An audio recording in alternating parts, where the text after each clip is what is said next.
Very good morning to one and all as we welcome you back here to the Sir Frank Royal enclosure at the University of the West Indies campus, or UWI-SPEC as it's more popularly known, as we get ready for day two of the clash between the CCC and the West Indies Academy. Just to bring you up to date, at the end of day one, the Academy trailed by 201 runs after the CCC posted 238, and the Academy will resume on 37 for 1. The man out, Hakeem Ogist, who made 5. Mbeki Joseph is on 22, and Nathan Edward on 4. And that is the situation as we speak. The wicket fell with 7 on the board, so a 7 for 1, but these two have steadied things a little bit and taken it up to 37 for 1. Of that, 238, as I say good morning to Tony Gray, the tall and handsome one, Jeremiah, the captain, made 47. Paris led the way with 52, and Corbin also played well for his 48. Other useful little contributions: 23 from Evelyn, 12 from Powell, 14 from Jordan, and Larry Edward also chipped in with 12. Bowling for the West Indies Academy, Joshua Bishop was the pick of the bowlers at 6 for 78, and a fellow spinner, Motara, he had 2 for 57. As the umpires make their way out, Tony Gray, what are you expecting for the first? Give me your comments on yesterday's play and how you felt things panned out. Yes, good morning to you, Ruskin. Good morning to all our listeners and viewers. I thought that when you look at the West Indies Academy, they performed very well on the field of play because they were very disciplined, sustained discipline, and they had control variation, but not aggressive variation. And I like that about them because they are young players and they showed a lot of composure throughout the CCC innings. CCC had times where they were developing partnerships, but not prolonged partnerships. The captain and Paris batted for a long time, a good enough partnership, but it didn't go on. But we saw some injudicious shots from them, and it meant that they didn't get the score that they wanted, a score of 350 or perhaps 400 runs, because this pitch is a very good cricket pitch. Well, and I would imagine if you won the toss and opted to bat, you're thinking 350 at least on the day. But as they say, that is water under the bridge. They have to defend now 238. And so far, what we've seen of the bowlers, now we saw 4 bowlers bowl yesterday. A little bit confusing because we were thinking that because of the light conditions. But if you took off Jordan, but then you bowled Holder the very next over from the other end, who was probably as fast or even faster than Jordan is. And so it kind of, left you up in the air. However, the players are out in the middle. Tony Gray hasn't had his haircut just yet, but we will wait on that. And so what you're getting is the vintage Tony Gray and not the new look Tony Gray. I'll take it after today. After so we get in half of the match with the vintage Tigre, and then of Right. course we'll get the new look Tigre tomorrow. And you get in a mohawk. No, no, no way. So here we go. As again, this man Holder bowled very quickly yesterday. He was a little bit expensive, and he kind of his line was not what it should have been, but he was quick. And immediately this morning, his line is so much better because that's where you want him to be, just on about that off stump and creating some indecision in the batsman's mind. And what do you expect today, or what you would like to see today, Tiger? Yeah, well, they have to be a lot more disciplined than they were yesterday. The ball is still new. Obviously, they would want to bowl in the right areas, and the right areas is just to try to hit that all stump line, the top of all stump. So those 3/4 leg deliveries should be bowled frequently. You can try different things in accordance to the strengths and weaknesses of the batsman, but generally you want to bowl in those areas. That's good. Good Yep. delivery from him. Yeah, Now, the what line happened yesterday, Ruskin? And I know that you all spoke about the field placing. and the aggressive field placing. I thought that he started over the wicket and then went around the wicket, and I thought the field placing was too aggressive, ultra aggressive, and it impacted Holder negatively. Because his line was bad in essence, because he went from the time he went around the wicket, he started pushing the ball into the left-hander's pads, and he got picked off a couple of times there.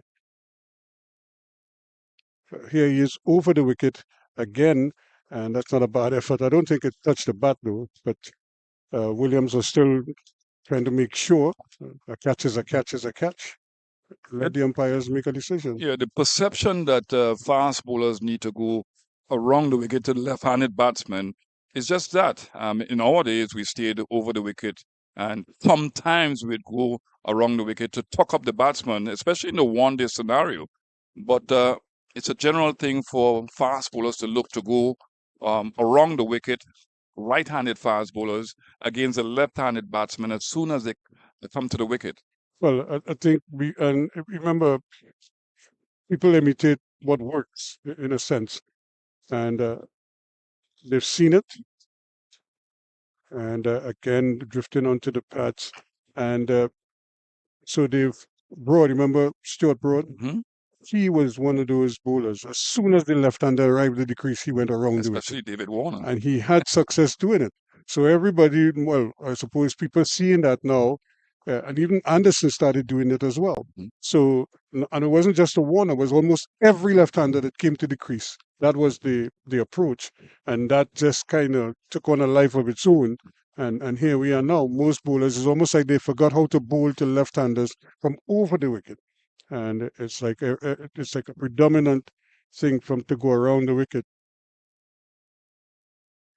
And again, the pace is up already this morning. A nice carry. But there's also, a skill to come wrong the wicket at the right hand medium fast bowler or fast bowler and get the ball to move away from the left-handers. Then McGrath against Brian Lara, he was his nemesis because of that skill. If you're not getting the ball to move off the seam to go away from the left-handers, then it offers to me an opportunity for the batsman to score freer. There you go again with your big words, nemesis. It's a big word for you. It's a good delivery again. Just dropping the arms and allowing it to go its merry way was Edwin. He remains on 4, and the score just inching up now to 38. Just a 1 on that leg by 38 for 1. You really want to see him be controlled here, Holder. It was an atrocious bit of fast bowling. That last over that he bowled, he went for a lot of runs. He's gone for 29, and that was all for 4 overs in the latter parts of the game yesterday. Thought that he was trying his very best. We want fast bowlers, everybody to try their very best to pound in and give effort, but it has to be controlled. Well, the thing is, at that stage of the game, that because you know you're basically you're telling your bowlers, give me everything you have. Because you're only doing it for 3 overs or so in the evening, and because this is where it's more important here this morning, because now you don't expect him to replicate that, because you're a little, he has to be a little more focused and a little more concentrated now. But the good thing is he's rested, and the ball is still a relatively hard ball, so he should be able to fire away. And And that was the beauty of that. You yeah, get 2 bites of the cherry. that's right. And he's calmer and less intense. But captains need to understand the bowling personalities of their bowlers. Mhm.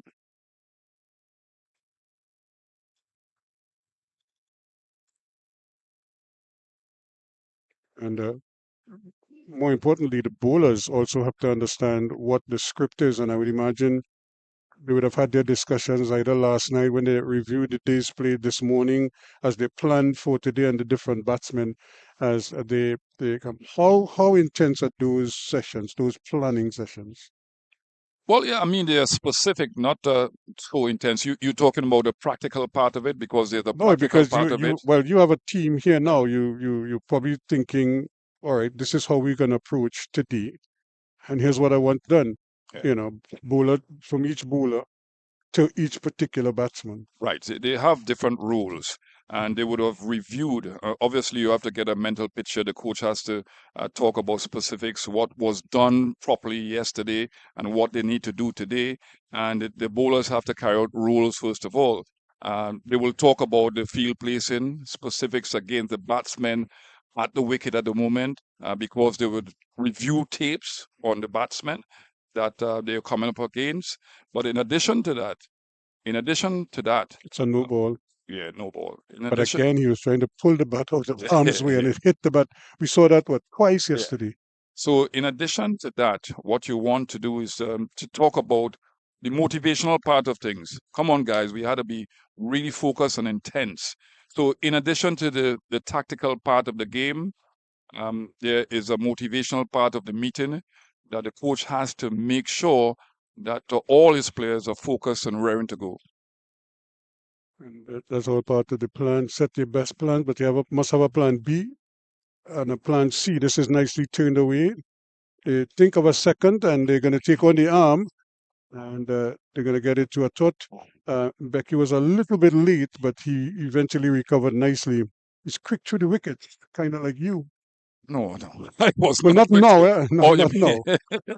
Oh, well, but when you look at people like Gus Logie and Sir Richard Richardson, oh, that pair was magnificent Keith between the Atherton. wickets. Keith Yeah. Atherton, Sir Viv Richards, Roger Harper between the wickets, put a lot of pressure on the fielders. The only thing Roger Harper did slow was bowling. He was quick at almost everything in any area of the field. You could put Roger Harper, and you could bet your life that he's going to cut off 20, 30 runs a day for you in the field. Yeah, what I used to tell everybody is that he was biomechanically sound on the field. Tall guy, but because he was physically very strong, strong on the legs and that sort of thing, Mhm. he could get down very quickly and not topple over. Mervyn Dillon, in the early parts of his career, he would get to the ball and topple over. So it has to do with not just mechanics, but physical strength.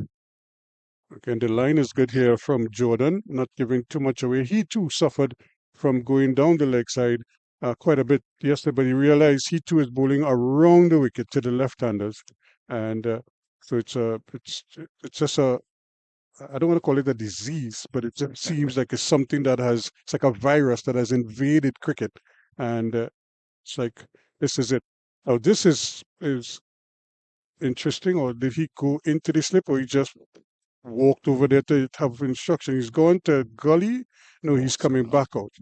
I thought he was going to put back in the second gully, which I think is pertinent at this stage.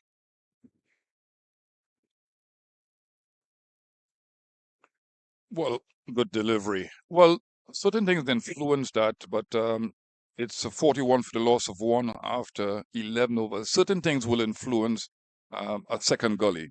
The way the batsman is going after the ball, he could be going after the ball very hard with the square cuts, trying to lift over the slip area too, the uppercuts.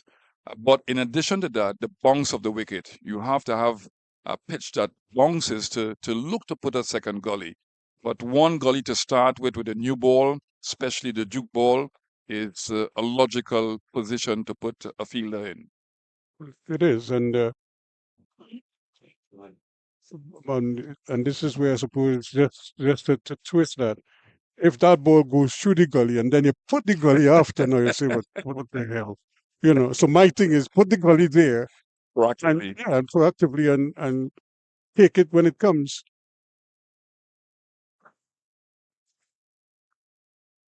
That's his release point. Now he needs to go slightly wide of the stumps to angle the ball away from the left hander.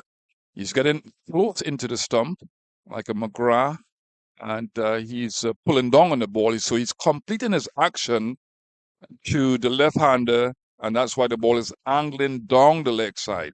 So you can go slightly wide of the stumps and not complete his action so much, but opening up the front end so that you can pitch the ball wide-ish off the off stump. That's better. Again, and I suppose there's the two things with that. One is the body, because if your rhythm or if your action is such and you're just repeating it, like you're saying, if you go wider and you just take your angles a little bit, you can push the ball across the left hander. But then the other thing too is your wrist action, because some bowlers tend to break the wrist, so the ball kind of curves. Whereas if you keep it behind, um, very straight on, and that's pretty good there. And look at how it's going. And there's a stifled appeal. Well, I should say a loud appeal. And the umpire, I don't know if the umpire is pointing to look at where the batsman is. You know, that's very rude of him. Yeah, very good delivery from Beholder. The thing with that delivery, I don't think the batsman was expecting that length. Remember, they're using Edward as a night watchman, but he is a capable batsman. And I think that they're expecting more of a shorter length against Holder. So he's got to be mindful that he can get these full type deliveries. When you made your 58 or whatever was your top score, did you go in as a night watchman? I'll answer you after this wonderful delivery, perhaps angling down legs. So this is a good deal. This is better from him. I made a 50 against Australia in a representative game in the islands, trying to get back on the West Indies team. And I remember that I played in front. I wasn't afraid of the pace that Australia had, because they always have pace Mhm. and aggressive pace too. Yep. But my mindset was so focused to get back on the West Indies team. I knew that I had to not only Make get wickets, make runs. but make runs too. Yeah. Oh, that's a beauty. Ooh, That one took off yeah. nicely. A little bit of chin music, as we call it. Yeah. Excellent Yeah. pace, excellent directed delivery, and really good ample bonks Mhm. towards the wicketkeeper. That was beautiful. Might have to take that, Yeah. had to take that up with his glove pointing up to the heavens. That's good bowling. Look at how look at how it Ooh. pitched and it started to climb at him. Keeper taking it over his head. That's a real effort ball by Holder.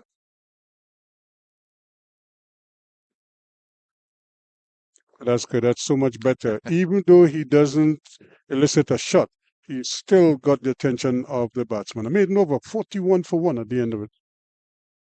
It's much more control bowling. And these two bowlers have been the main bowlers for CCC in this year's competition. They've worked well together. One obviously very fast in Holder. The other one has the propensity to bowl wicket-taking type deliveries and much more consistent. He's not as fast as Holder, but a really controlled type bowler. And if there's something on the pitch, Yeah, he does get the ball to he move. gets the ball Deeply. to move both ways. Yep.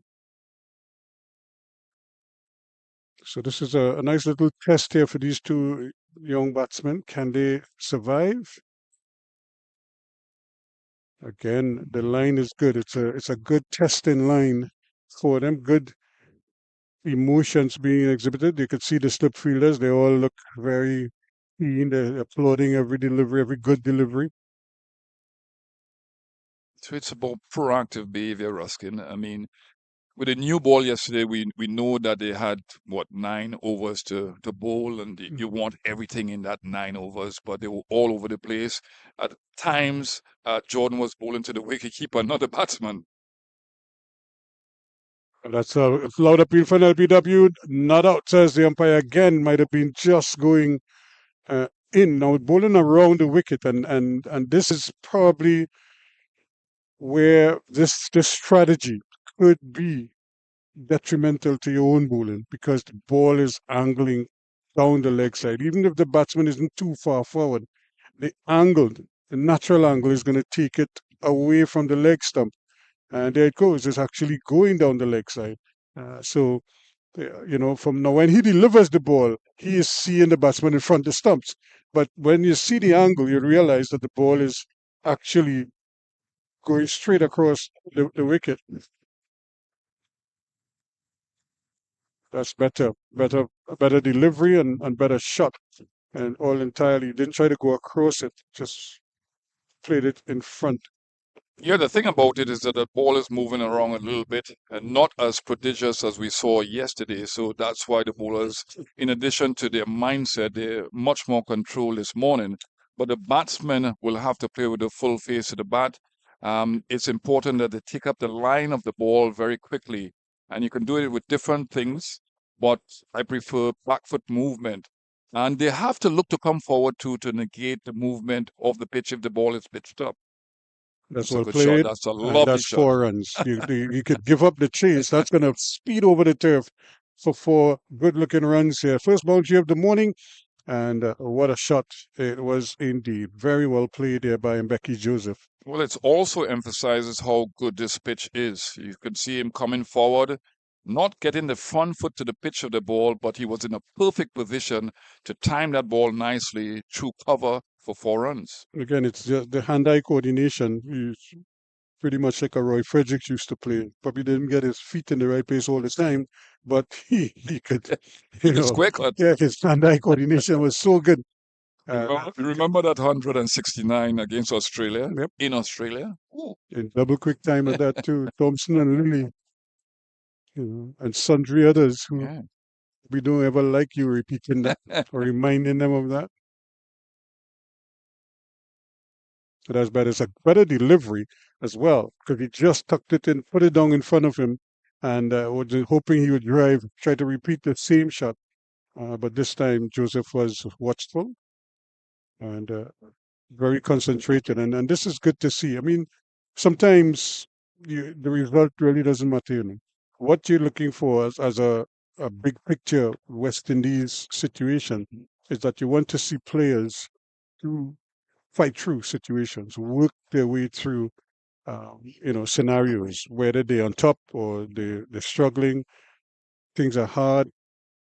You want them to go, and that one is nicely stopped there, trying to get a hold of it, but that's going to go down to the boundary. I thought he was going to get a hand to it, but he only has the one gully tigre, and it goes screaming away down to third man, unprotected.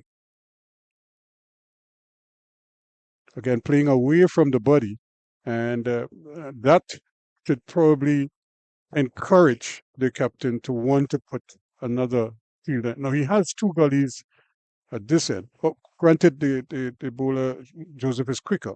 My holder is quicker, but he is employing the two gullies up at this end, and I tell you, why? Because one went through there yesterday. More than one went through there yesterday. So he's obviously trying to. It's almost like if it's a defensive ploy, but I'm trying to get him to use it as an attacking ploy. You know, to because you want people in catching position because you have to give the bowlers the mindset that you could hit the edge and one is going to go to hand sooner or later. So you don't want to not have players in position to take those catches when they come.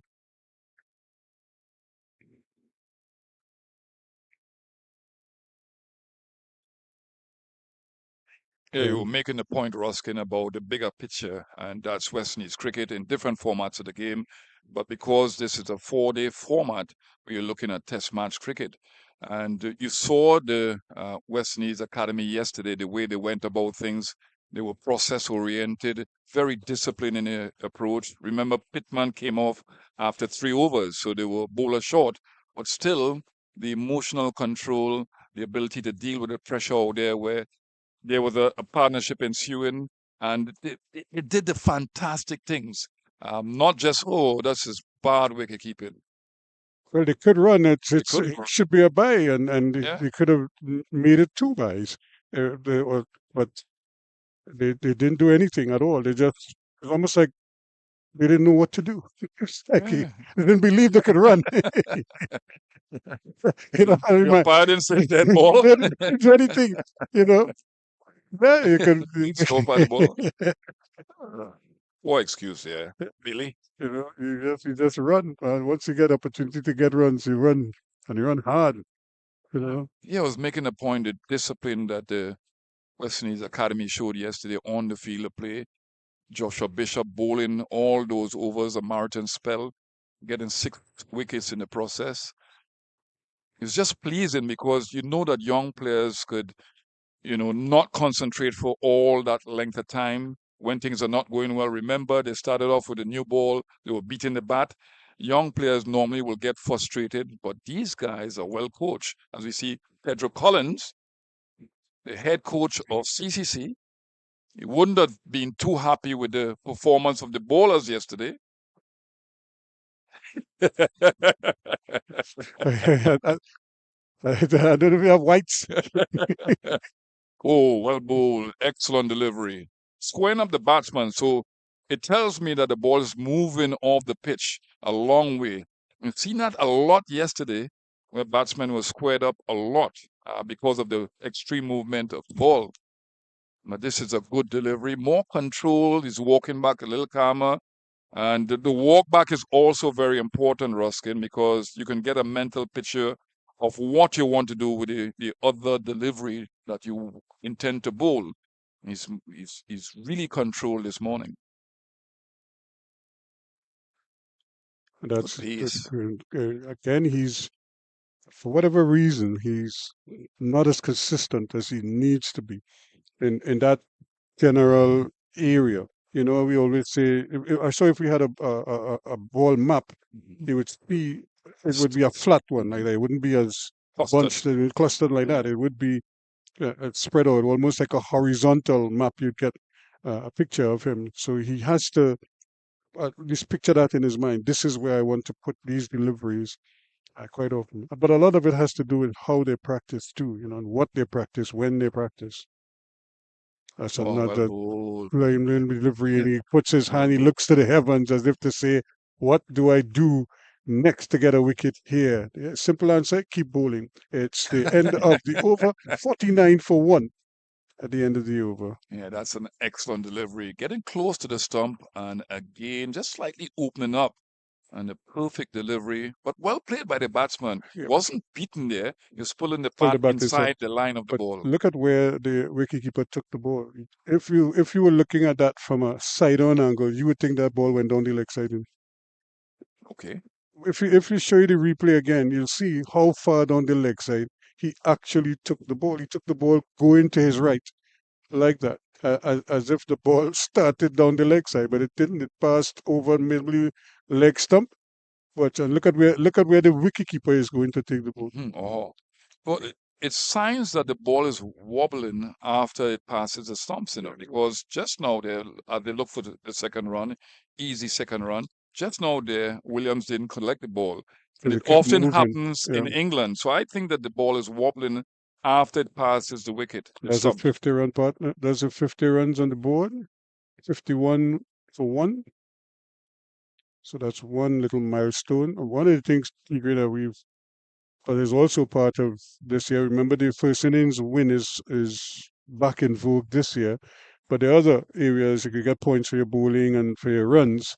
So all of that is also wrapped up into these championships. Plus, the speed at which guys score runs is also important to them, so that they could get a certain targets, set targets, and try to at least get points for your team as often as possible, or get as many points as possible. I think the Guyanese have worked that out better than most, That's right. and they have been able to get bonus points, batting points, whatever it is. And when you look at their figures, they're just ahead of everybody else. Yeah, and CWI must be complimented for the implementation of these points systems, because of the fact that you want to initiate a certain mindset. Like, for example, first innings points, the way you approach the game too, because the game in this era is not like years ago where, teams were just looking for 3 runs and over. You have teams looking for 4, 5 runs and over. I know that Australia um, is England as well. very positive. Well, England. I'm not talking about basketball. Cricket is a No, different I'm thing. just talking about, but yeah, all the cricket in England is played that way now. Everybody wants to score. Oh, excellent delivery. Beautiful delivery. Wonderful delivery. And that Again, and that's where it is. You have to be working to a plan, and you set up it's a process sometimes. You bring him on the front foot and you get him to play. Now he has played away from his body before, and he got away with it. He got the boundary. He hit it. And we were talking about his hand-eye coordination, but that's the risk of playing away from your body. But in addition to that, I don't think that he's picking up the line of the ball with his back foot. So that's why he's playing wide of the off stump. And he has this inclination to go with his arms rather than, pick up the line with his back foot so that he can be closer to the line of the ball rather than go after the ball. So it is one aspect of his movement affects what happens with his hands. Yeah, because he has to adjust. And if he doesn't adjust, he's probably going to play and miss, or he'll probably hit the edge, as the case may be. And that's part of the problem when you're at the side of the ball and not behind the ball. Because once the ball moves, you're going to have to, and most times your reaction is a reflex. Mhm. It's like you're reacting to the movement. And if you can't catch up with the ball, then you're in trouble.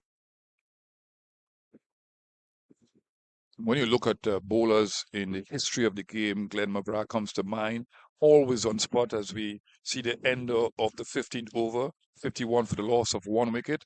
Sir Curtly Ambrose hitting those lengths. And it's the in-between balls. You will have some very good deliveries because those guys were excellent biomechanically and everything else, excellent thinkers, but you will have those in between balls, those stock deliveries that are also very important. Not every delivery will get a wicket, so you have to try to contain batsmen, create pressure, and bowl those off-stump line deliveries. The reason why that is a general thing that bowlers look to do is because most batsmen are susceptible to going after the ball. And you made the point, Ruskin, that it's a reflex action, it's a human thing. As we'll see if it continues here. He's done away with the headband. Oh, well. It means business now. But I always like Sharma Fulga because of the fact that I worked with him at CCC level before he went to represent the people of the region in 2016. He was about 17 years old, and what you saw was extreme pace, some excellent Yorkers, but he sustained some injuries, and that curtailed his career a little bit. He's played one test match, and that was in New Zealand. Didn't look so bad, and wasn't selected for Subsequent. Bangladesh, I think. Yep. It's a good delivery again. I think that Edwards have shown really good poise and discipline. He's not going after the ball like Joseph. So he's not really a night watchman. He's a good batsman who can score runs too. He's captain his island a couple of times at the under 19 level. He hasn't scored for the morning just yet. And I would imagine that is playing on his mind. He's been there for nearly half an hour and he hasn't been able to get off the mark.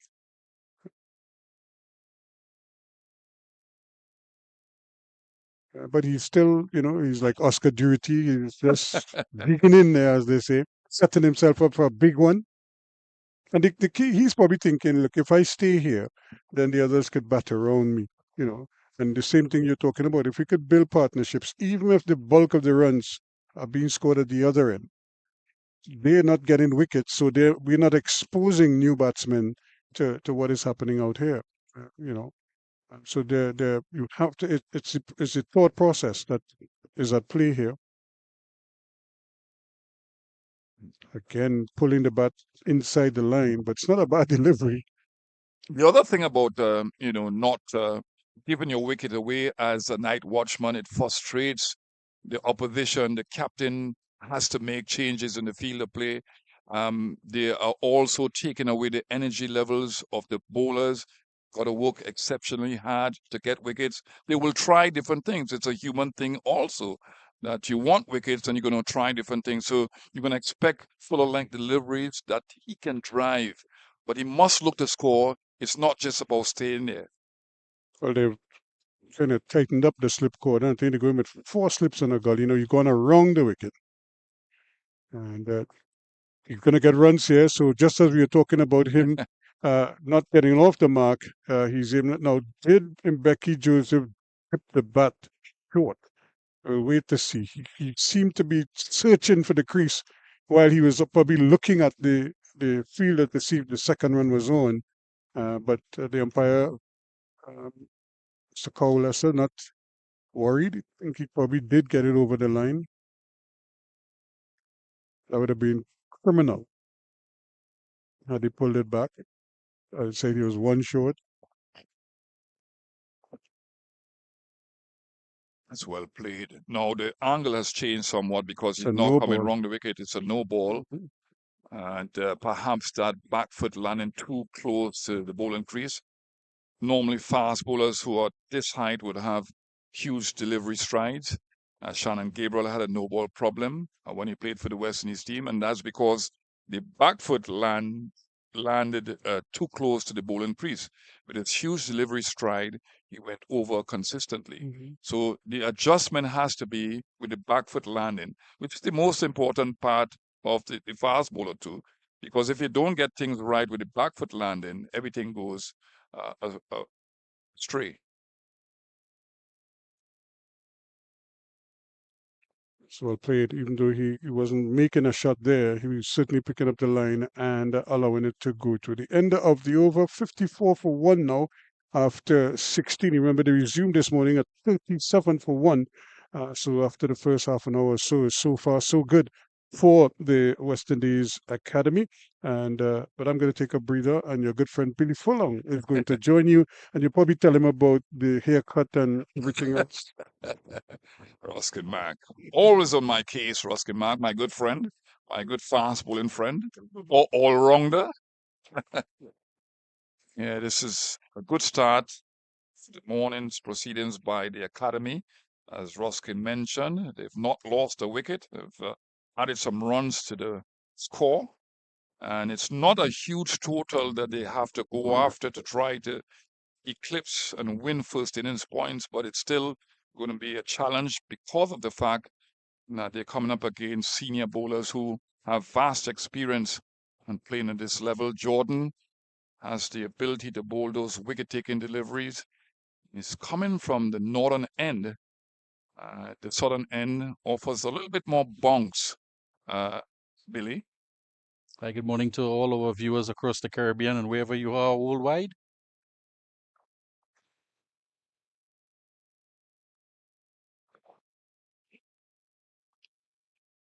Oh, well bowled. Well bowled. You see, his back foot is not moving at all, Joseph. And as a number three batsman or opening batsman or anybody, you look at Kemar Roach in Test match cricket. I think that he has one of the best techniques, the defensive technique. He picks up the line very, very well. And we're not seeing that with the top order batsman. He's got to pick up the line with the back foot so that he's closer to the line of the ball. So Ruskin Mark rightly mentioned, a lot of these players, they play inside the line of the ball. So they close off the onside and they're freer to play through the offside. Oh. As you mentioned it initially, I started to take a close look at a couple of things that you were pointing out as well in terms of his wrist. And we see sometimes a lot of deliveries coming off the inner portion of the bat, and it's quite noticeable when he tries to do that leave alone, when you see him raise the bat up in that flamboyant style as if waving the flag. And a couple times the ball comes off the inside portion of the bat, and we're thinking that he's doing it either too slow or he's not dropping. Now, there are two methods of leaving the ball alone. One is hands akimbo, as they would say, up in the air, or drop the gloves. But the way he does it there, and it's looking at that type of leave alone. We get back to it. You're looking at that type of leave alone. So one thing we're looking at the wrist in terms of how he plays his shot when he's on the front foot, and some of them going across him, it tends to leave the outside edge and beats him. So just wondering if he might want to have a look at the top hand grip. So we look at it here again. You see, I've seen him looking back each time, a couple times actually, to see where his backlift is in terms of the position, whether it's angled or whether it's, there's the hands akimbo, it's not all the way up. But just look at that top hand position. And it's driven down the ground. He's going to get close to the boundary. Going to come for 1, 2, and the throw is on its way. Evelyn giving chase. Not a bad shot by Joseph. He's not looking to overhit the ball. A lot of times when you on drive the ball, the best I've seen at that is Sachin Tendulkar. The way he plays that shot, he's always in the right position, but he doesn't overhit the ball. He allows the ball to come to him, and he plays with a full face of the bat. His top iron is really high, and he just hits down the wicket. That was well played. I suspect perhaps hitting the inner portion of the bat. And that gets back to my point. Where you saw that ball being driven, it was down the onside on the left of the umpire towards the non-striker's side. And if the top hand is that slightly bit rotated at the top, it tends to shut the bat face. So if he takes that into the leave alone, and that wristy type of action that you tend to see is a little bit of a closed bat face. The second thing I was looking at carefully is when you mentioned his back leg. Now, I've seen him work a couple balls to the onside, and what my coach used to describe me when I played that shot was like a flamingo with the back leg up in the air. Oh, Billy! And you see a little bit of it when he rehearses the shot. And there again, you can see how that back leg just jumps across after the fact. So I just want to pay close attention. Is that back leg moving backward, or is it getting across as his trigger movement? Maybe a couple things the coaches need to look at. Point. First of all, as we come to the end of the over, first of all, I don't want you taking my job at UTT as a coach, because you have some pertinent points there. The back foot movement can be back and across. The trigger movement is commonly known. Now, the thing with these guys, I've figured it out that they move too quickly. So it's like they're in a static position rather than moving when the bowler is ready to release the ball. So the back foot movement back and across, you see that with Blackwood, for example. His back foot movement goes towards the leg side. So he closes off the onside. And that's why the last time he's played international cricket, the ploy was to have leg gullies against him because he had no room to adjust. And the body line type approaches by the opposition used to work. Yeah. Try to tuck him up.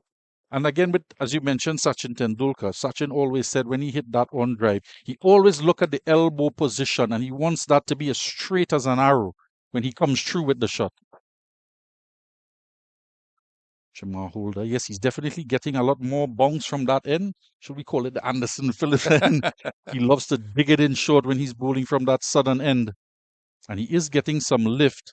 And he's been over the wicket, around the wicket, so he's changing it up a bit.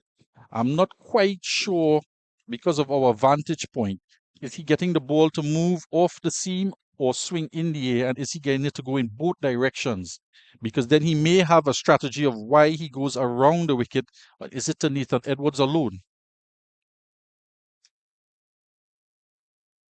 Yeah, there's that one down the leg side. Yeah, excellent take by Williams. You've seen some good wicket keeping. First of all, from Tuckett. It's brilliant behind the stumps. And we talk about wicket keeping. We have to talk about Imlak's performance in Pakistan on those tracks. Was brilliant. Not just movement and spin and turn and all type of things, but in different bunks, and also some balls really keeping low. So his lateral movements of the wicketkeeper was exceptional. Glove work was brilliant, because remember, the most important thing is footwork first and then glove work after. Yeah, definitely very good hand-eye coordination in difficult surroundings. Yeah, this situation here that Holder is trying to get the outside edge of the bat, but you look at Edwards, he's very adept at pulling the bat inside the line of the ball. It's not extreme pace, so he's got ample time to do exactly that. I think that Holder needs to bowl a fuller length delivery here to try to get him to drive, because he's now on 6 of 41 deliveries. You want to have him playing shots and not leaving alone those deliveries. That's better. It's driven down the ground. Captain is going to give chase. They're going to come for 2. There's a slide in, there's a touchdown, and they're going to go for 3. He's got very close to the boundary at long on.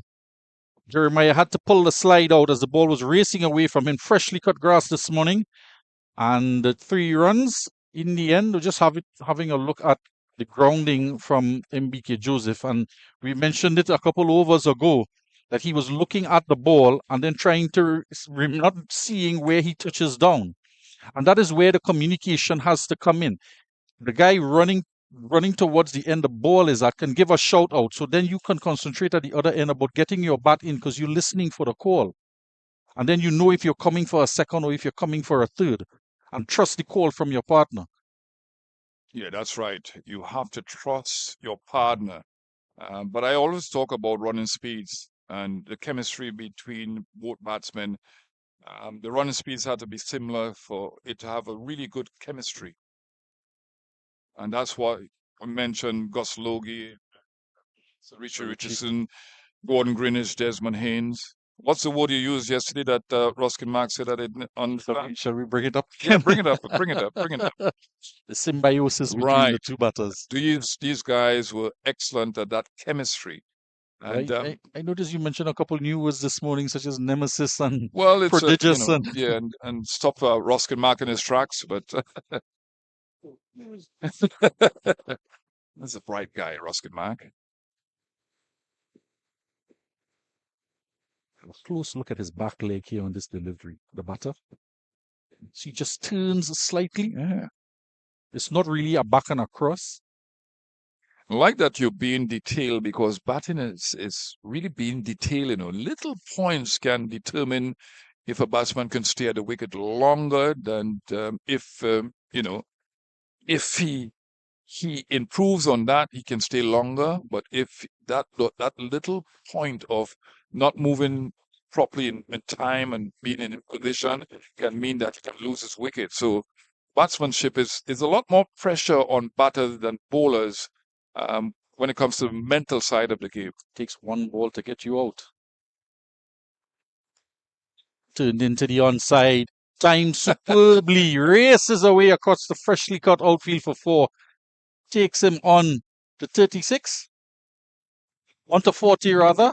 And it's 64 for 1 after 18, and a good looking shot there from a badly lined delivery. Yeah, he did it in a nonchalant fashion. It was excellent execution of just walking the ball off the legs. And it was uppish, but nobody there close to take that catch. It was well played. And he just walked off like Sir Vivian Richards. Nonchalant fashion. It looks, there's another new one, nonchalant.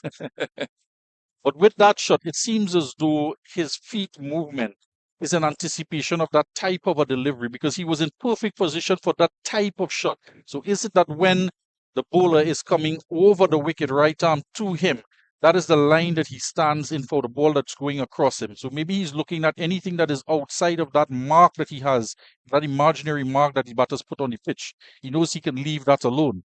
Yeah, I just think it was a bad delivery. I just think it was a bad delivery because obviously Holder is doing the right thing by coming over the wicket to try to slant the ball away from the left-hander and perhaps pitching it up a little bit, but a badly lined delivery as well bowled. So you look at Akeem Jordan, he's bowled 7 overs, he's been really frugal, and he's just gone for 22. So his role is not just to get wickets, but it's to get wickets through pressure bowling and consistent bowling. And he's played it well this year. Yeah, definitely patience is the name of the game at this level, particularly in the 4-day format.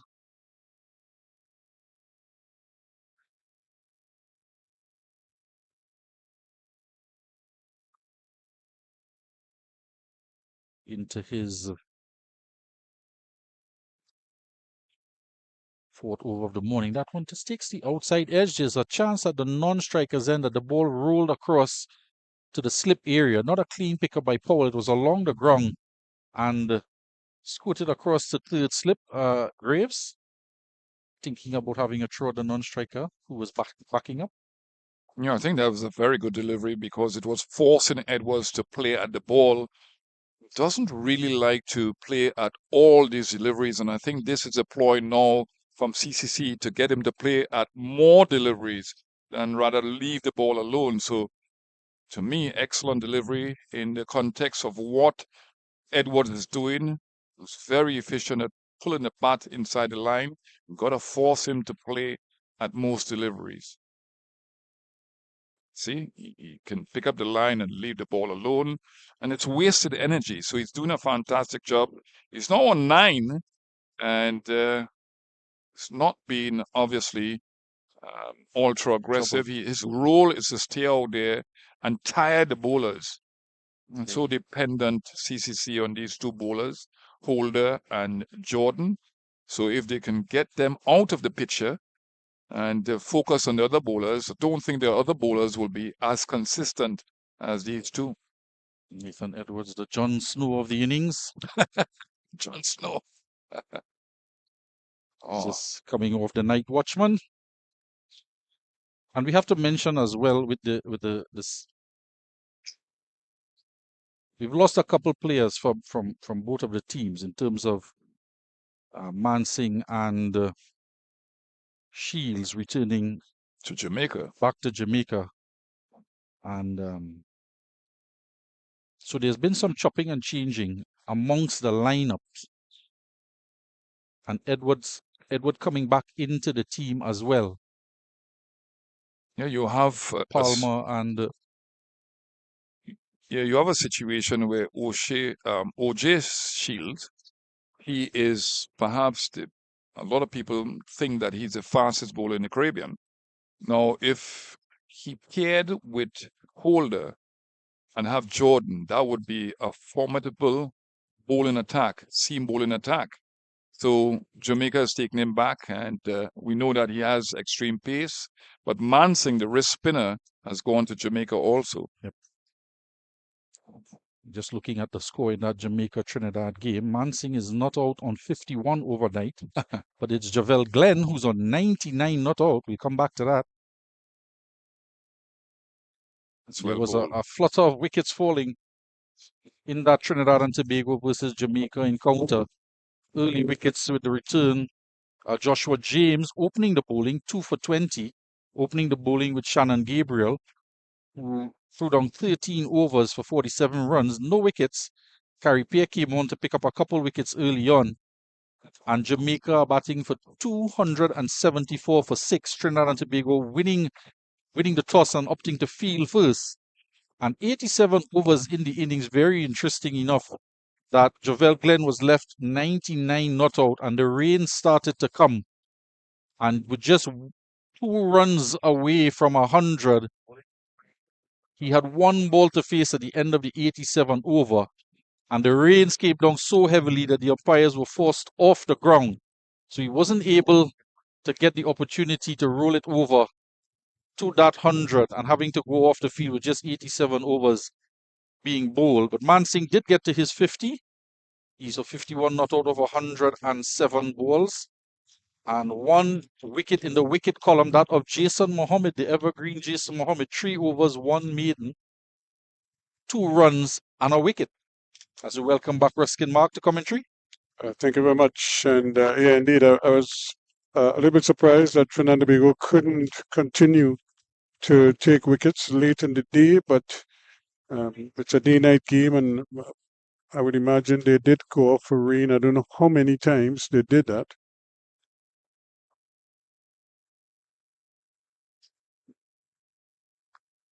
Pulled away, up in the air. Evelyn is going to give chase from fine leg. Gonna turn and come for 2. Mbiki Joseph go to the non-strikers end, and Jeremiah doing well to hold it back in. There was no backing up at the stump itself, but Jeremiah from mid-off was doing the backing up and got a good hand to it because it could have prevented some more runs as Mbiki Joseph goes up to 42. There is a bowling change. Jaden Edmond is on, the fast bowler. And he is a new addition to the lineup for the CCC. As we mentioned, OJ Shields returning to Jamaica.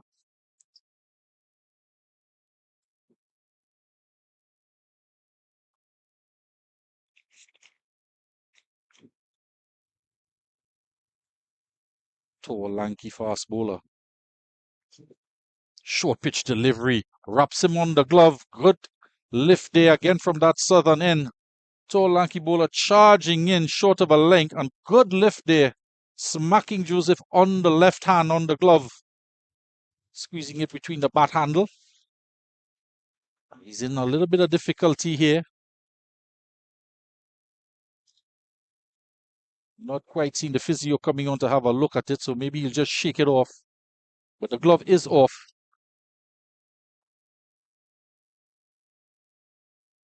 Because he's probably just feeling the sting of the blow on that bottom hand. But he was trying to, as we say, off the ball, off his rib cage, and just took the brunt of it on the glove. Just 2 slips on a gully,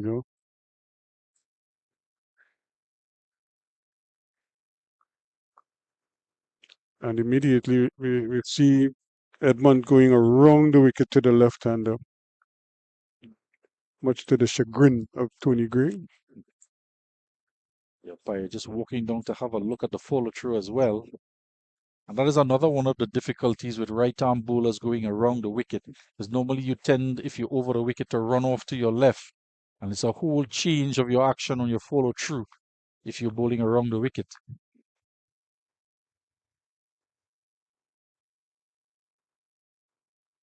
That one kept low, and he was trying to play it again. It's a reflex action. He tried to play it, and he went right across it. Luckily for him, it missed the stump. You're just wondering that top hand again, coming over, shutting the bat face. The ball angled into him. See the bat face closing very quickly. But he was definitely hurried as well, apart from the low bounce, generating some pace early on.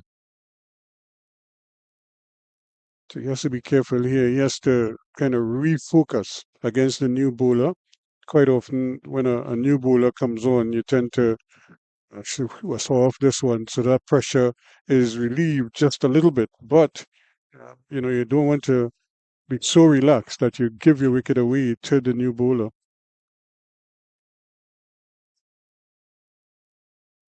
Another one keeping fractionally low outside of the left-hander's off stump.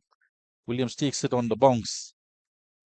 Williams may have to assess where he stands for the new bowler, because if he's standing back there and the ball is dropping on him, and on that occasion it dropped in front of him, then he may have to consider maybe taking a step up as well as the slip cordon. I was just about to mention that as well. They take their positioning based on the wicketkeeper. Just seeing the second slip taking a couple steps closer, Corbin. Struck on the pad, loud appeal. Not out, says the umpire. Again, the angle is what is probably the biggest deterrent here. And while the appeal probably would have been an interesting shout, the umpire wasn't too encouraged. 67 for 1 at the end of the over. And the players are going to get a little bit of a breather. They get a refreshment break. And after this replay, we too will take a breather, going down leg again on the angle.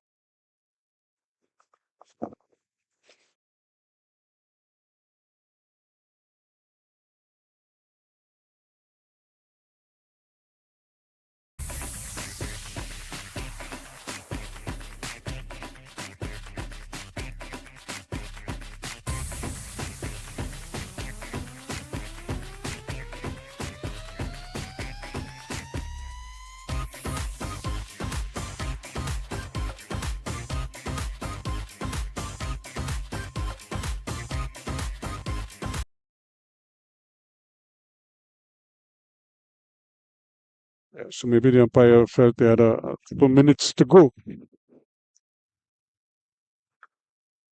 Gorgeous. Brilliant. With the minimum of effort. He just caressed it. Didn't look to hit it. He just dropped the bat on it. And I think even Tony Gray would have been proud of a shot like that.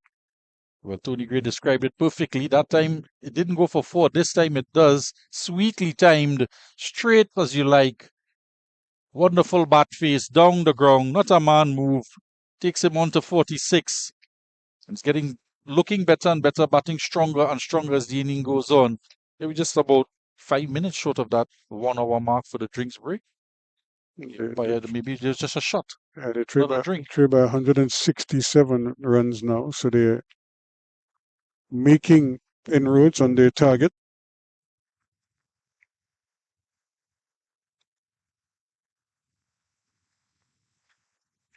Start leave alone again, we're speaking about.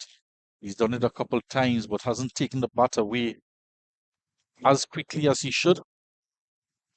It's almost like it's a late decision that he's deciding to move the bat out of harm's way. Now, he does it sometimes by just pulling the bat inside the line. But you remember, when you do that, your body moves as well. So you do it like that. But if he's stationary, he's just waiting until the very last minute to decide whether to play or not. And then he's just trying to get the bat out of harm's way. And it struck the bat a couple times. Very much like Steve Smith from Australia, that type of leave alone. Yeah, but Steve Smith, he literally picks the bat up and almost like drops it behind the ball. He's bringing the bat more of an eccentric movement from him out like that. So it's the bat is still in harm's way. Remember long ago, I don't know if Tony Gregg ever played fast bowling like that, but guys used to drop under the ball and leave the bat like a periscope up in the air like that. Yeah. He used to duck, but the bat sometimes would stay up in the air. And he has a new version. Mm-hmm. And a couple of times we have seen in Test cricket the ball taking the top of the bat. Yep. So and like I say, as the technique changes and what is fashionable changes. Well, in the modern version of the game with the T20, normally sometimes we see in Test match as well, the batsman, as he's looking to leave that alone and rocks back, just takes the bat to guide it over the slip area. And we see a lot of it in the T20. So I don't know if that has crept into his game somewhat. Again, going down leg slam, that is, yep. Yeah, and you're right, because the way of the game now is, everybody is looking for ways and means to improve on their run scoring options and abilities.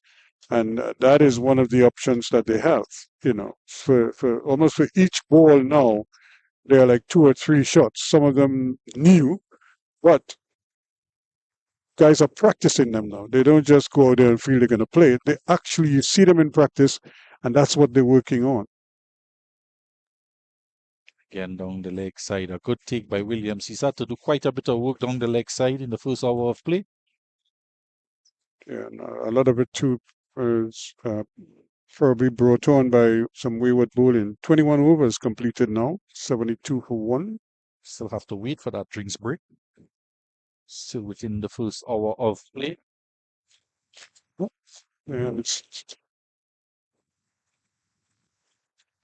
another gust of breeze comes across the Sir Frank Worrell Field here at the University campus in St. Augustine.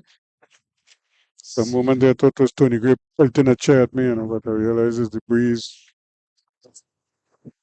That moved the chair. Umpire Kelman loses his hat to the mid-wicket boundary. So then they decided they're going to take the break now, because maybe the wind has forced them to... Natural elements having a final say.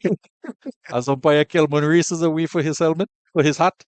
So it's 72 for 1 now after 21 overs. So we will have that break now.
Back here at the Sir Frank Worrell Field in St. Augustine. After that first drinks break in the first hour, West Indies Academy are 72 for 1, chasing down the first inning total of 238 from the CCC team. 21 overs gone alongside me, Ruskin Mark. That's 45 runs in the first hour or so, and which is not bad going when you consider that they haven't really been they've been taking too many risks, and they've just been sort of playing on merit. And you have to tip your hat to these two because they've done a pretty good job. They've weathered the storm. I know that the CCC bowlers, the whole plan was to come out here and sort of blast them out, maybe pick up 3 or 4 early wickets. That hasn't happened. So now they have to do a rethink. And we see the first of that with the introduction of Edmund. And, he too has to be very careful because you're looking at Jordan having a long discussion with him there, as if to guide him as to how to approach this spell against these two batsmen who've done very well.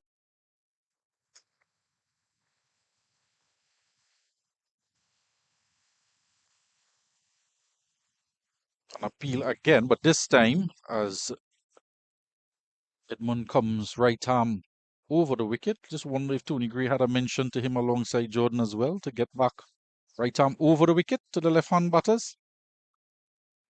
Rehearsing the shot there. Just see the back leg up in the air from MK Joseph. Seems to be settled in that line for the right-handers over the wicket. The ball's going across him. And just marked a zone along the pitch in his mind where he can leave alone and what to play on the onside. It's another stifled appeal, but again, I think the ball is touching down just outside the leg stump.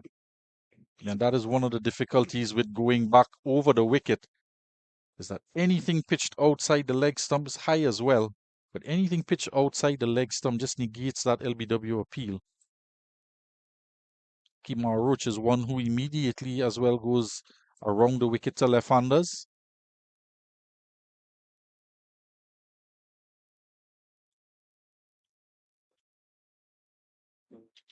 It's a good start here from Jaden Edmund. Jaden Edmund. So Jaden Edmund, they're playing and trying to make an impression here. Tall, rangy type of bowler. Not the quickest, but does have a little bit of, he's a little slippery, as they say. Out of Barbados.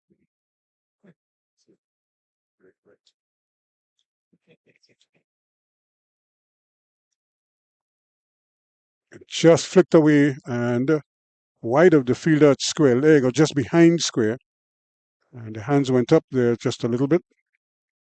He seems to be comfortable there. You see him rehearsing it again. That flamingo style black leg in the air, tucking it around the corner on the onside. Normally you would see the back leg being anchored and a turn of the hip to work the ball on the onside. MBK Joseph leg up in the air, aesthetically pleasing. May not be technically what we see, as Tony Gray is in our ear, about skills and technique, putting his coaching hat on. Brilliant delivery. That was out. This time he's out LBW, and the batsman thought he got the bat down, but the umpire said it also hit the pad as well. They're just wondering what made contact first. They're difficult for us to tell here. We'll have a look at the replay, but it means it'll come the end of the innings for Nathan Edwards. 52 deliveries. He's been there. 9 runs on the board. We look at it there. The tall fast bowler charging in.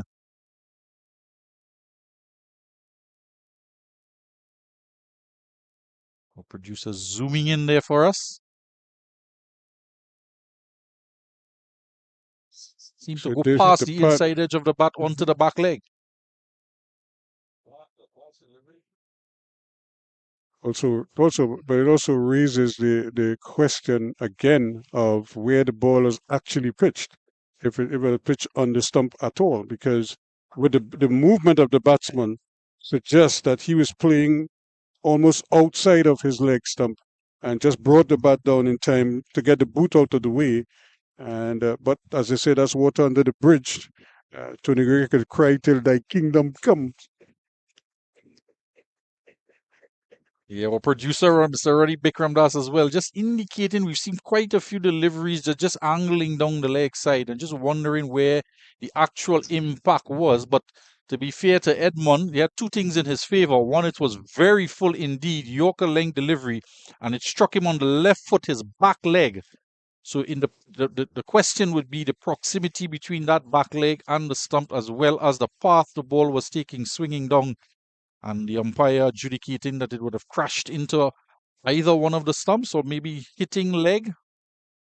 And we look at on our DRS that we see in international cricket, we show a portion of the ball clipping the leg, and the umpire in his mind deciding that a significant portion of the stump would have been impacted with that tremendous delivery, it must be said, from Jaden Edmund. So that brings Teddy Bishop to the wicket, the captain of the West Indies Academy. Here's another young man who has a tremendous amount of responsibility on his shoulders. Kind of shepherd this team now.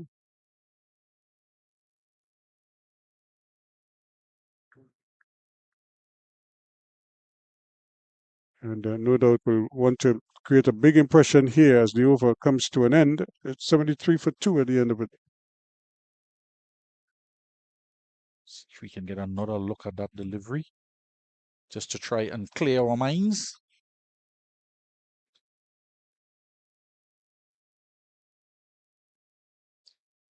So he's bowling 2 overs, replacing Chamar Holder, and he's already had an impact in the game.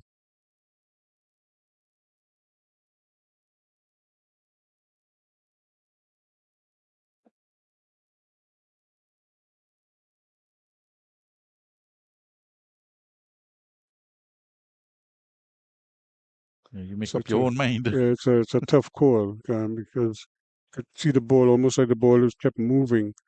But again, it's the length of the delivery that probably would have convinced the umpire that it might have been going on to hit the stump. So after a long stay at the crease,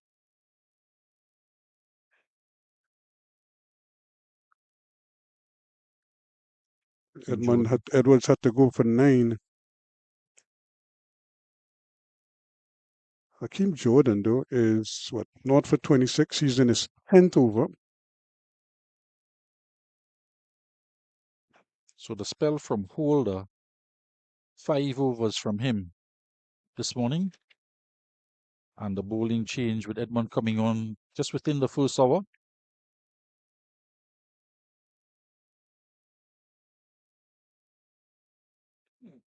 Jordan, another good delivery outside the off stump, just dropping the hand a bit, maybe going past the outside edge of Mbike Joseph. He's bowled unchanged this morning from the northern end. Bowled 6 overs on the trot into his 7th. A little bit of movement. You could see the deviation off the pitch. And so he's using his fingers very well. It's just a cut ball. So almost you could see the deviation. And I think that's where the little uncertainty is in the batsman.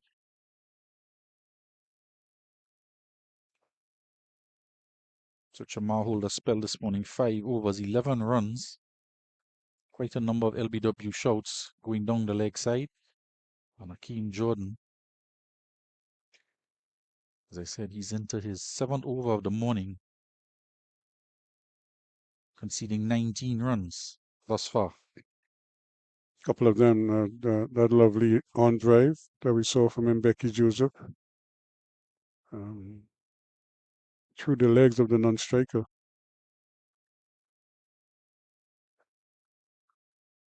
It's Jaden Edmund who had the breakthrough. Of course, the umpire is in the best position to adjudicate.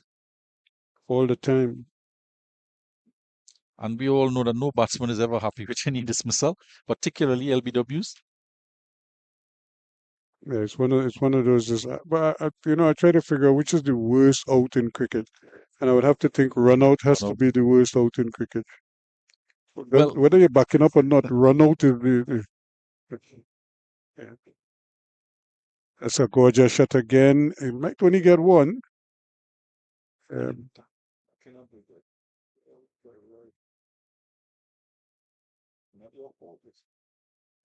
Tigre says backing up when you get out, run out at the non-striker's end for maybe a fierce back drive or something, and you don't have chance to get your bat back in the crease.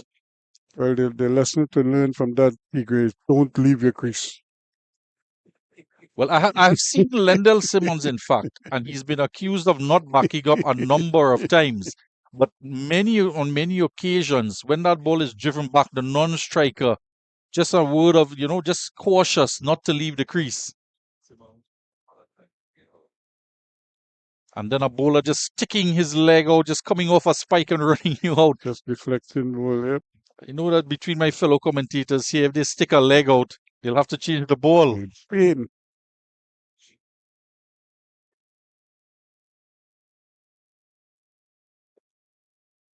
Here's Rivaldo. Teddy Bishop, rather. Just dropping one notch down the order. It has to be said that Nathan Edward did do a good job coming in overnight, batting for almost an entire hour this morning. 74 for 2 after 23. They did a pretty good job when you consider they came together with just 7 runs on the board, and they had to weather that barrage late last evening, and then come back this morning now and face the same 2 bowlers, of course, rejuvenated, well rested, and with better plans, I would imagine. And they did that to good effect. And although, as you said, Nathan Edward didn't set the place on fire. In fact, he took almost half an hour to get off the mark. He was 4 overnight, and he was on 4 for a very long time before eventually being out for 9. But his contribution cannot be understated. He definitely secured his wicket overnight, ensured that Teddy Bishop would not have had to come out to bat, and batted just about 13 overs or so this morning for an entire hour. And of course, the ball was still new, so he would have seen off some of the shine off of the new ball from good spells from Akeem Jordan and Shamar Holder. They added 66 together for that wicket. That's another good shot. And there's what we were talking about just now, to get a run out at the non-striker's end. And when that happens, there should be a law that says if the ball hits the stump like that, you should at least get 1 run for it. I mean, it might have gone for 4, but you get nothing. And because the bowler didn't have a chance, I'm not sure if mid-off or mid-on would have had a chance either, because that ball was hit as straight. That ball hit middle stump at the non-striker's end. It's the hallmark of good commentary. We are proactive in our comments rather than reactive. We called it before it happened. Thankfully, there was no boot sticking out from Edmund. No hand just to flip the finger or something. And by the Bruin, a good knock. And it's cruel sometimes, when you get out that way. You're basically dejected, because it's not like you made a false shot or anything like that. And he's hit a couple straight drives this morning. One going to the boundary. It's a loose delivery there. Full delivery. Good take from the wicketkeeper. The ball not pitching at all. Did you see Tony Greer going through his mechanics? I mean, it's like, I don't know. I don't know which is worse. He has to change his transmission oil as well. As well as other fluids. Transmission oil is just one part of the equation. Teddy Bishop just having a word there with Mbike Joseph after that full delivery, flew past him outside the off stump. And he's on 48 as well, and that straight drive that cannoned into the stumps could have taken him to 50. And getting a chance there, getting too far inside the line on that occasion. So it's just I know he's playing on his mind that he's so close, and he's gotten opportunities. He just hadn't been able to cash in just yet. But he's been patient when he had to be. So I don't think he needs to be overly concerned about whether he'll get to 50 or not. In his mind, he must be thinking it's only a matter of time before I do. Yeah, it's good to see as well Bishop coming down and just having a quiet word with him. Just reassuring him, don't chase it, it will come. He's done what? 2 slips on a gully for Edmund.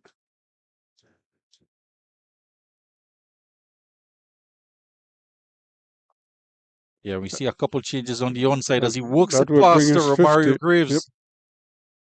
They're gonna get it two. He's gonna looking for a third, but that is 2 runs that will take him to 50 as he pushes it past mid-wicket. 50 off of 79 deliveries, a very good knock indeed. We've seen a couple good shots work through the onside, but none better than the straight drives down the ground. One that went for 4, another that picked up a couple, and one that cannoned into the stumps that may have taken him to his 50, but he gets there nonetheless. Congratulated by Captain Teddy Bishop on the other end, 78 for 2. And that is his 50 coming off, as you said, 79 deliveries with 8 fours. And so he's been doing the bulk of the scoring.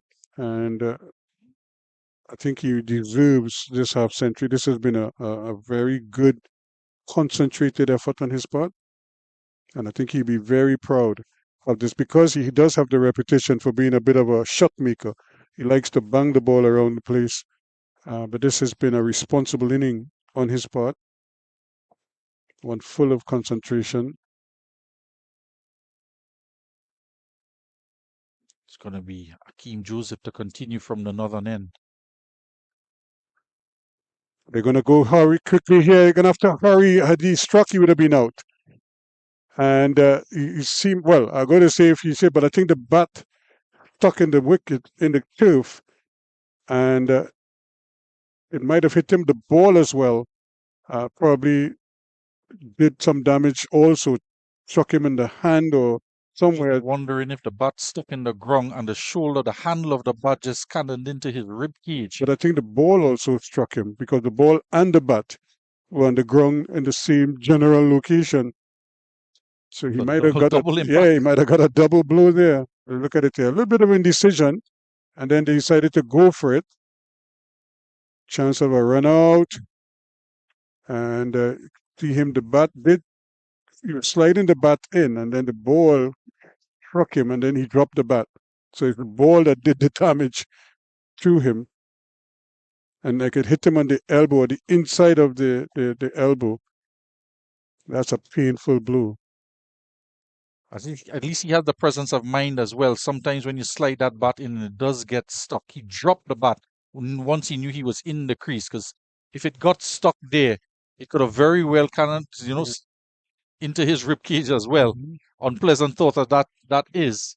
But just looking at the run itself, Bishop eager to get off the mark, just drops and run, but it went straight to the fieldsman at a good pace and a pace such that the fielder ran onto it, was able to gather very easily and have a shy at the stumps. And a questionable call, you think, Ruskin? Yeah, Larry Edward attacked the ball nicely, and he got a good bounce. It kind of kept up to him, so he didn't have to go down too far for it.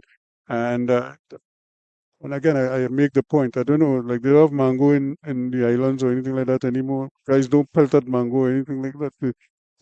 They keep missing the stumps all the time. It's like that is part of the boyhood days that has vanished, it seems. And because he took aim now to in his defense, he had one stump to aim at, and so he had to pick up and throw, but he missed. He missed the stumps, but he hit the batsman. We see the drills that they do as well before the game. There is a session that the fielders run through trying to hit the stump. I just wonder if anybody's keeping a count. Sometimes we see the Australians used to have a bet going who can hit the stump the most. Well, they'll be all broke here. And the mangoes survived. Tony Girl is vicious at mango throw, He could just pick them off the tree. Yep.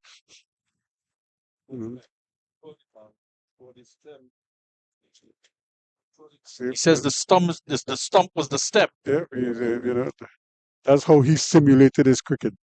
You know, threw at the mango stem. I can't Now, imagine those aiming at the mango, what they would be thinking it was. You get the mango soft. so listen, here's the key. I used to use ripe rose mango, pelt bear mango. And I used to use ripe fair mango to pelt calabash mango. And then I would use ripe calabash mango to pelt chuli mango.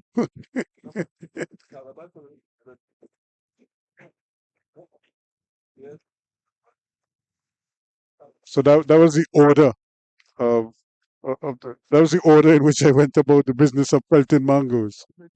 But you're right, some calabash were big. They were fairly big mangoes. But there were also some big chili mangoes too, and it was worth the effort. Yeah, it was worth the effort. Now the mango that seems to be the mango of choice these days is starch mango. Yep. Starch is Mr. Starch. That's well played, and in a almost like a new. He's very side on, pretty much behind the line of the ball, trying to get on top of the bounce, very correctly, almost like a Carl Hooper type of batsman.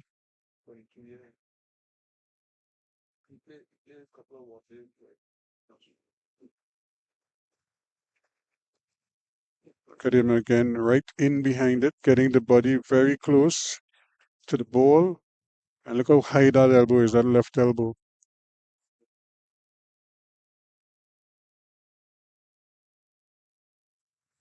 Again, Good looking forward defensive shot there. Head, everything in line there.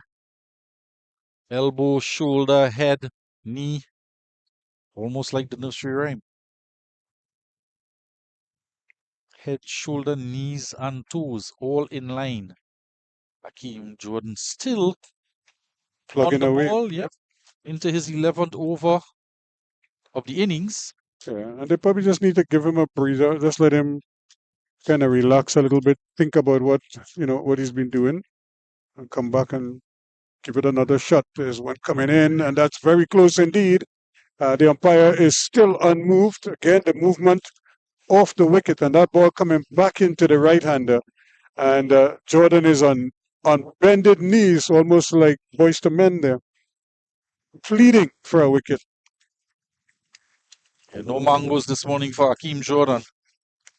Loud shout there. Look at it again. Straight forward. Comes back. Perhaps the height. The height, probably. And Bishop is a fairly tall man, and so he was already on the front foot, trying to adjust to the ball bouncing and coming back at him. And that's the beauty of that in cutter. If you pitch it well, the batsman will be playing possibly around the original line, but once it moves, the pad is almost always in the way. Yeah, umpire Kelman Cowlesser there at the northern end, vindicated by the commentary box in his decision of not out. Jordan, though, has to be careful. You don't want to see players overreacting to decisions one way or the other. Well, they had a loud one last night against MBK Joseph off the bowling of Larry Edward. And it was an extended appeal. They were convinced there was an edge or something off the glove and were very disappointed. 78 for 2 after 25. Yeah, it's. I mean, you could understand as a bowler, you feel every appeal you should get a wicket, but it doesn't work that way. And even when you think you have the wicket and the umpire says not out, hey, there isn't much you could do. I am yet to see an umpire reverse a decision based on the remonstration from a player after the appeal. Well, we have seen decisions being reversed in the past in cricket.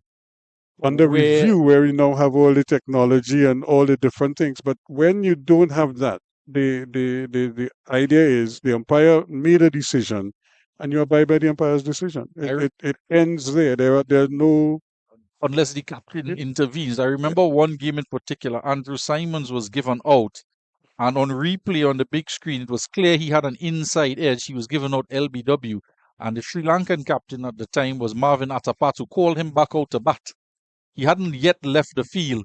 But that is different to an umpire overturning a decision. Yep.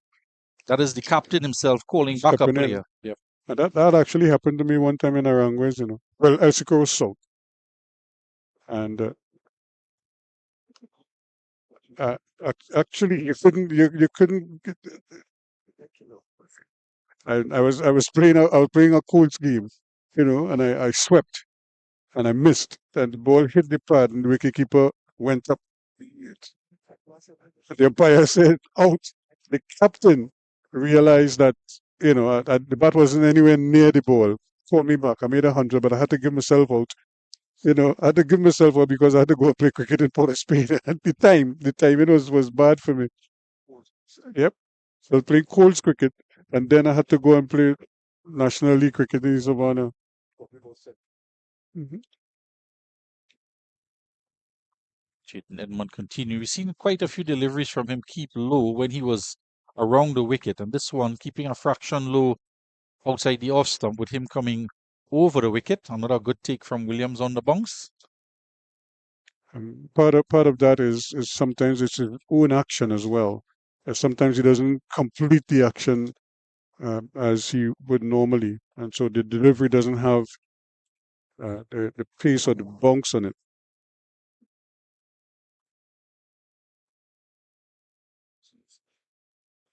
Again, he's bang on target here, and so I think all around the bowlers haven't given the batsmen too much to work with in terms of freebies, and when they have, they've been punished. But in the main, the bowlers have been doing a very good and concentrated job of keeping things tight and not allowing the batsmen to get away. Yeah, and so much so the captain has rewarded him with 3 slips to the new batter, Teddy Bishop. Bishop wants to get at him. He's probably reaching, and again, and that is the lesson that we learned this morning from the two overnight batsmen, is that don't go looking for runs. Let the bowlers come to you. You don't try to go after them. And Bishop would be well advised to take heed to that, because they played very well within their own limitations and without exposing themselves too much. And sometimes just a leave alone is a good shot, as we say in cricket. Well, he'll be mindful of a couple things. And it was interesting to note as well, when Edmond started, he just had the 2 slips. But with the new batter, the right-hander, Teddy Bishop, in, he's gotten 3 slips and a gully. So the bowler has that to work with. So Teddy Bishop will be cognizant of the fact that anything outside of the off stump he needs to be careful with. And that's well played, because he played it. It was a little bit up his sleeve, but boy, he almost took Mbeki with him, and at the non-striker's end, and that one went for 4 runs. So that's a good shot, because he hit the middle of the bat and went screaming down to long on for 4 runs. So I think he'll be happy with that. I don't think Mbeki Joseph will be too thrilled. He's already been struck in the ribcage once. As I take my leave, Mr. Gray will be joining. Yes, he's probably saying what it is. What this ball has with me. Here, it's 83 for 2 now. 26 overs completed. They trail by 155 runs. Remember, the target is 238, as scored by the CCC. And so it's good. I think Akeem Jordan is finally going to get a bit of a breather here, which is understandable. Romario Graves is one who's going to come into the attack. And I think Romario bowled an over last night, just a 1 over. And he's looking for Tony Gray is back with us, looking resplendent. Remember, I have to remind myself, this is the vintage Tony Gray. Tomorrow we will see a refined Tony Gray with a new haircut, clean shaven. Probably do his eyebrows, whatever it is. I'm not sure what it is. It's true. Do you? Yeah, that's why I call you tall and handsome. You're You know, right. and when I say that, the guy say, "Roscoe, what are you looking at?" I say, "Hey, that's the man, Tony Gray." But Tigray, like, putting all jokes aside, I am really impressed with the approach of the West Indies Academy and the CCC bowling as well, because I see discipline on both sides. Yeah, exactly. And that's what you want to see. The young players, you want to see them being disciplined in all aspects of the game.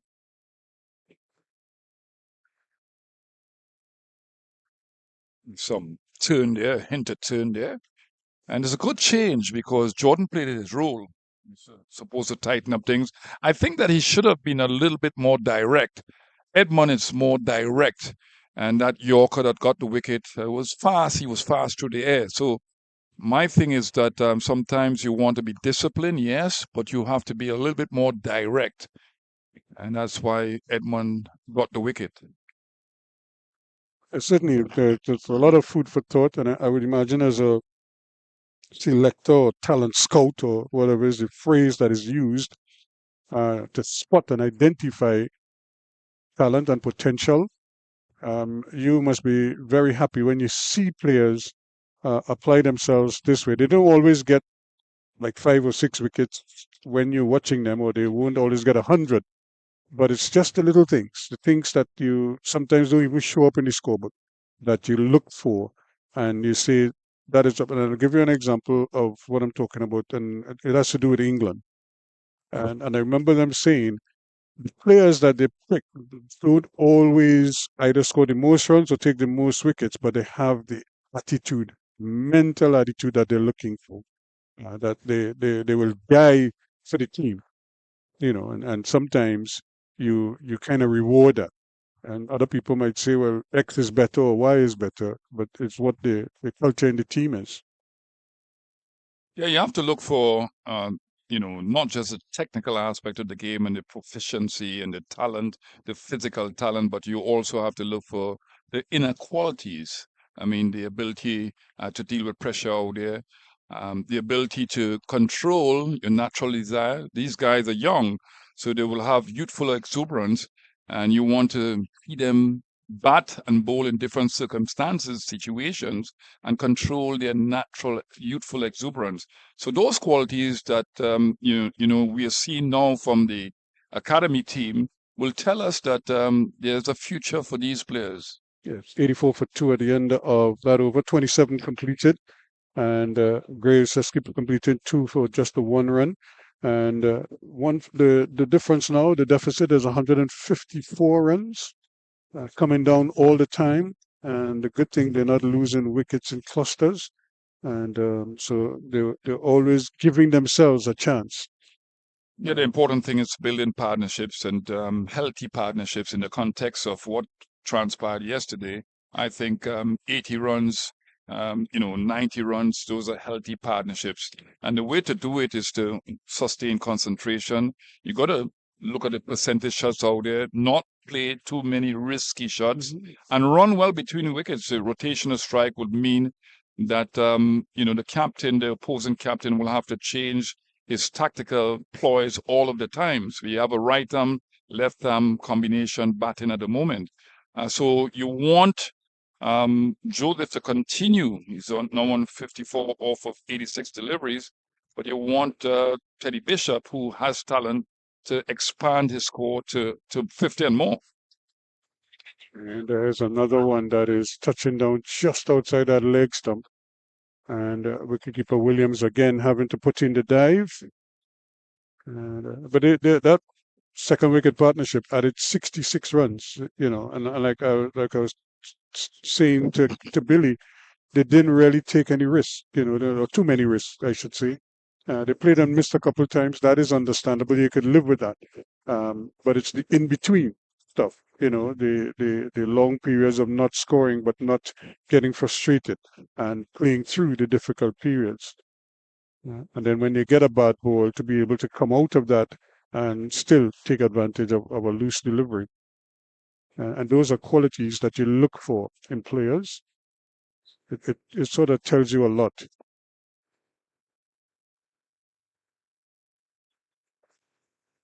Yeah, very impressive. He might not be of extreme pace, not like Holder, but Edmund is doing different things. He's well skilled. So no ball. It's a no ball. Yep. It's his first no ball, so it's not a bad effort from him. The other thing that you notice with him is that he's faster through the air. Those Yorkers seem to be faster through the air rather than off the pitch. So he has the skill. He needs to be consistent. And there are certain ploys that the captain now is setting for his type of bowling. That's well bowled again, but he might concede a couple here if they run well, and they are. And they'll get two, and Becky wants a third, but I don't think Bishop is too interested. And now look at the run up as you're talking about how impressed you are with Jaden Edmund. Look at his run up. I think he has a very good run up. It could improve as he goes along, but he does use his run up very well. It's nice and smooth. It is not as choppy as some others. Look at how quickly he gets into his work here as he approaches the stumps. And so everything is smooth as you go through. As he gets stronger, he will learn how to probably stay upright a little bit longer and really hit it in, hit the deck nicely. But look at how relaxed he is as he approaches the stumps. The strides are consistent and the pickup is good. And look how the front leg is braced as he comes over that front leg. He's biomechanically efficient. The front arm is what I'm looking at too. Obviously, you want the forces to go in one direction. He can do a little bit more with the front arm. And the back leg as well. That's a good stop. That's brilliant in the outfield. Shama Holder. Yep. Staying in the game all the way through. But look at his right leg, where his right leg plants. That one is the one that breaks a little bit. And it pushes slightly to the right. So it shows that his foot is parallel to the crease like that. And then everything else has to come over. If you look at his right leg, when he plants it, not the front foot, the back leg, when it plants, it kind of collapses just that little bit.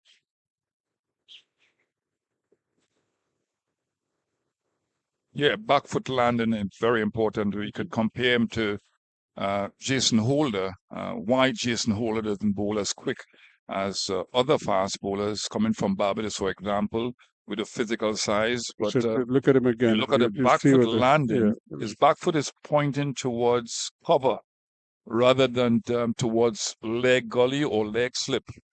So that back foot doesn't come through fast enough.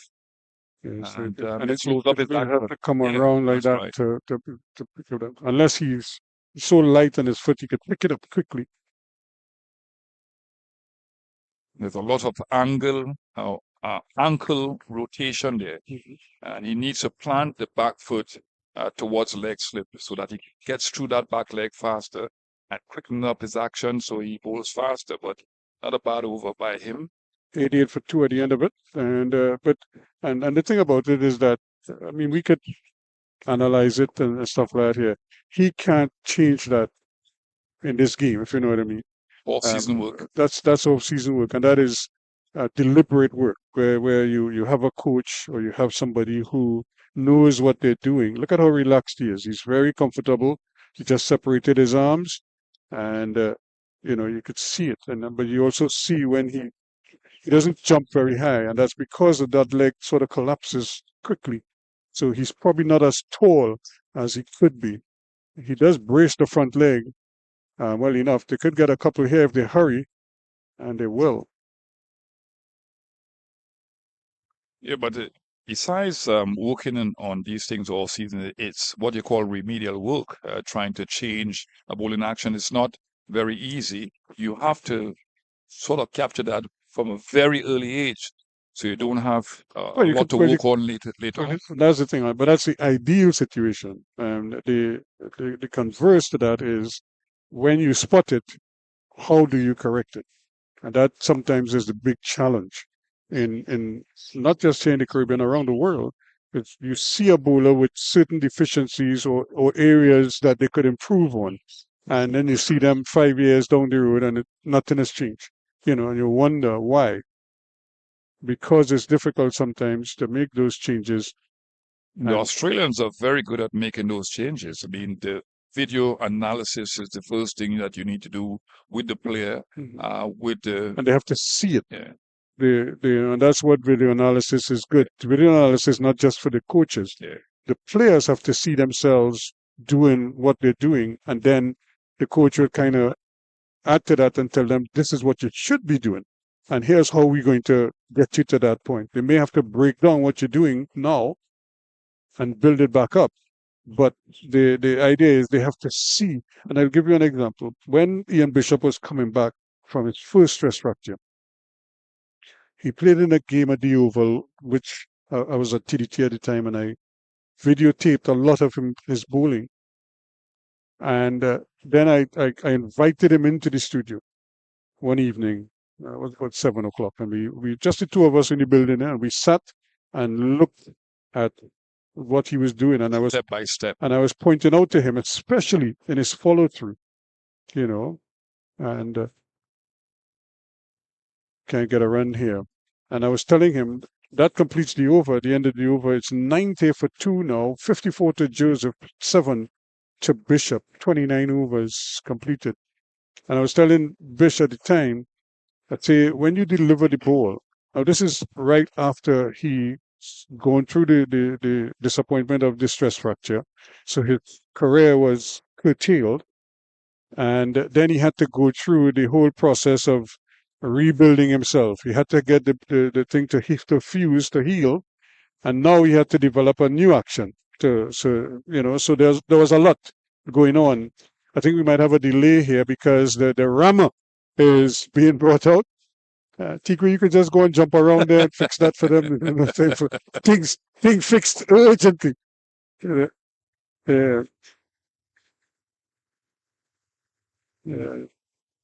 Yeah. So I was telling you, and so we sat and we went through. We went through the first over, we went through the second over, the third over. Then I asked him, I said, "What are you seeing?" And he wasn't quite sure how to respond to it. I say, "You don't want to know what I am seeing?" I say, "Look at your follow through." I said that tells me everything else that is happening here. And when he ran up and bowled, he delivered the ball and he cut off right there. There was no follow through, none at all. And I told him, I said, the reason why you're doing that is, one, you're very conscious of the injury, still not psychologically over it. And two, you don't want to get injured again. So you're doing what is the easiest thing to do. And in terms of this new action that you have, I'd say, but picture that in your mind. Think of how much quicker you could bowl if you could just go back to what you were accustomed doing, even with this new action, and then just follow through when you deliver the deliveries. I say do it off a short run first, and then you could extend after that and see how it works for you. And I'm happy to say when he came back, he actually came back with good pace. He was still swinging the ball at high speeds, but then the second stress fracture came, and I think mentally he was like, no, can't go through this again. Well, what Bishop had with the mixed bowling action, because the top part of the body was not aligned with the bottom part of the body. And for a guy who is physically tall, 6'5", at the time, And perhaps, muscular, muscular, 220 pounds, not easy to control.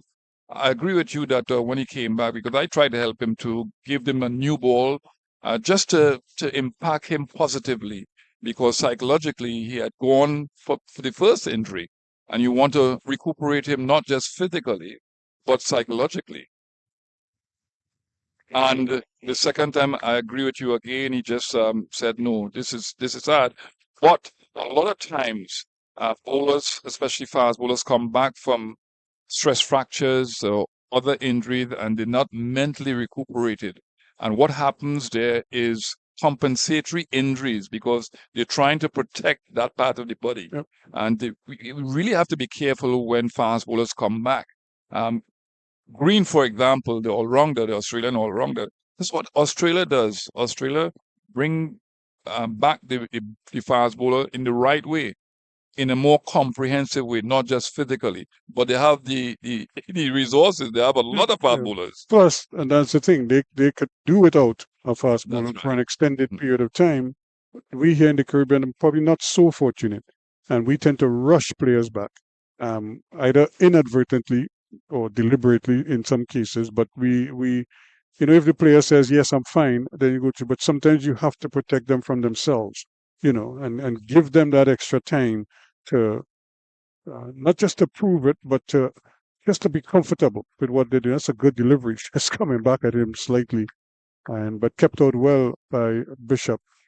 So those are just some of the things. Now, I'm going to tell you Australia is the wrong example because they have so much going for them, that they could. But think of the countries like, say, Pakistan, and how many talented people you see, fast bowlers you see come up, 18, 19 years old, then you don't and hear then about after them. they Yeah. reach 20, 21, they have a stress fracture or some they break down, and then that's the end of them, you know.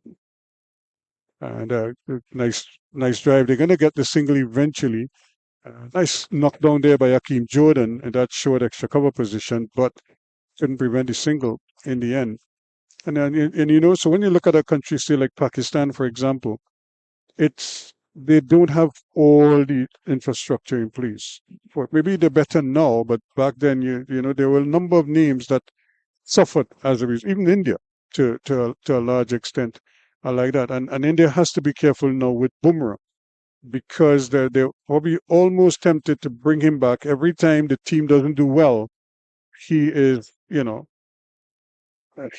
might be the answer Yeah, he was to their problem. fantastic in Australia, but to me, I think they overbowled him.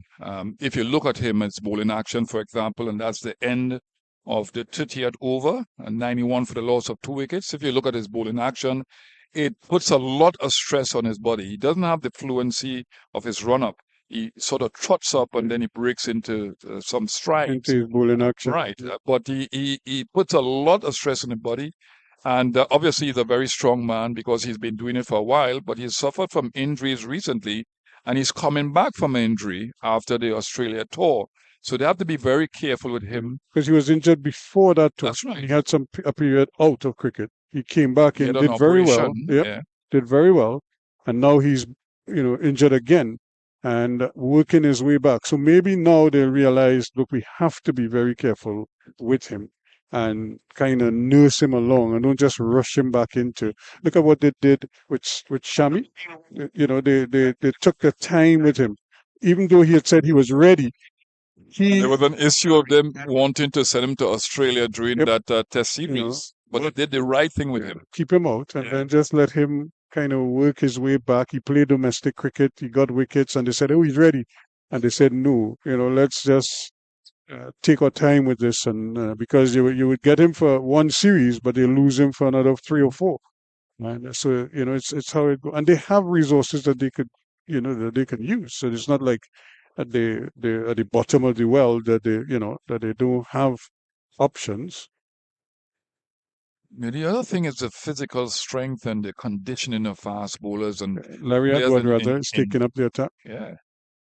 In general, I mean, you talk about the Australian Sports Institute. They are very good at helping different national teams from Australia to prepare. Loughborough University in England, it's the Sports University of England. They really entry. That's a good shot. That's an excellent shot.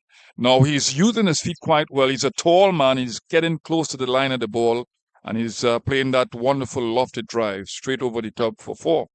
Yeah, he didn't try to go across it. He got close enough to. Probably wasn't to the pitch of it as well as he would have liked. Watch it here. He still had to kind of get under it, and then decided he was going to go with it. There was a long off 3/4 of the way out, but it flew past him. Now they've put the long off all the way back. So they're probably hoping that he repeats the shot. And I'm sure Teddy Bishop is probably saying, if I repeat this shot, I probably should hit it straighter, as opposed to hitting it slightly off of the splice of the bat. Or try to milk the singles down the wicket. There's a gap now, although there's a short extra cover in place for that misdrive, but he has more gaps now to work with. So Again, he's captain of this academy side, so he's got to show his captaincy ability out there, understanding what the opposition is trying to do. But he's excellent at the drives. He's using his feet quite well, and he's getting out that stride to get to the pitch of the ball, pushing back the spinner.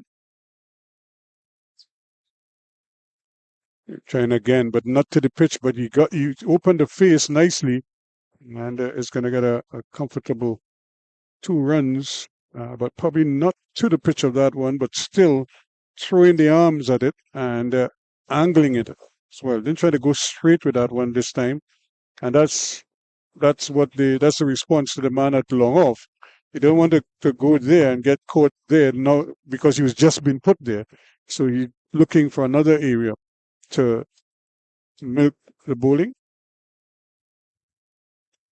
That's another ability that you need in trying to put the ball in a gap, the use of the face of the bat on contact with the ball. And we've seen a good example just now, playing square of the wicket with a slightly open face bat.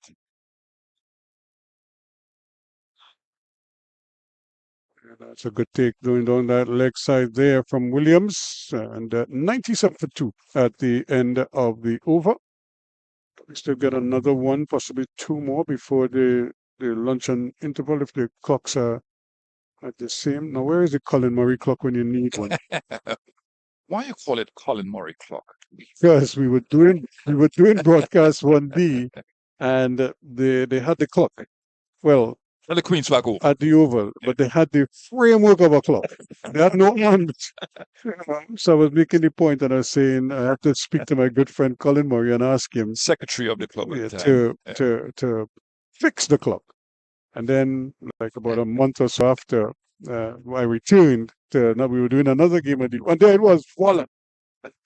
The clock, the Colin Murray clock, was up and working perfectly. He's going to be listening to you, Ruskin Mac.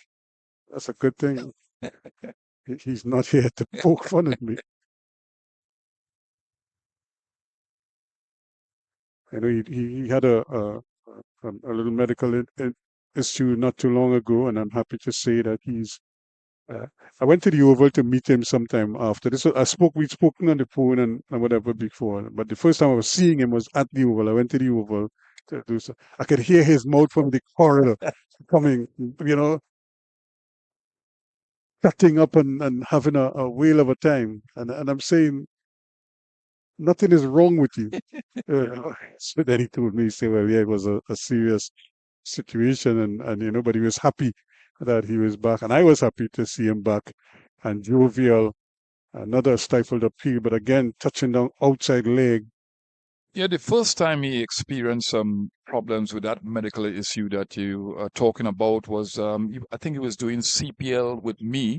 And during the break, I noticed him sitting down, and he was very quiet. And something is wrong with him when he's quiet. Yep. Yeah. All right. And, he went home that night, and then the following day I heard about his situation. Now, Colin Murray is just a wonderful character. He's affable. Let me use a big word. He's friendly. That means friendly. And he has, worked well where sport is concerned in this country. Not just as a commentator. You talk about Queen's Park, for example, that has produced a lot of international cricketers, not just in the deep past, but presently and in the recent past, a lot of international cricketers. And, he is put in the work, so he must be complimented for his indelible contribution that he made There you go, to using trans big words again. sport. There you go, using big words. Colin was the same. It's me that talking about. Good take. Excellent take by Williams. Colin Murray was the same. It was me that talking about. What? Indelible contribution. Yeah, that's a good take by Williams. We have some good wicket keepers in recent times. We've always had good yeah, wicket keepers in West Indies cricket. Like Trinidad, Murray, Barbados have had good keepers. David Murray. The Windward Islands have had decent wicket keepers. Jamaica, and the Mike Finley. the funny one of them would have been Renford Pinnock. From Jamaica. Yep, another And Jeffrey Dujan, of course, went on to become one of the Very greats of West athletic. Indies Yeah. cricket. Guyana have had good wicketkeepers over the years. The region has been blessed with outstanding I was wicketkeepers. so impressed with Imlak, Yeah. Tevin Imlak in Pakistan. His movement was fluid. His glove work was excellent.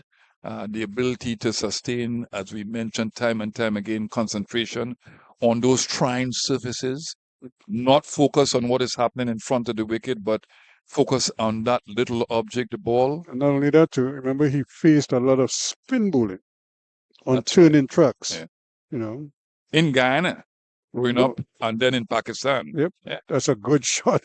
That one, the bowler was appealing for an LBW, only to see the bat come down and stroke it beautifully past the man at mid-on and down to that brings up the 100. It's 101 for 2 at the end of over number 32. Bishop is 14, 58 to Joseph. And the Academy trail by 137 runs as they go to lunch on 101 for 2. Yeah, I think that they could be really pleased with their efforts. 101 for 2, not facing a huge target at all, to win on first innings first of all, and that would be their objective. Now, obviously, Joseph is on 58 of 100 deliveries. He has batted quite well. He's played some lovely shots. He's hit the ball to the boundary consistently, but the internal running between the wickets was also good. Teddy Bishop is there. He's captain of this academy side, and he's on 14 of 31 deliveries. So they're building a partnership, and we know to get to this score first of all and give the CCC team a lead, it depends on both of them. They've had a foundation of building a partnership. They want to expand this partnership now. Well, it certainly is. They came together with a score of 73. They've taken it past the 100 mark. So they may be saying they still have plenty of work to do. And they'll get to that when we come back after the luncheon interval. It's 101 for 2 now. They trail by 137 runs.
Not this trio.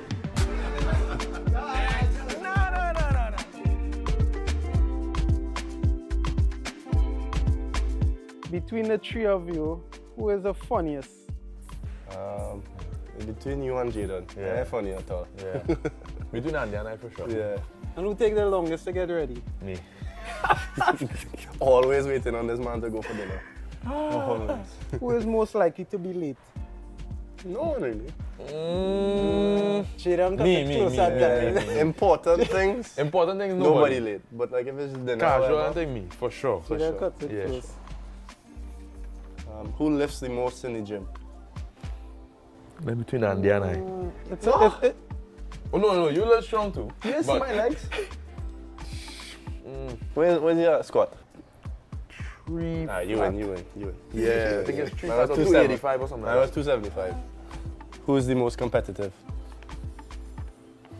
It varies. It very depends on what we're doing. Yeah. Yeah. Table tennis. These two can't beat me, so I just always win. I just always win anyway. If it wasn't cricket, what other sport would you like to play professionally and why? For me, I'll pick track and field because that is what I used to do before. So for me, if it's professionally, I would always go back to that. It would be easier. Football. You're not good at all. Hey, I used to play football and It wasn't good. you mad? We're mean on a game. Nobody, all them mad. PS5. Yeah, I have medals for football, eh? They give out participation medals too. No. Squad banger from outside the box. Alright. Top corner too. You. I would choose football because I actually played football at a decent level. Okay. I played the highest school Next. football level. Wait a minute. Next. Hey, I have an intercal game, eh? I played intercall final and like big sellout stadium. About 5,000 people watching. Who do we think did the best at school? Definitely not me. Not me at all. Why that question? Jaden. I don't have a choice. Who is the toughest opponent or player that you have faced in your test career? Probably say like Josh Hazelwood because of his skill. Yeah, I think he was one of the toughest bowlers I've had to face so far. Can I say it's just about enjoying the battle this far for me. Only one man I can call. Drew. Well, Ben Duckett. Nah. He only do it for one game. Drew do it for 6 games, you know. From the Caribbean to England. It have to be Drew. Gives you nightmares?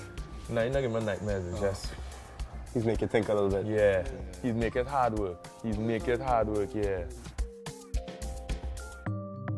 Who's the teacher's pet? The whole team.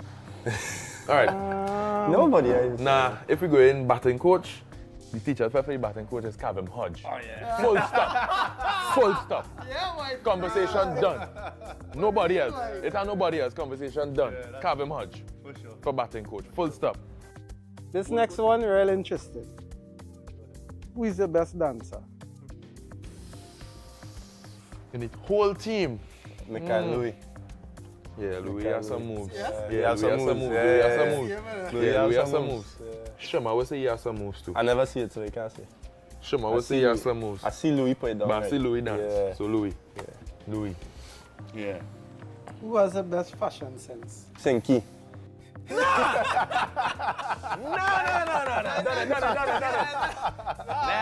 Scott. Nah, you're doing that for spite. You're doing that for spite. Casey has the best Yeah, dress. Casey fresh when you Casey see always Casey. fresh, yeah. Alright, this one I can probably say Sinky. Who is the loudest? We don't need Yeah, that. that's the man, that's the man. Kevin Sinclair. Kevin Sinclair. Come on, man. Give me that way. I'm gonna tell you out, man. Ah, this is an easy one. Who has the worst taste in music? Don't say me, eh? If you only say me. So who are we gonna call again? I don't know, it's not me. You are the worst taste. You listen to country music, bro. What's wrong with country music? Everything wrong with country music. I listen to soca, I listen to dancehall, I listen to country, I listen to Afrobeats, reggae, you name it, I listen to everything. When? All the time. Who would you call in an emergency? Anyone out of you two? Yeah, anybody Yeah, here. anyone out of these two? Yeah, Anybody here. definitely. Anyone. And who deals the best with pressure? I Craig, think one name that Craig stands is is Craig. Craig for sure. Yeah, Craig just Yeah. be real calm. You No can matter never the tell if he's situation, taking yeah. on anything or not. Yeah. Can't tell what he's thinking, he's Yeah. just...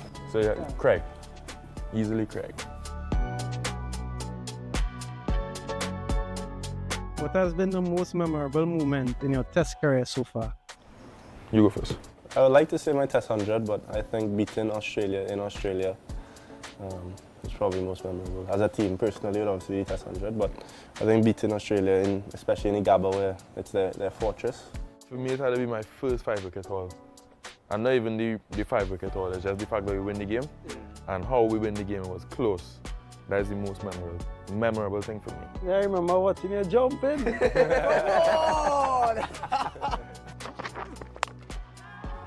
To become the youngest West Indian fast bowler to get 5 wickets, and he does so. For me, it's my first test wicket. It came off my second ball of my first over. So that is something I cherish as well. And we have a picture with that one. Yeah. Hands up. Who is the most naturally talented cricketer? In the team, Alec boy. Yeah. Alec Gifted. just look the part all the time. Discuss the friendship that we have with each other on and off the field. Well, I can speak from when I started, because I didn't know any of them personally when I now started. I started playing cricket with Josh at probably 19, 20 years old, and we just created that bond when we played together for Trinidad in the first class setup, and then we all came together with West Indies, and the friendship just grew and grew, and we went on tours together, and every time we had to go for lunch, breakfast or dinner, we moved together, and we sit near each other on the bus as well. Yeah, I agree. It was something just natural. It was just natural from the beginning. You know, we fight, how we could say it, we go to war together, so we always just lean on each other when it's that time. But it's something that's come natural. We know each other, so like on the field, I would know Jaden bowl a bad over or something. I'd try and cheer him up a little bit. I'd know Andy's emotions when it's not going his way. Yeah, it's a nice feeling to have two of your best friends on the team at the same time. So.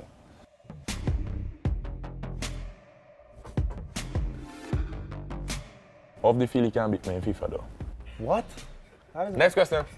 Next question. We have to do a video of us playing FIFA and see how much. The other night we played, I scored 20 goals. I scored 19 with Haaland. Next question. What is your favorite thing about playing for West Indies? I get goosebumps, yes? Everything. For me, is everything. The first thing was I wanted to play cricket. I wanted to play for West Indies. And then obviously playing, you get to experience test cricket. You get to experience singing the national anthem.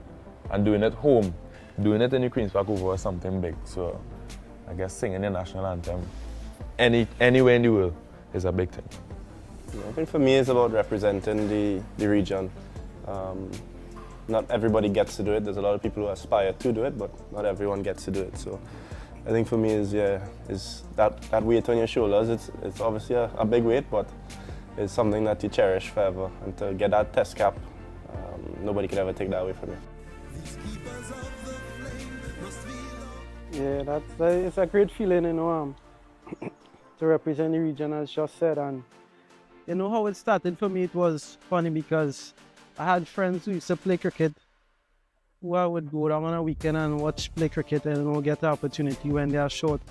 And I know those are the ones who actually wanted to play for West Indies at the time, because I used to do track and field. So it's not only for me now, but it's for them as well. So I'm actually living their dream for them as well. What moment has made you the proudest of each other? I think we were all there when we beat England, right? Yeah. We were all there when we beat England in Grenada. Jaden and I played, Andy didn't debut as yet, but yeah, I think just all of us being on the team and then being there to do something historic like that was a special moment for sure. Goes down the ground. He thinks he's got there. He certainly has. What an innings from Josh De Silva. The ecstasy written all over his face, and boy, he's deserved that. The way we celebrate and enjoy each other's success, that's something I cherish. That's something I definitely enjoy. For me, when Andy made his debut, I was very happy for him. And then obviously getting the first test wicket. I know how much that would mean to anybody. So far more getting your first test wicket on debut in your first over is obviously a big thing. So I was very proud of him in that moment. And for me, with Josh, he's scoring the first test 100. And not because I was batting, just because he get it. Because he was batting well throughout the series. He had, I think, 150 before that. And he was looking like he could push on at some stage. And he did it in that last game, in the most vital game of the series. And he got to that triple figure mark, and we won the series in the end. So I was very proud of both of them in those different moments. What are we expecting from this test against Bangladesh? Win. I would say definitely a series win. Definitely a series win. Yeah. Not much, not too complicated, just to win. Just to win the series. Yeah, do the basics well and make Craig and coach proud. Yeah, that's all.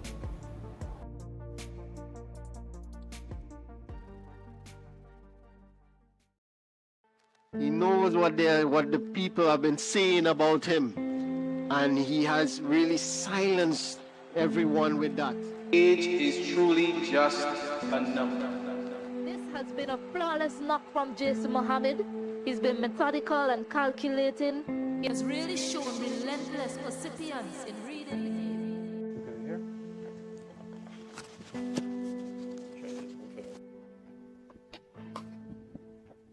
Over the last 5 to 6 years, I think I've really worked hard in terms of my fitness and batting, so to speak, in the nets.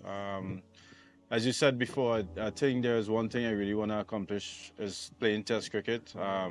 Not sure if it's going to happen or not, but I know this will be obviously my last opportunity.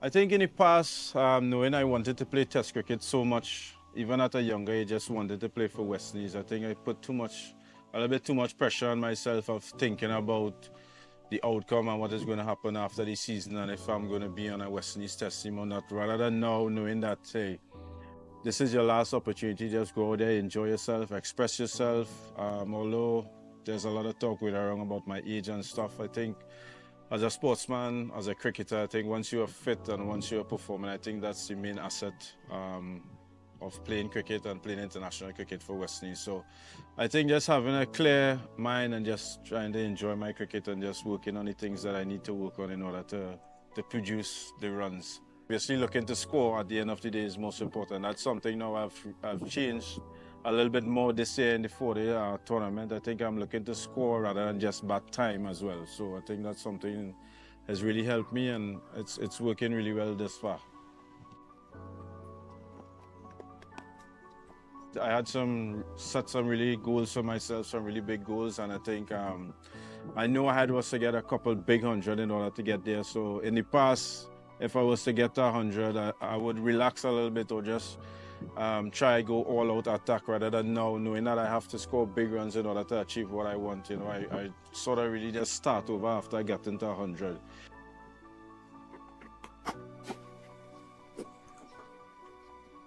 Myself, I just want to be remembered for someone who has really worked hard. Obviously, I've gone through a lot of difficult times in first-class cricket and in my career, but you know, I've never given up. Some people might have, and then with everything else happening with age and everything, I know a lot of people would have walked away. So I just want to be remembered for someone who was strong mentally and always had the love and the passion for the game and always worked hard to achieve whatever I think I wanted to achieve in this game.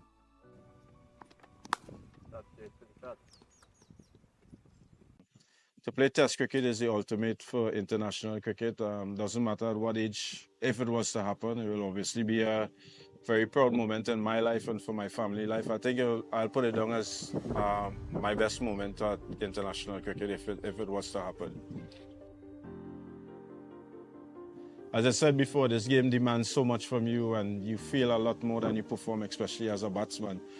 I think at certain periods of time, when things wasn't going my way, even self when I was doing well and wasn't being selected for certain times at West Indies cricket, I think I would have walked away, but I'm grateful that I have a very strong family background, especially for my parents who have supported me from day one. And being married 10 or 11 years now, my wife has really been a strong part in my career as well. You know, she's someone who has always motivated me and said, hey, let's look forward and look forward for doing great things. And I think they are the main reason why I'm still here and while I'm still performing. And now is my time sort of much to give back to them, to say, hey, I'm grateful and thankful for the support that you guys have given me over the last couple of years.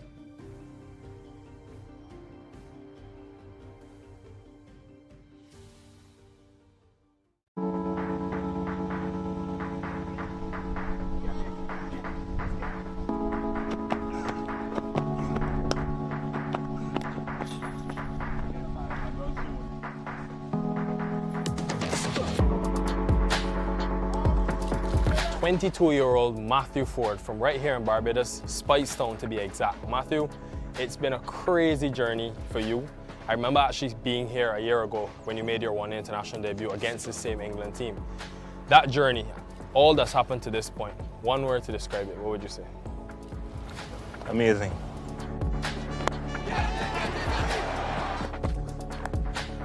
And he strikes again.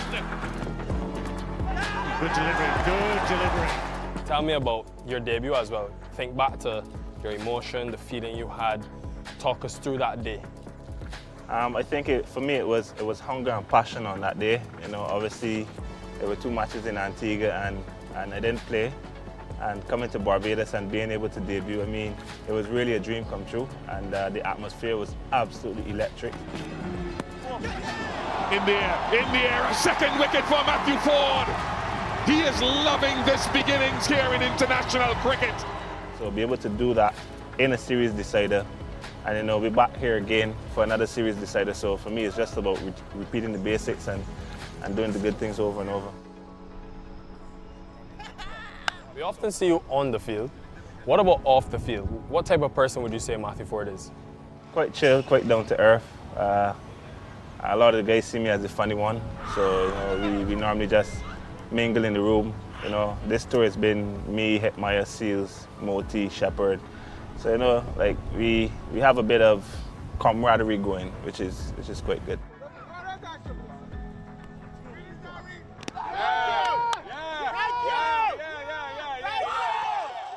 How did you find that balance at school, and when did you know sort of that cricket would be something you put all your eggs in that basket? I think I made the World Cup team at, I was like 17, and it was from then I was like, nah, Mom, I'm sorry, but I want to be a cricketer and I'm giving it my all to be a cricketer. You know, it was, for me, it was always cricket. I've always dreamt about it. I've always aspired to play cricket in the backyard.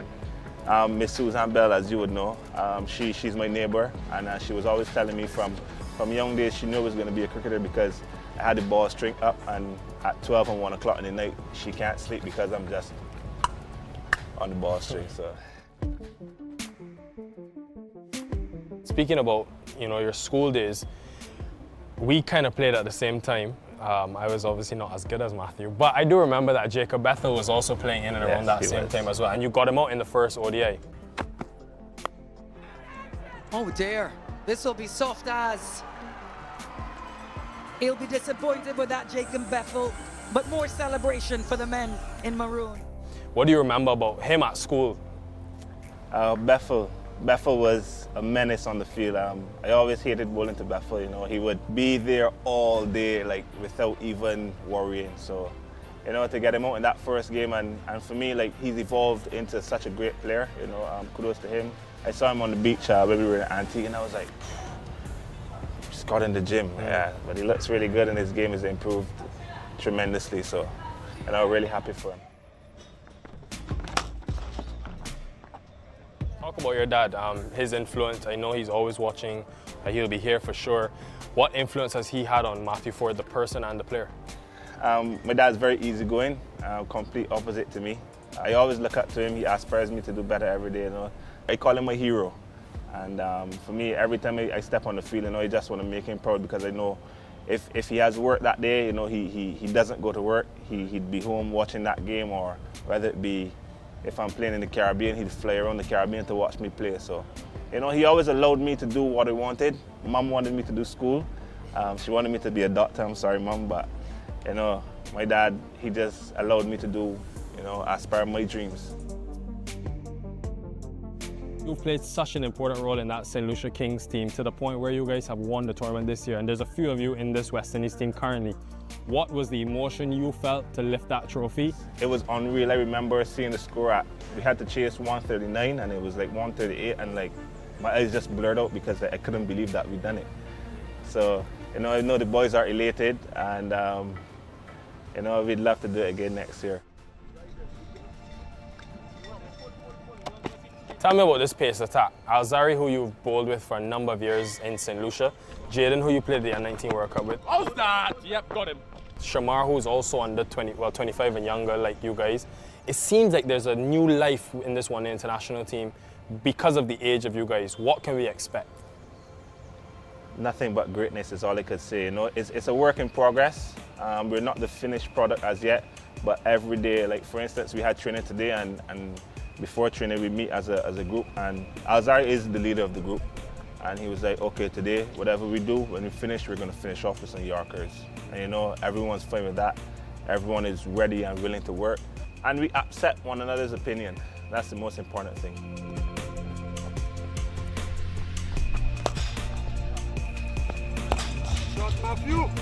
Coach Darren Sammy, from when you first came onto the scene in the Caribbean, he was your head coach, and now in the West Indies, he's your head coach. Describe the role he's played in Matthew Ford, the international bowler. He's a phenomenal guy, and he makes the dressing room so easy. He tells you as it is. He just made things a lot easier, and he would always give you that opportunity. He would always give you that chance. He would let you know what he thinks versus what you think. A lot of the guys trust him, as he's a leader, as we've seen in the future. He's a natural leader. I've never asked you this, but show us these tattoos, and what is the significance of those? Because I've been your friend for a long time, but I never remember seeing these tattoos until recently. So can you tell us about these? This is a dove, and these are 3 crosses, Father, Son, Holy Spirit. So for me, I'm a big guy on prayer as well, and the dove is the messenger. Before we go to every practice and every game, we huddle up, I'd say the prayer, and for me, I like doing that. I like being the messenger. I like praying for the boys. Matthew, as a fellow Barbadian, I want to tell you on behalf of the entire island, we are very proud of you. I think you've inspired so many, and you continue to inspire. And it's just a joy to watch you on the field, man. The energy that you bring, the vibe, the presence that you have, I hope you keep it up, and I wish you a long career full of success. Thank you, Nikhil. Go well.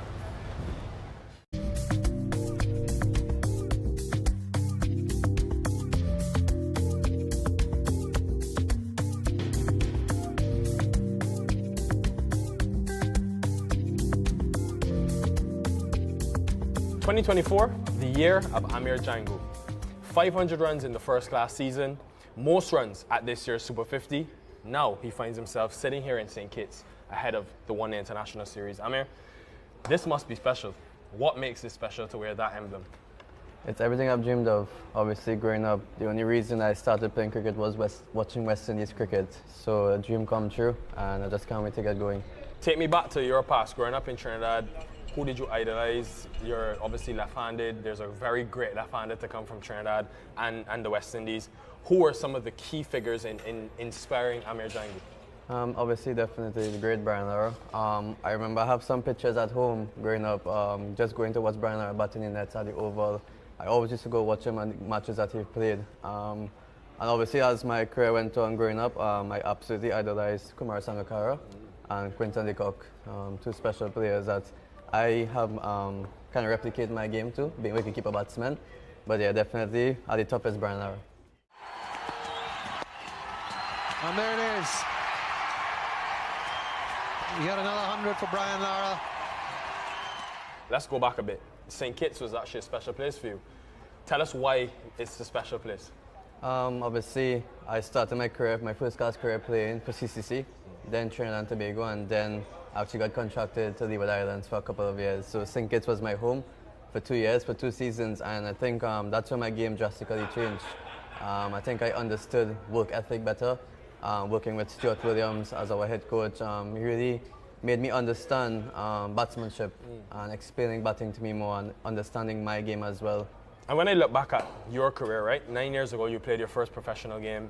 You've been in a West Indies under 19 setup with guys that in this team, Casey Carty, Al Zari. What do you remember about those days? Just having a lot of fun with them, to be honest. Obviously, it was a special group of players. Those guys went on to win the World Cup. But yeah, funny enough, obviously playing for Leeward Islands, me and Casey, we have such a close relationship along with Al Zari as well. So being in this setup with these guys from under 19 level and meeting them here now, it's truly special. Did the disappointment of not being in that final squad for that 2016 World Cup help drive you when you reflect? Definitely. Obviously, there's always disappointments along the path of being a professional sportsman. But obviously, missing out on that World Cup, yeah, it did hurt a lot. But having said that, going to university and meeting up with Frederica, who's even a coach here now, it's really special because he's the one who saw me and got me into the CCC setup. And that carried on my district career and actually took my cricket to another level as well. And let's talk now about this year, 2024, because life's changed for you.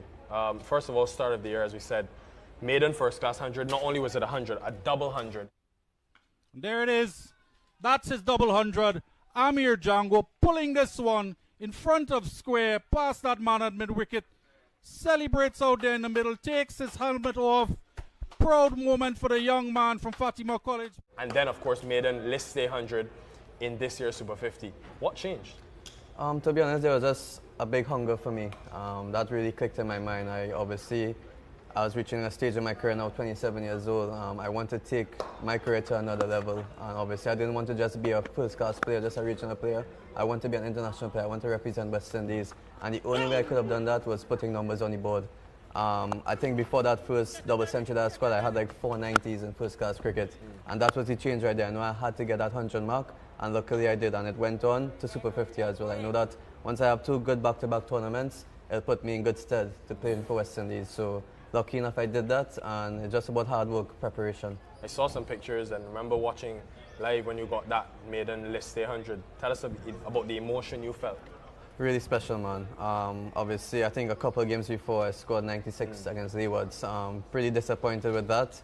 But obviously, everything in sports and in cricket is learning. And obviously, from scoring that 96, I knew when I reached in that position again that I would have made it count. So obviously, against Guyana, top bowling lineup as well. It wasn't the easiest of starts for me in that inning as well. Had some tough periods, but I fought through it. And lucky enough, I did get that century. But having that monkey off the back is a special feeling.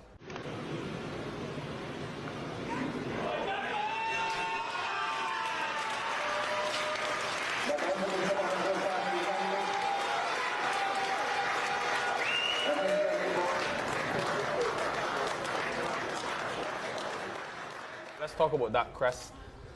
Now you're in the West Indies shirt. When you got the call, where were you? I was actually not about to shower.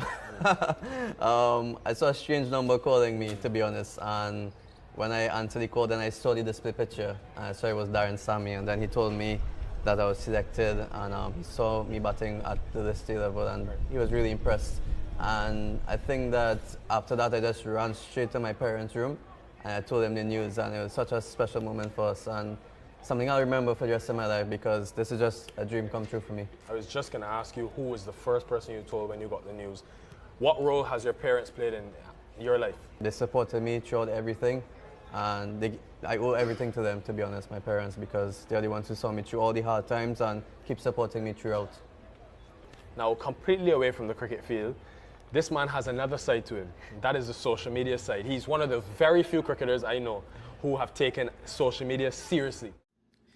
Hey guys, so this is the day in the life of a professional cricketer during the month of Ramadan. Before I even get into any detail, why? Why do you think social media is important? To be honest with you, I think that it's branding, you know. Obviously, when you go out in public and being a public figure, playing cricket as a professional sport, people know you. So I think as though I use my social media to just actually show the public how I really am.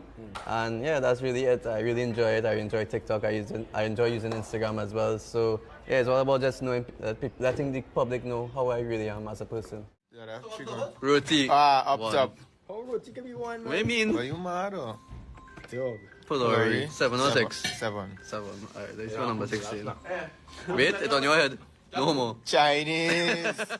Is that sort of a good release to have fun off the cricket field and also help the bonding of the team? Yeah, definitely. Obviously, I think that's my role as well, not only just being a wicketkeeper batsman on the team, but always bringing that positivity, bringing that vibe to the team.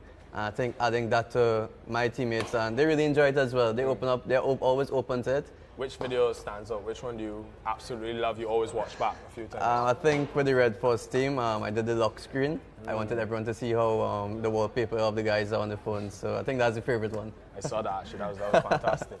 Harry, what's your lock screen there?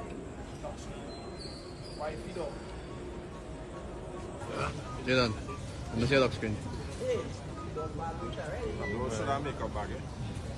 Oh wow. What do you want to learn the most being around an international setup for the first time? I want to learn the most how to be consistent, to be honest, at this level. Obviously, to have a really good example in Sheikh Hope here, probably the best ODI cricket in the region, if not internationally as well. So I think having him around, I absolutely absorb all the information that I can get from him, batting-wise, keeping-wise as well. It's a brilliant role model to have in the team as well for me. So yeah, just to learn how to be a consistent player at this level. Saw you batting, I think, with KC as well, in the net on the first day of the tour. What was the intensity like? It was crazy, to be honest. Looking up Jayden Seales as Harry Joseph running down at you at full speed.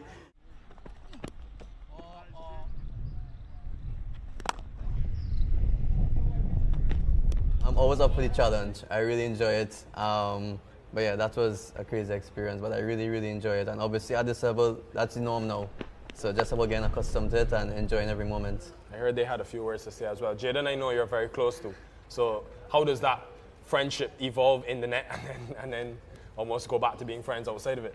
It's crazy, man, because me and Jayden, we're really close off the field. But as soon as we step on the field with each other, we're always at it. It's always a battle.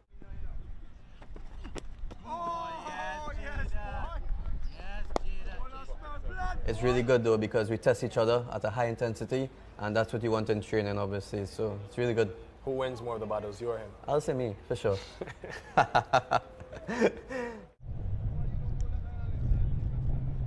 When you look back on your career, maybe 10, 15 years, how would you like it to be remembered?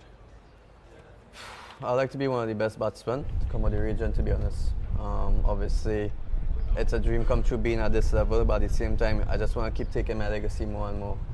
This is just the beginning for me. Why do you believe you can do it? Because I feel as though I have that self-belief now. I think looking back, as you said, 10 years ago, the self-belief probably wasn't there as well. But as I said, like, something just clicked to me and I just have that hunger now to go to the highest level, which I am now, but it's about dominating as well. So I firmly believe that I can do that. All about preparation, all about putting in the hard work, and as well as being a humble person as well. The journey began in Trinidad, it stopped here in St. Kitts, went back to Trinidad and looked at life. Full circle, we're right back here at Warner Park. Amir, all the best. We're excited to see what you can produce and enjoy it. Thank you very much, man. Appreciate it. Cheers.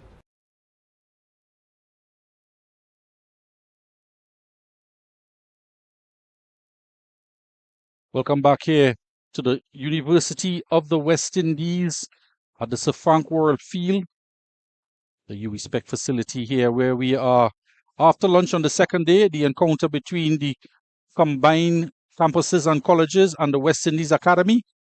The CCC 238 runs in their first innings, and in reply, the West Indies Academy just crossing the 100 mark, 101 for 2, and we're set to resume play. It's going to be the spin of Larry Edward, picking it up from the northern end. And Teddy Bishop is the man playing the cut shot. Teddy Bishop there, not out on 14. And he is joined at the non-striker end. MBK Joseph not out on 58. So I say welcome back to Tony Gray joining me in the commentary. Yes, good afternoon to you, Billy. Good afternoon to our listeners and viewers. Quite an interesting game. It's poised in a nice way, 101 for the loss of 2. Been impressed with Joseph, the way he's gone about things. He would want to get a century in this innings. Lovely cover drive there, but there is protection. The captain at extra cover. And interesting to start at the lunch with Larry Edward from the northern end. Akeem Jordan had a long spell, bowled some 8 overs unchanged this morning for an hour and a half. Quick single played out to Paris there. The choice to the striker's end, and MBK Joseph was quick on the draw with the early call from Bishop. It's the first run after lunch. The score 102 for 2. Yeah, I think that you want to see what the pitch has relates to spin as a good drive, but running good response. And after the break, you want them to refocus and be energetic, because after the lunch break, sometimes you can fall asleep out there and you have to get back into rhythm. So I think it's a good ploy to have Larry Edwards now to see if he can extract some turn, the man in front of the bat. So early pressure for the batsman. Looks like Evelyn it is, stationed under the bat for the left-hander MBK Joseph. Edward is going to stay left arm around the wicket. It's a slight delay in there's going to be a field change. And there was a deep mid-wicket on the boundary. And he's going to come in. Jaden Edmund, he's going to come into straight mid-wicket. The deep backward square comes around to deep square leg. And we are about to resume. There's also notably a leg slip in Romario Graves. So that was the field change that caused the delay right after lunch. And you would think after lunch, 1 ball and then the field change. So did they forget what the plan was in over lunch? Loud appeal, pitching outside the leg stump. Loud appeal again. They're certainly vociferous in their appeals. Said that it was pitching outside leg, and if that is happening, then it's not out. But that ball drifts away from the left-hander. You have to see that again. There's going to be another slight delay here. The 2 umpires are just that's close. That's out, in my opinion. That would be hitting middle stump. And that's a bad bit of umpiring, in my opinion, because that would have been hitting middle stump. Really and truly, Edwards will have to be disappointed with that. Yeah, you could certainly see why the appeal was so intense. It's the second time that Larry Edward has a strong appeal against MBK Joseph. On the first occasion was for a catch down the leg side.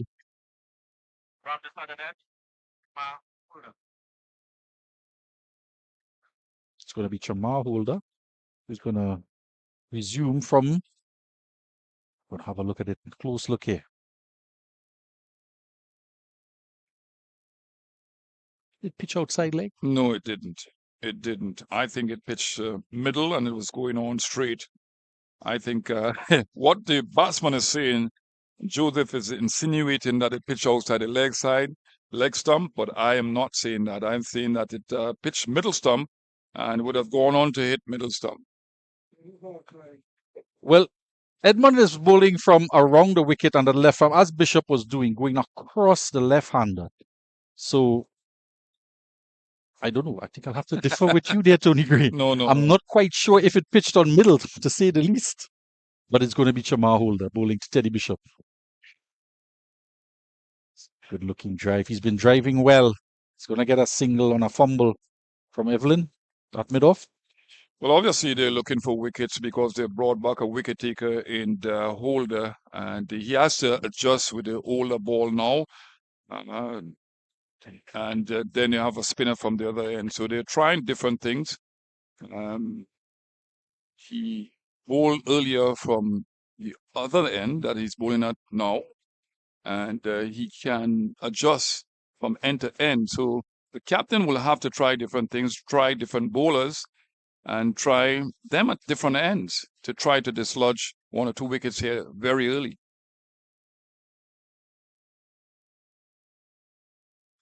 It's well bowled. It's hard work now because the pitch doesn't really assist the faster bowlers now. The ball is a bit older. It's not going to move around a lot. So it's imperative that these bowlers are really consistent, bowl wicket to wicket. Although there are 2 slips in place, a man and the gully position, you have to be a lot more direct than he was.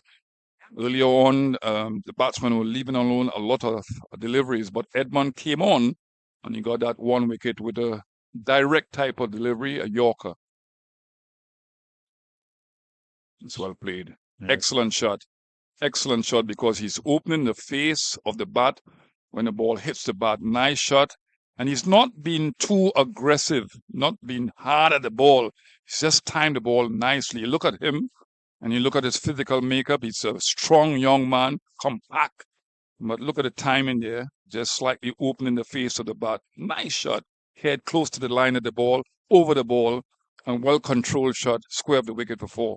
Yeah, not too flashy, just leaning on it and looking for more timing and placement, hence getting it between the gap of cover and point.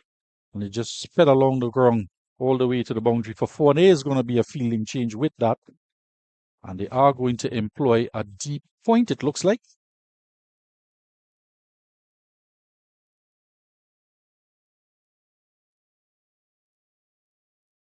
Left alone outside of the Oyster. We did have this morning a spell of 5 overs for 11 runs from that southern end. And before lunch, it was Jaden Edmund who impressed, Tony Gray. Yeah, I mean, he has got good skill. He's a tall young man. As Ruskin Mark mentioned, he has a nice fluent run-up.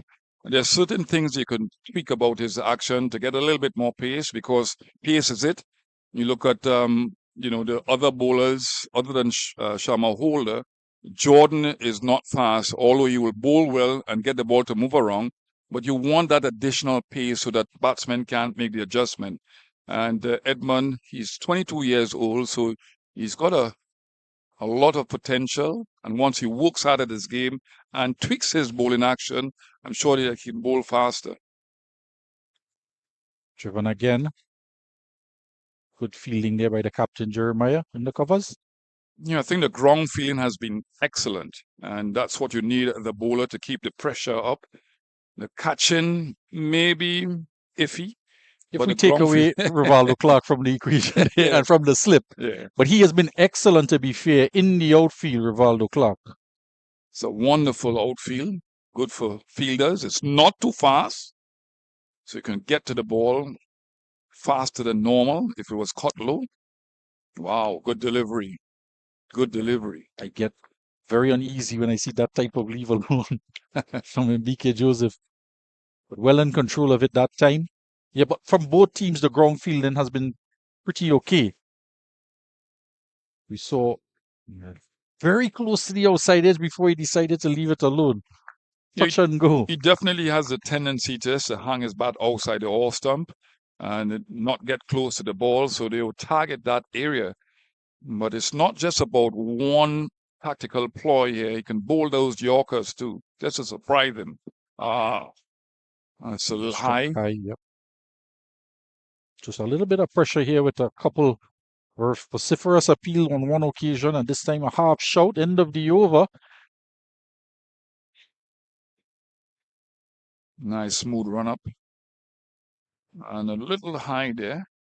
Yeah, we know over, I would think, middle stump.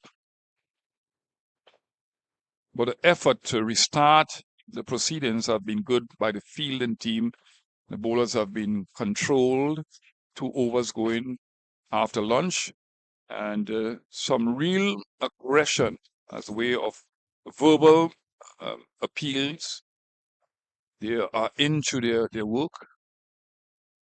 So very pleasant afternoon here at the university facility. You respect? Cool breeze across the ground just causes Teddy Bishop to pull out of his stance as a few leaves just blows across the outfield. We had a huge gust of wind earlier in play before lunch, and we had to take a little pause just to clear the pitch of leaves. The question about Teddy Bishop is, we know that he's always had a talent. Is the captaincy of this youthful team going to affect his batting? Because he's not performed as well as his talent suggests. Missed a couple games, which saw Akeem Ogis take over the captaincy, but he's back and back in charge of the team. But he has looked quite comfortable today as he came out at the bat, middling the ball, getting forward regularly. It's a good shot. It's a good shot. Well controlled sweep shot. And you've heard it time and time again, Billy, that you know, the way you play spinners and good spinners is to try to get out and reach the pitch of the ball or try to sweep the ball at different angles, because you can sweep the ball from in front of the off stump, middle stump, or leg stump. And the man that used to do it efficiently would have been Brian Lara. He used to put real pressure on spinners to bowl in a particular area because he had the ability to play different shots to one ball. And my personal view on that is the entire world had difficulty playing Muralitharan until Brian Lara showed up in Sri Lanka. Pulled out the sweep shot. You know, over 600 runs. Yep. In that series. I think it was a 3-match series too. Yeah, and he swept him to all parts.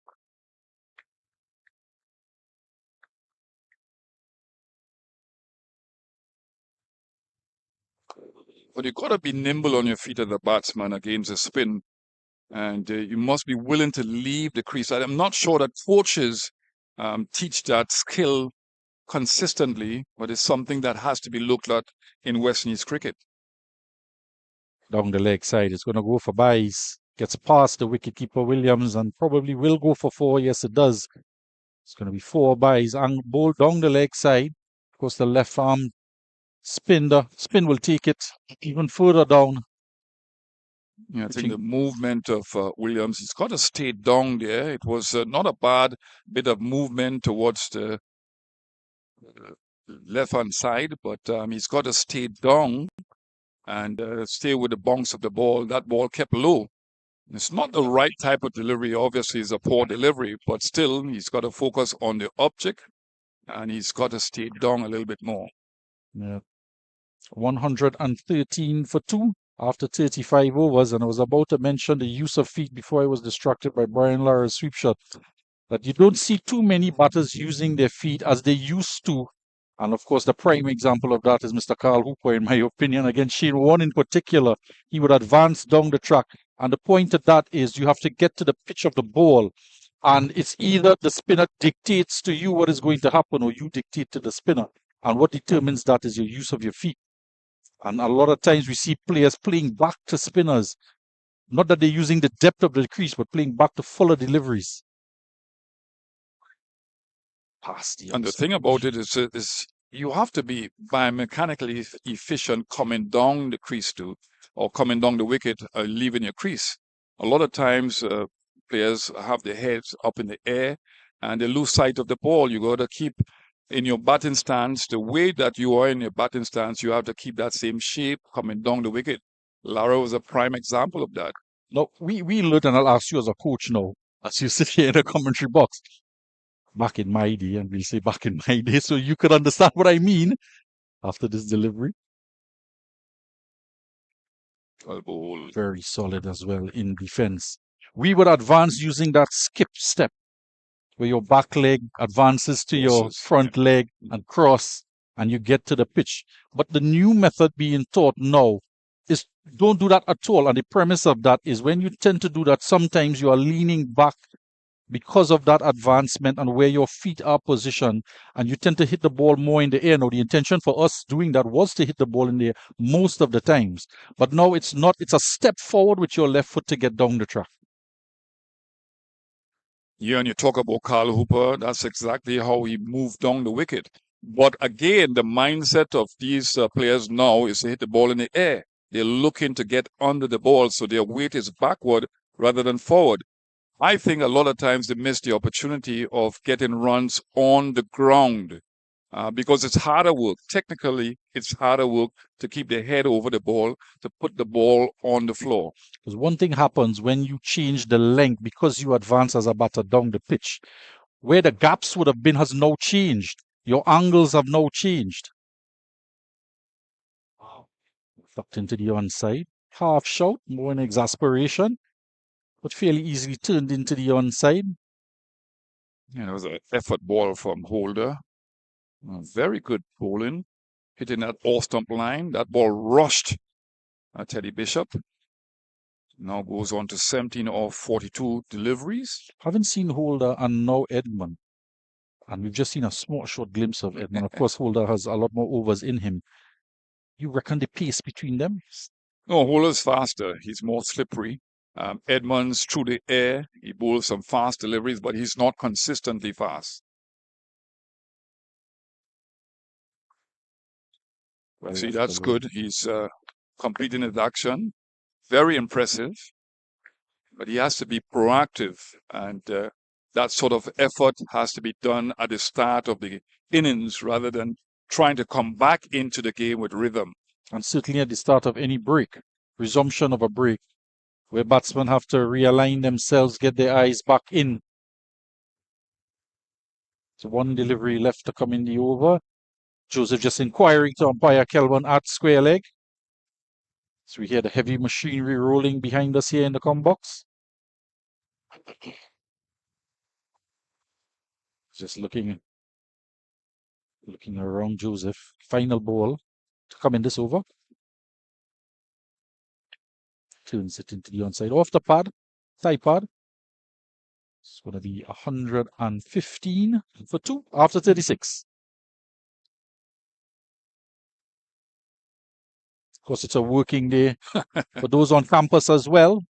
There is the staff in the Faculty of Sports at UWI, and we'll have to thank them for preparing the pitch as well. It's the second day, and you were discussing it as well, and you tend to get a better batting surface on the second day of the 4 days. Of course, the first morning on the first day, and whatever moisture there is in the wicket, and then it dries off over the course of the first afternoon. And the second day, usually a better batting surface. Thanks to Mr. Ramnath Prasad, head groundsman here at UWI Spec. A little uppish, but away from the fielder on that position. Oh, this is real effort. He's smiling, but it's good to see the passion. It's good to see the effort. Something getting 2 runs in the process. Something only those at that age bracket can do. Yeah. But over. You look at the effort there now. Looking to throw that one, toppled over. Trying to change momentum and getting that hand to flick the ball away.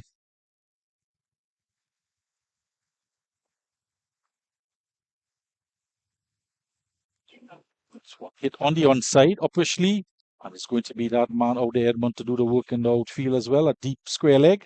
Just 1 run this time. Yeah, Edwards is not turning the ball; he's rolling the ball. He's not seeing the effort with the wrists and the fingers, and he's got to get his body more into the delivery. Now he's coming over the wicket, right, and he's bowling to the left-hander, and he's trying to get him to play obviously on the onside because a leg slip is in place. But I think this is a wrong ploy. Drop and run there from Bishop, using all of his guiles just to manipulate the strike. I think he should look to come over the wicket and try to angle the ball into the left-hander, bring all the slip fieldsmen into play, not just the ones on the off side, but the one on the leg side, and you have the man in front of the bat on the on side. So I think it's a wrong ploy. He's not going to get any turn coming from this angle. Or any LBWs for that matter. Could bring the LBW more into play if he comes left arm over the wicket. Just an adjustment of the man in the deep square leg position for MBK Joseph. Oh, is he gone? Yes, Evelyn takes the catch off the bat, inside edge, and that is what he was aiming for, Mr. Gray. And that's why he stayed. You're not going to get an LBW. Going to get him caught in that area, and he has to go. And a good knock comes to an end, 65 off 115 deliveries. Well, I was saying that to me, it looked like Joseph is more efficient playing through the onside. So the line was wrong, but he proved me and you wrong too. And it was just a bad shot. He didn't cover the line of the ball. He didn't get out it, and he played it uppishly. You could see him not getting out. Nice flight to delivery on the line of the off stump, and it turned prodigiously, and it was an excellent catch for the man at the pad position. Just to prove Mr. Tony Gray wrong, he can turn it that significantly, but he pitched it outside the off stump to extract that turn, which could make me right as well if he goes over the wicket. Well, that was, to get that amount. Remember, he's also into the bowler's marks. I was saying that. That's right. I was saying that he's got to ring the ball a little bit more. He's got to look for turn, not just roll the ball. And that ball spun, and perhaps that spun more than any other delivery that he's bowled. Indeed, it did. And Rivaldo Clark makes his way out to the middle now. So 65 from MBK Joseph. All in all, your assessment of his innings? I mean, he tried his very best. He played some wonderful shots. I mean, he's primarily an on-sided player. He plays straight down the wicket. We've seen some good shots. He's a timer the ball, although physically you might might think that he would be a power hitter, but he's a timer the ball. But he's got some issues with hanging the bat outside the off stump and playing offishly through the onside. So he's got to work on that, but still an efficient and very good innings by him.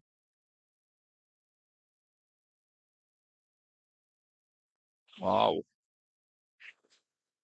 Now, inexplicably, Rivaldo Clark comes out and his first ball he faces up to Larry Edward is to smack him just barely over the man, 3/4 way to the boundary. And it's one of the taller fielders in the field. It goes into the boundary for 4, but over the head of the man, Jaden Edmond, at a deep mid-off, and very lucky indeed to escape there. A little bit of T20 cricket at the start of his innings. Excellent effort by Edmond. As you mentioned, he's a tall man. He could be about 6'2". But that ball was hit with tremendous power, and it just missed the fielder, Edmond, in that long off position. Just wondering the thinking there. You just lost a wicket, 119 on the board at that point in time, and you try to go over mid-off. Did he even know that he was further back than a traditional mid-off? The end of the over, 123 for 3. And that's the thing that captains do, is sort of have this ploy of putting the fielder 3/4 way just to encourage the batsman to go up over the top. But you didn't expect him to hit the first ball for 4.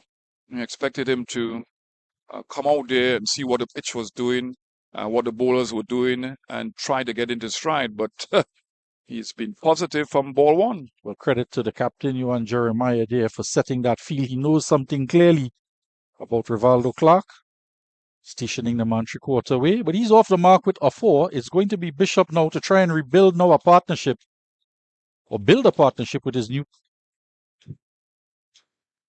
colleague at the other end, Rivaldo Clark. Bishop is on 19 off of 44, so he's been there a while, but we have just resumed after lunch, so he'll need to reset himself again, particularly after the loss of MBK Joseph.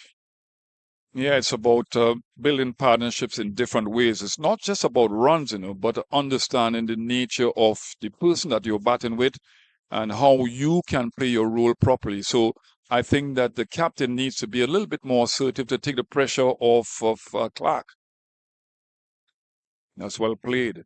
Excellent batting. He looks so efficient when he's playing those defensive shots. He's using his height quite well. He's over the ball, and he's presenting the full face of the bat. Yes, he's the epitome of ease, playing in that forward or backward defensive. Makes it seem as though anyone can do it. Has that fraction of a millisecond more than everybody else, which means that he's picking up that ball very early from the hands and has very good eyesight.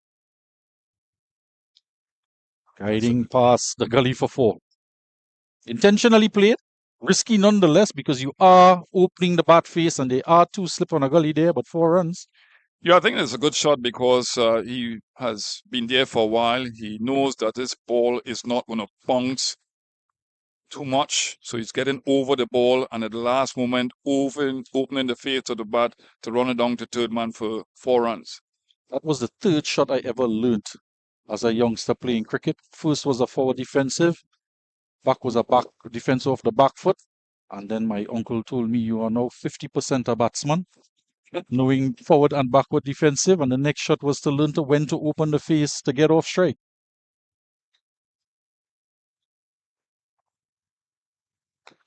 Oh, that's a good delivery. Was there a bat on it? Loud appeal.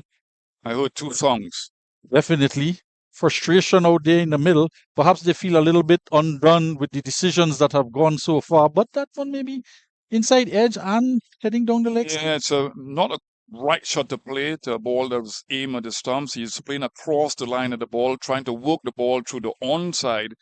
And I heard two songs. So it must have been an inside edge. Well, it was heading down the leg side, that's for sure. But it did look as if the bat and pad came together simultaneously on impact with the ball.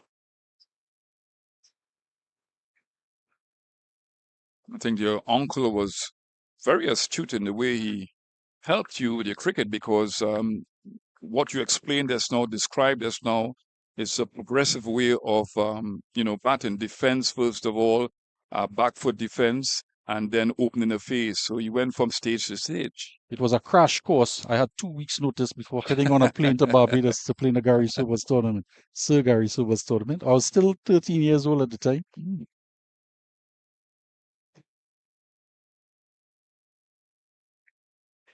It's well done. Well done. Feeling the ball on his bat and that's using his wrist nicely to get one run. Now, he's got to understand the line from the bowler, not just the length, but the line from the bowler.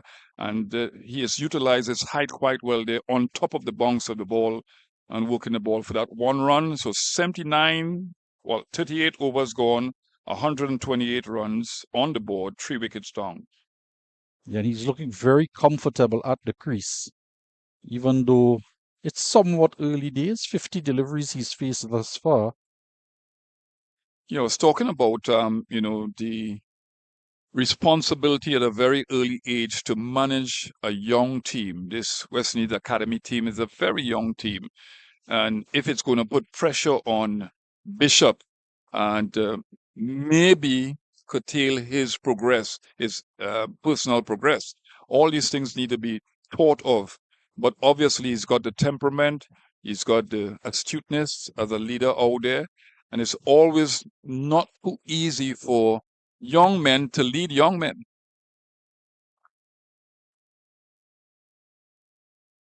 Dinesh Ramdin comes to mind as a former Trinidad and Tobago under-19 captain, a West Indies under-19 captain. I think that he had the balance. He was very, very intelligent tactically from Pre-Sal Cricket Club, and he would have seen as a young man the late Ranjananan because of the location of the ground. And, being neighbors to these guys too, so that you would have seen them practice. Ravi Rampal is from that club too. So they came at the under-19 level with a mature and intelligent way of doing things, not just on the field, but off the field. Of course, that is where in Balmain, our headquarters, the Trinidad Cricket Board. Across the way is the Pre-Sal facility, Pre-Sal Cricket Club. Many big names passing through that club, as you've indicated. None bigger than Mr. Altaf Bash. Good afternoon, Mr. Bash, General Secretary of the TTCB.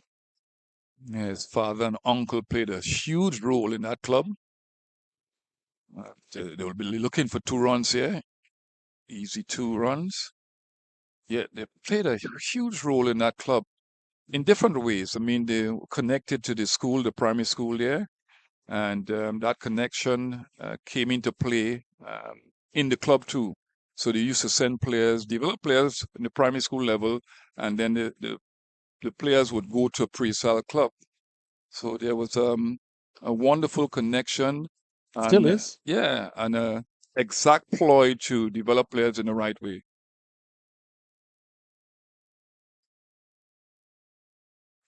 Edward continuing here.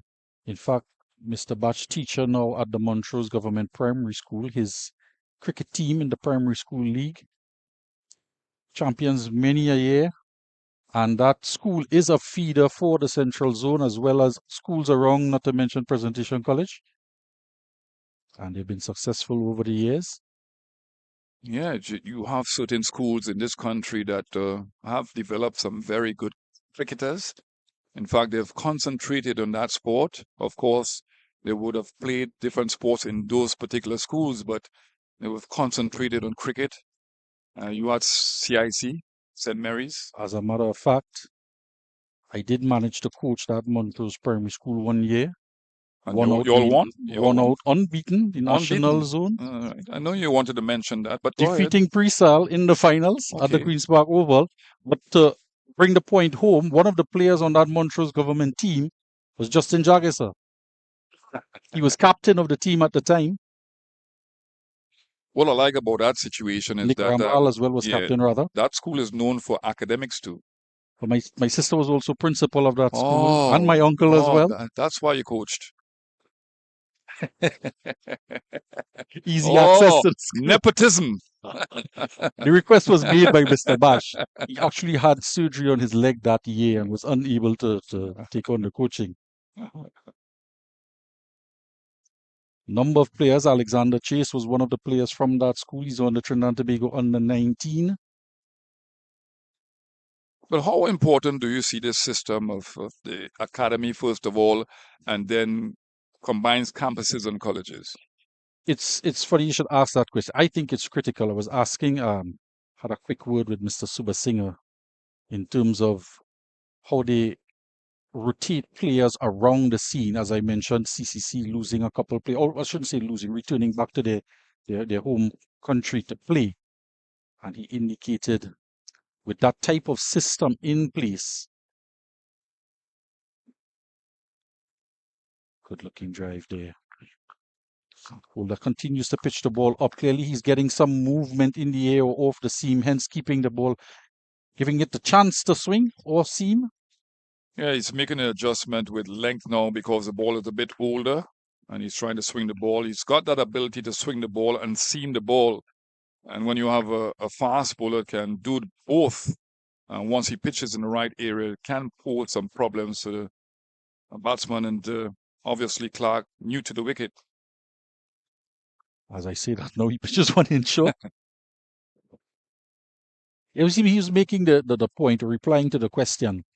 And it's not just exposure for the players, but you get to schedule when they play and put a program in place for their development in terms of match fitness as well as training times. So it's a good system in place. Also, it provides the opportunity for a lot more players to be exposed to a higher level of cricket than the club cricket.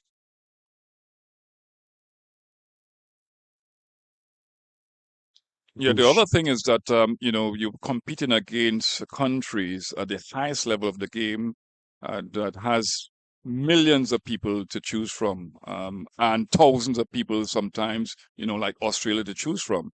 You have to look at the cricket population and you have to expand your cricket population. And CCC is very good at doing that because people are inclined to you want to pursue Korean academics, but who can also play the game.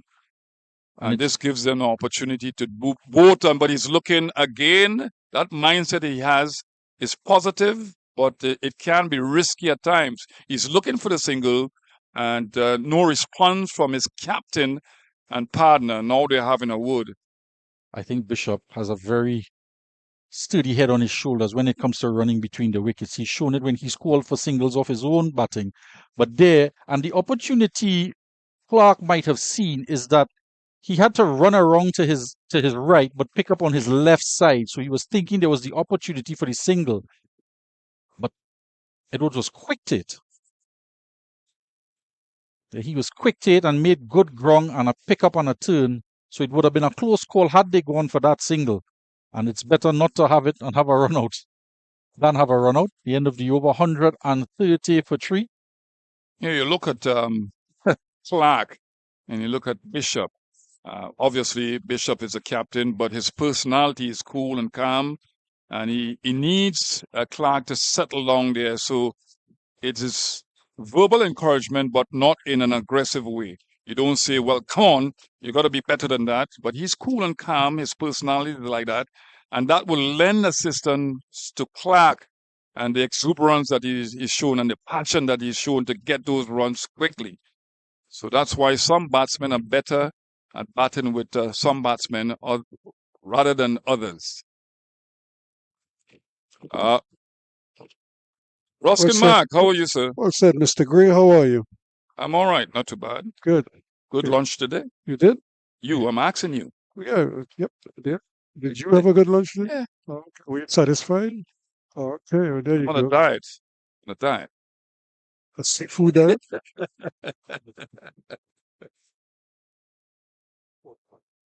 But we're looking at Teddy Bishop trying to really bring his team as close as possible, if not take them over the line here. But he has work to do. He lost his main cog in Mbeki Joseph for a well played 65. And now he's trying to keep Rivaldo Clark going, but at the same time trying to do that's a good sweep shot. There is nobody back there, and in a strange kind of way, that is tough because that sweep shot is almost always on. Even once the bowler is bowling left arm orthodox, even if he pitches off stump, that sweep shot is on. And to not have somebody at least square of the wicket is you're asking for trouble. Yeah, and he likes to play those shots. He's going to be combative against a spinner. Once the ball is flighted close to him, he's going to try to play that shot. So you're right in saying that there should be a player station in that area. A bit about bounce, stuff like that. And I suppose they have plans and they set their plans, but sometimes some areas tend to suffer as a result. In other words, you can't plug every gap. And sometimes that gets exposed. And again, a bad misfield. That one went right through the grasp there, and they were able to get a single when probably should have been better dealt with. So it's just those little things because now they're able to rotate the strike and just keep going. But here's the man now, Rivaldo Clark, who seems in a real hurry since he came out. It's almost as if he feels like he could score off every ball. And it's shaping as if he wants to do exactly that. That ends the over. It's 135 for 3 at the end of it. So a lot depends on Bishop to carry on here now and bring his team to winning, at least winning on first innings, and giving his team some lead here to test the CCC batsmen. But he's been batting well. I like the way he's approached things. Obviously, he has to change with a new batting partner in Clark. And as I mentioned, trying to cool him down and try to create that internal balance in him so that he's a little bit more selective in the shots that he wants to play against the deliveries he wants to play those shots. The thing about it is that, there are some batters like that, see ball, hit ball, and they just feel like they could score off doesn't matter what delivery you produce. They like the idea of trying to score runs against those deliveries, and it's a kind of bravery that borders on insanity sometimes. But when it works, it's applauded because it requires a certain mindset to do that. We were talking about how teams are made up, and you think of the England team, they would lose wickets, but they would still score at 5 runs and over, and that's every man, and that's a good shot. That's excellently played. They played it in front of square. That's to tell you how much time he had, and executed it very well indeed. I like that shot because he's picking up the line of the ball very quickly and the length of the ball. And he's playing off the back foot, but look at the position in here. Very well played, hitting down on the ball. So not a lot of bongs there. I think that Holder would have wanted the ball to bounce a little bit more, but it was a well-controlled shot by Clark.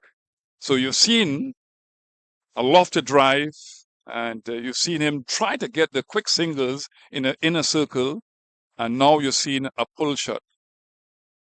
He's a very busy man. He always moving, always in action. Likes to field bat and ball, and likes to try to score, try to rotate strike as quickly as possible. That's kind of like what the West Indies Cricket Board is encouraging, to keep the scoreboard ticking over as much, and not to be reckless, but to always be looking for singles, minimize the dot balls.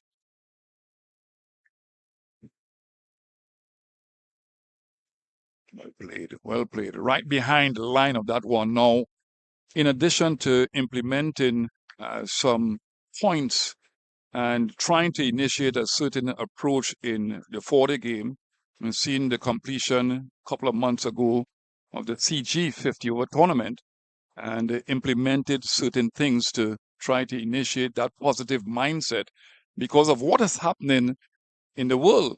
I mean, we're trying to simulate in practice or in the competition, the regional competition, what is happening in the rest of the world.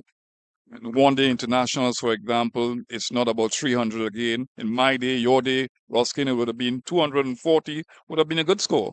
But Yeah, now we could defend that. We can't defend that. 320 is not a score that is safe. So here, at this level, you need to implement certain things that will initiate a mindset and positive thinking. But as you mentioned, it has to be balanced with intelligence, and intelligence stroke play out there, not too much a risk. But the best batting orders that you will have in the world are batting orders that have aggressive type players, positive players, balanced players, and sometimes docile players. Well, and it depends on the whole, like I said, depends on what the philosophy is. That's right, the approach within the dressing room. And if the idea is we can score 5 and over regardless, and you think about it, if you're going to bowl 50 overs, then you're starting at 250, right? And if you go beyond 5 and over, let's say you get to 6 or 8 and over, then you could score 400 runs. Essentially, that's the thinking. A question to you, Ruskin. Basketball, cricket. Is it too extreme? No, it's not. McCollum, a batsman who used to be very aggressive. Yeah, that's on how the field he and played the game. That's how he sees the game. That even in Test cricket, you can score quickly. Yeah, but basketball cricket has a lot of risks. Well, but remember too, it's measured. It's not just helter-skelter. It's the end of the over. It's 140 for 3 at the end of the over. Clark is holding his own, and his captain is there, Teddy Bishop, he's a calming influence out there. They're just trying to do, and now he has a big role to play in all of this, because he could keep Clark in check by taking most of the strike. So he could farm the bowling, and that's another way of ensuring that Clark doesn't appear reckless while he's batting. But if you give him maybe 3 deliveries maximum in an over, then you could kind of control what he does to a large extent, because what you minimize the opportunities that the bowlers have bowling at him. I'm not in agreement with you, Ruskin. I think that if he gets less batting, he might be too anxious when he gets an opportunity to face. Not necessarily. If he sees the ball, first ball, he's going to play the shot.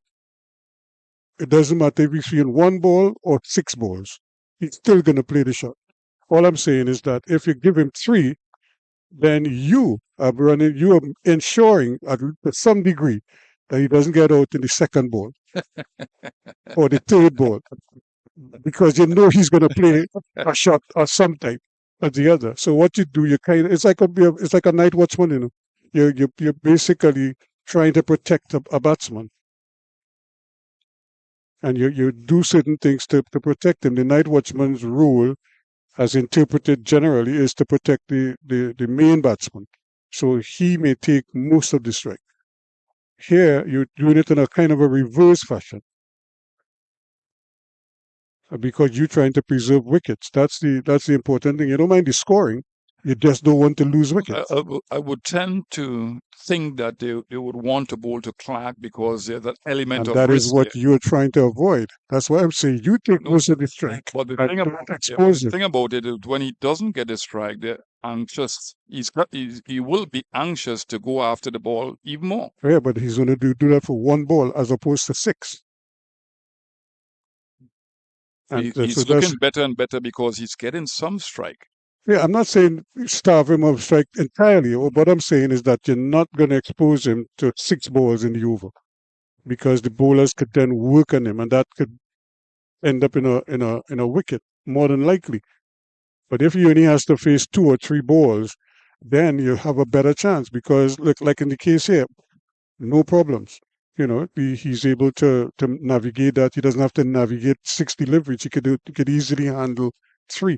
He remains on 833. There's the Bishop. It's 141 for 3. Your thoughts on the pitch, Roskin? I think that Easy is a pace. very good batting pitch. It actually does have something for the faster yeah, bowlers. but you have to put it something in the for the right spinners. areas. Yeah. We've seen that. We've seen bonks, and it's not prodigious turn. It's slow turn, but it does have a little bit of bounce in it. And as a fast bowler, I think a lot of the deliveries that been hitting the pads and whatever, and been generating appeals that were turned down, is primarily because they were badly lined deliveries. They were outside. Some of them started outside the leg stump, or some of them were drifting down the leg side. If they could line up some of those deliveries now on the off stump, middle and off stump, it might have been a better situation for them, because the wicket has something in it for the quicker bowlers, and they do have bowlers with good pace.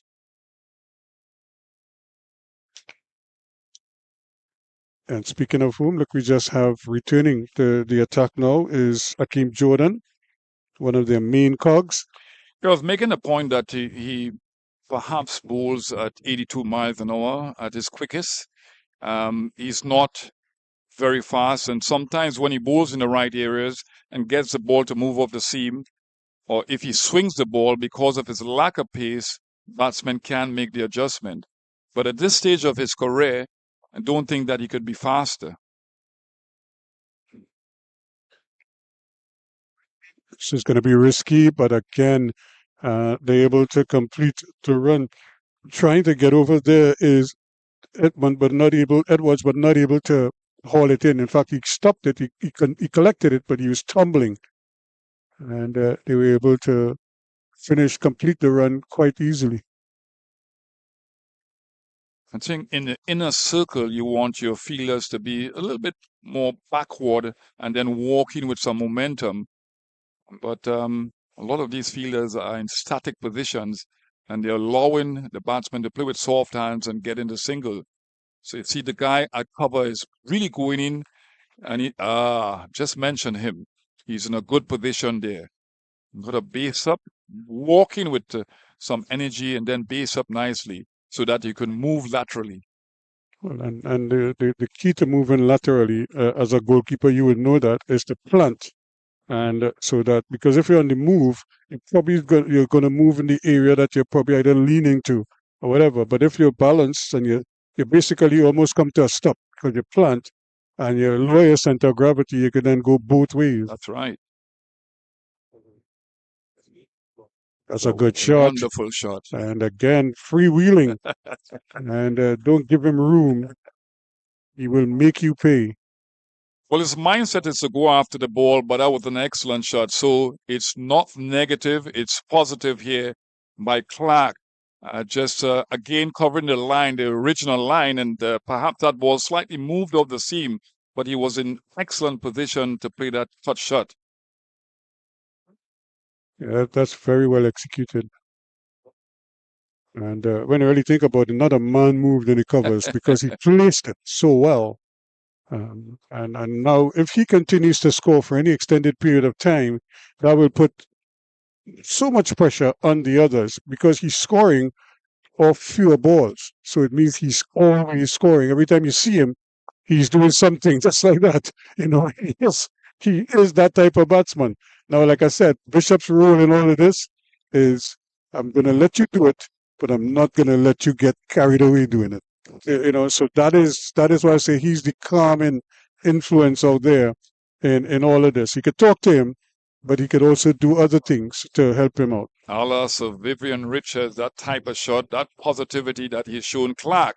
And he's done it without respect for the bowler because he used his feet. Yeah, he used his feet before the bowler released the ball. So disrespectful shot by Clark. That is more like it. And, it's a concentrated effort here.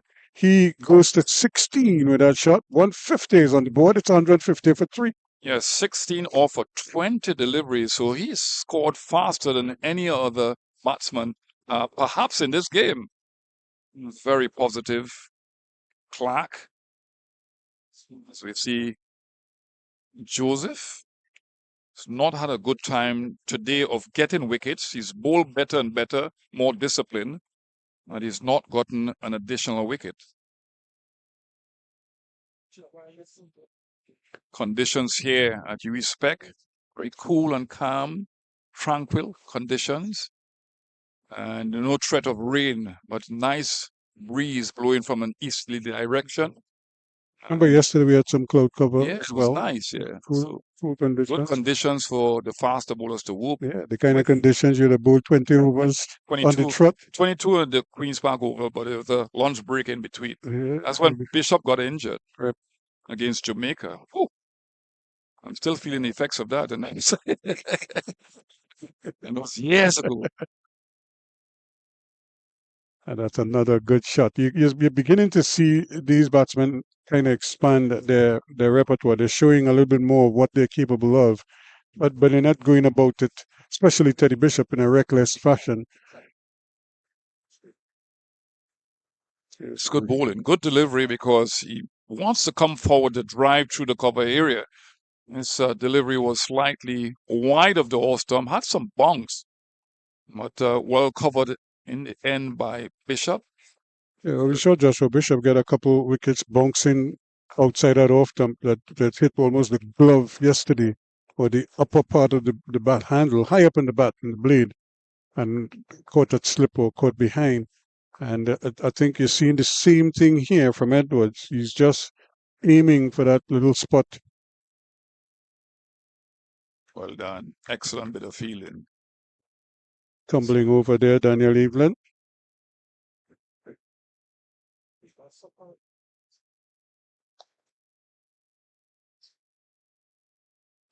Well, Billy mentioned that on the second day here at UWI Spec, it's a better batting day or the best batting day.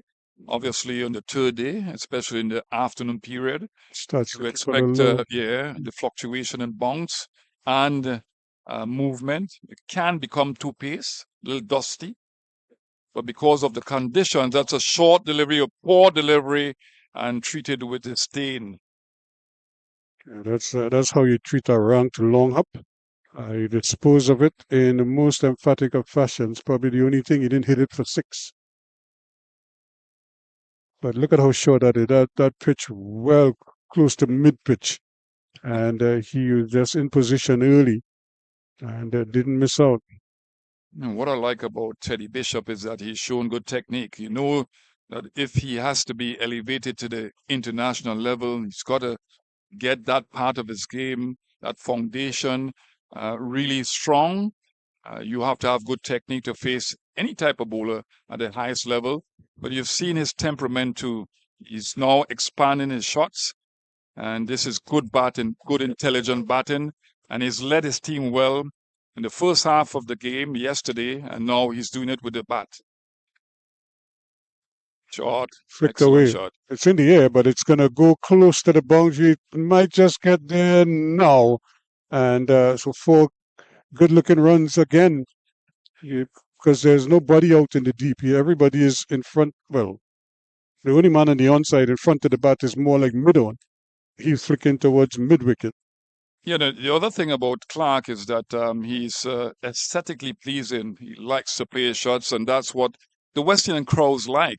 I mean, when Sir Vivian Richards, people like Brian Lara, A shot making, stroke making is something that captivates the Caribbean crowds. Did they ever applaud your shots? Yeah, of course. Well kept out. I was bowled with a Yorker. Abdul Qadir in Pakistan bowled me with a Yorker. Never forgot that type of delivery because it went through the air so quickly. From a spinner, bowled with a Yorker. So you have Jordan now put in great effort, but as I said before, he's not frenetically fast. And would want to bowl one or two short deliveries because I don't think the batsman will be expecting it, but he's got to have the fielder in place. Deep square leg. Or a slower bouncer because this guy has great bat speed, Clark, and he might go after it, might sky one. You got to think about different things. Come out of your comfort zone and bowl a short delivery that is slightly wide of the off stump. Well, bowl. Stock delivery all of the times. You talk about a repeatable action. He has a repeatable action. That's why most times he's going to be consistent. But he's got to come out of his comfort zone and try something new. Short delivery, wideish of the off stump. I think that Clark will go after it. But he does have the two slips. He has a full slip and more like an in-between second slip.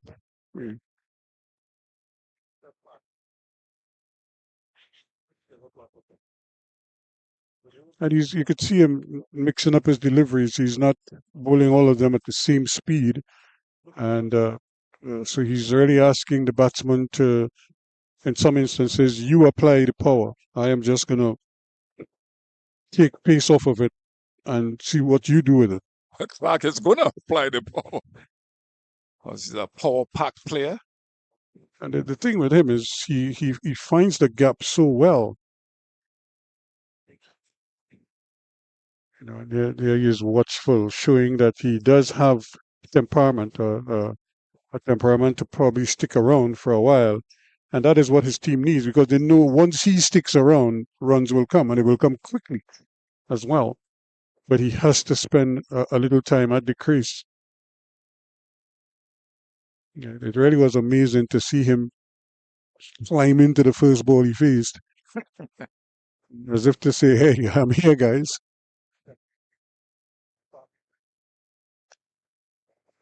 There must be it's the end of the over, but there must be a change to the field. I don't think that you should have a gully in place. The ball is not bouncing at all. He's not going to go for the square cuts. And the ball is keeping low now, especially when it's on the off stump. So I think it's a wasted fielder. Well, it depends on what they're looking for. But you're right. It depends on how the batsman is shaping. You kind of make whatever adjustments are deemed necessary at this stage. So it's 1-5-8 for 3. Tigre gets a little bit of a breather.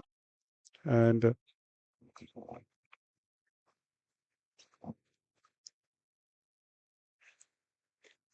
but it's going to be Larry Edwards who's going to continue from the top end.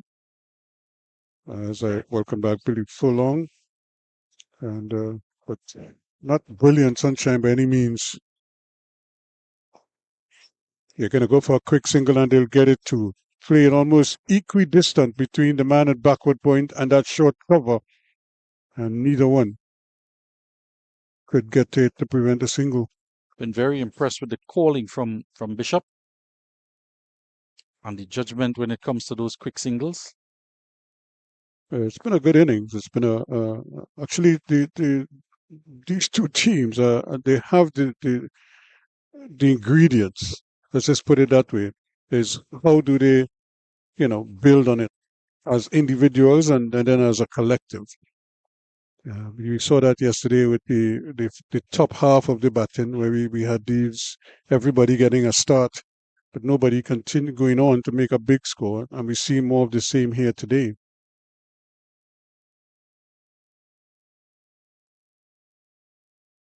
Yesterday, that period before tea when Motara came onto the scene, started to effect some change in terms of penetration and then eventually picking up some wickets that triggered a slide for the CCC and their lower order. They were 171 for 4 at the interval, at the T interval. Certainly something that they won't want to have repeated here as long as the captain is there. 39 runs to his name, and Rivaldo Clark very quickly up to 20 with 5 boundaries.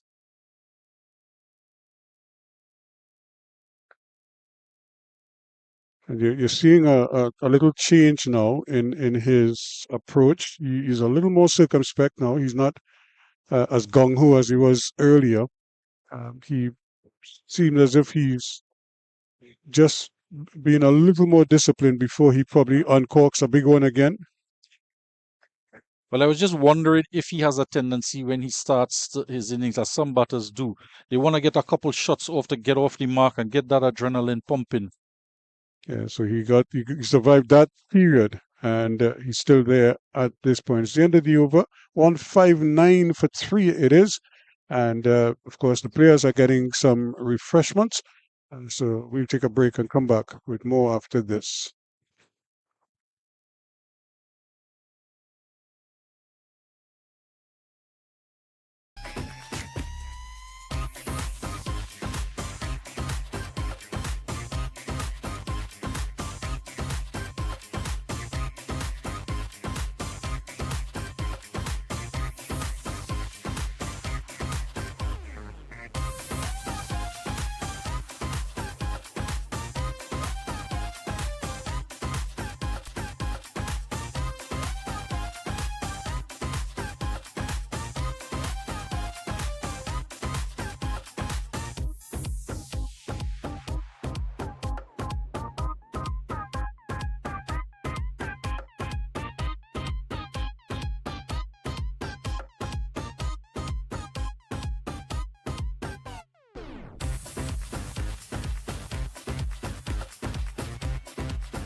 Thank you very much, as we welcome you back here. The players have had a little refreshment, and they will resume at 159 for 347 overs completed. And so they're going at a decent clip, just under 3 runs and over, roughly. So they understand what is happening here. So they're just over 3 runs and over. So that's not bad. for them. Trying to change things around now is Romario Graves, who bowled a decent first over last evening and then came back a short while ago and bowled a couple more. Yeah, he's just swapping ends this Yep. time. And have to take caution now after the resumption of a break. You tend to establish a pattern now. Sometimes the wicket just falling after either the drinks break or the lunch or tea interval.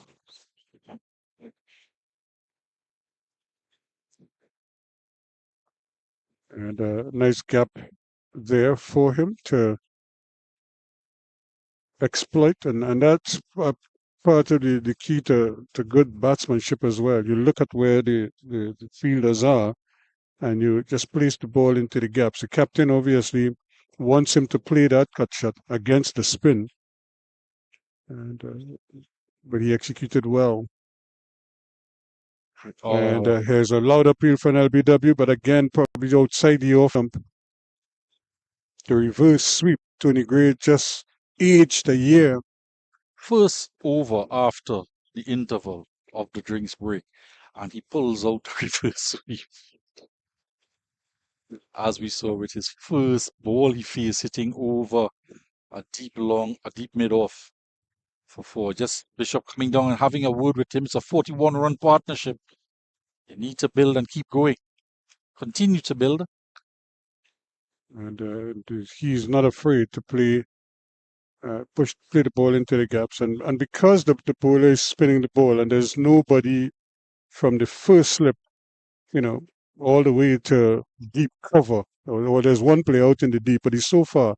Even if you just open the face of the bat and just drop the ball, you're probably going to get the same single with few alarms. So it doesn't have to be a risky shot, or like backing away and trying to cut or anything of the sort. As a matter of fact, the acreage is so vacant there. He could probably take some off of the shot and look run for two.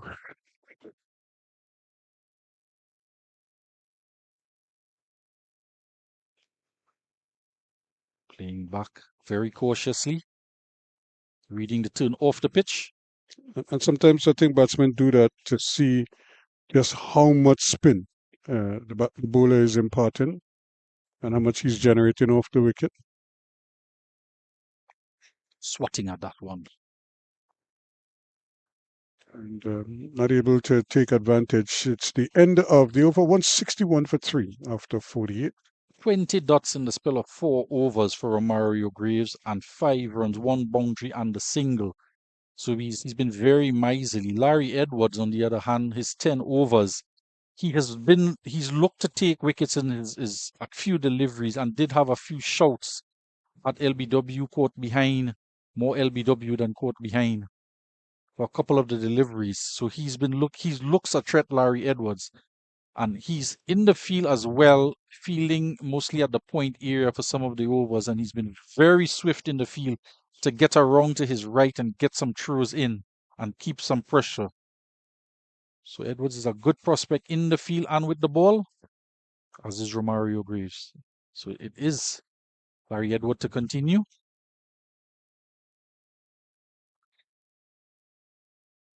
And being very watchful at this juncture. It's almost as if he's come to a realization that if he spend a little time there, you're going to get 1 or 2 that he can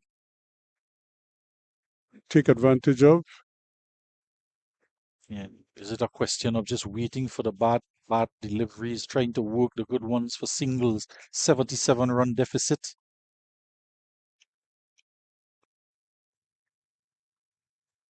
And you see the bowler's arms going up, but the batsman looks very much in control of what he's doing there now.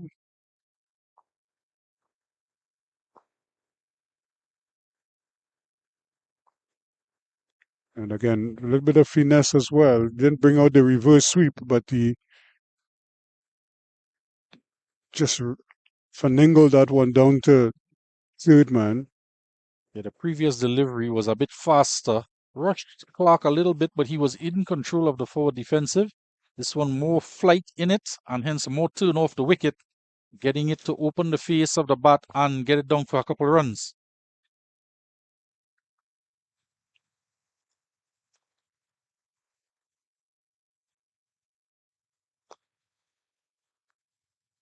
quick adjustment. So you're seeing the bowlers trying what it is they want to do. The batsmen, they are trying to deny them. So it's a real battle going on here now between bat and ball. And so far, the bat is just a slightly ahead. Bad news if you're an Arsenal fan.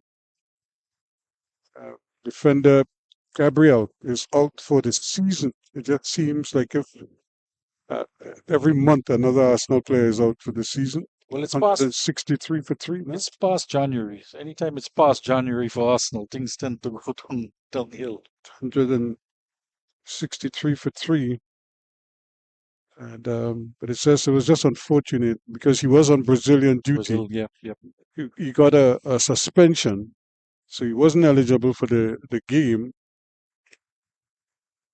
the second game. And that's a shot I was referencing. You don't even have to hit it hard. There's a single there every time. And that is the man, Larry Edward. They were patrolling that cover. It was to his left. It was quick take, but a wayward through. But the running has been good and the calling has been good from Bishop.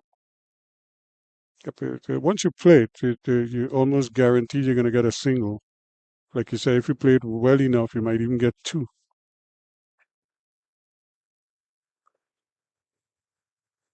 And they're looking to do it each time. Never mind, it's the off spin from Romario Graves, but anything that is outside that off spin or fractionally short, they're looking to work it into that gap.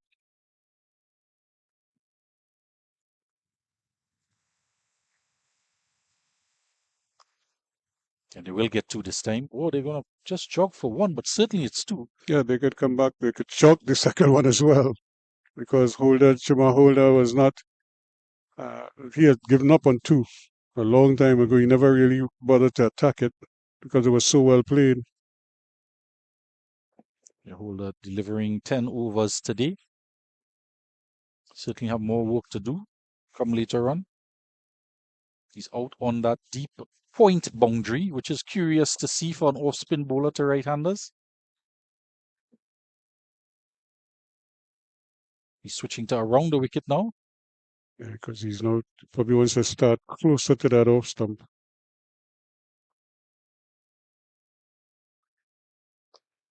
I was just wondering he wasn't getting as much turn from bowling over the wicket with the 5-4 he has in place in terms of field placing, 5 on the onside, but a lot more balls were being worked through the offside and rotation of strike and conceding easy runs. So he's gone around the wicket, 5 on the onside. But that's good batting, good sensible batting. You take what the bowler gives you most times, and if he gives you a long hop, well, then you feast. But if he bowls a good ball, then you try to keep it out. Yeah, a long hop here would be dessert after lunch. Yep. I think Bishop got 1. He hammered it through mid-wicket. But that's the end of the over, and another pretty decent over. 166 for 3 now after 50 overs. The top scorer of the innings, MBK Joseph, 65 off 116 deliveries. Moving on from 22 yesterday, building on it, and looking better and better as his innings went along until he got that inside edge to the man feeling in front of the bat. Evelyn snapping up the catch. And now Bishop on 41. And it'll be very important if he could continue batting, get to that T interval and take his team closer. They trail by 72 and get them closer to that target of firstly 238 runs. Yeah, then this may very well be a period of consolidation here, just to kind of steady things and try and make sure that they don't lose too many wickets.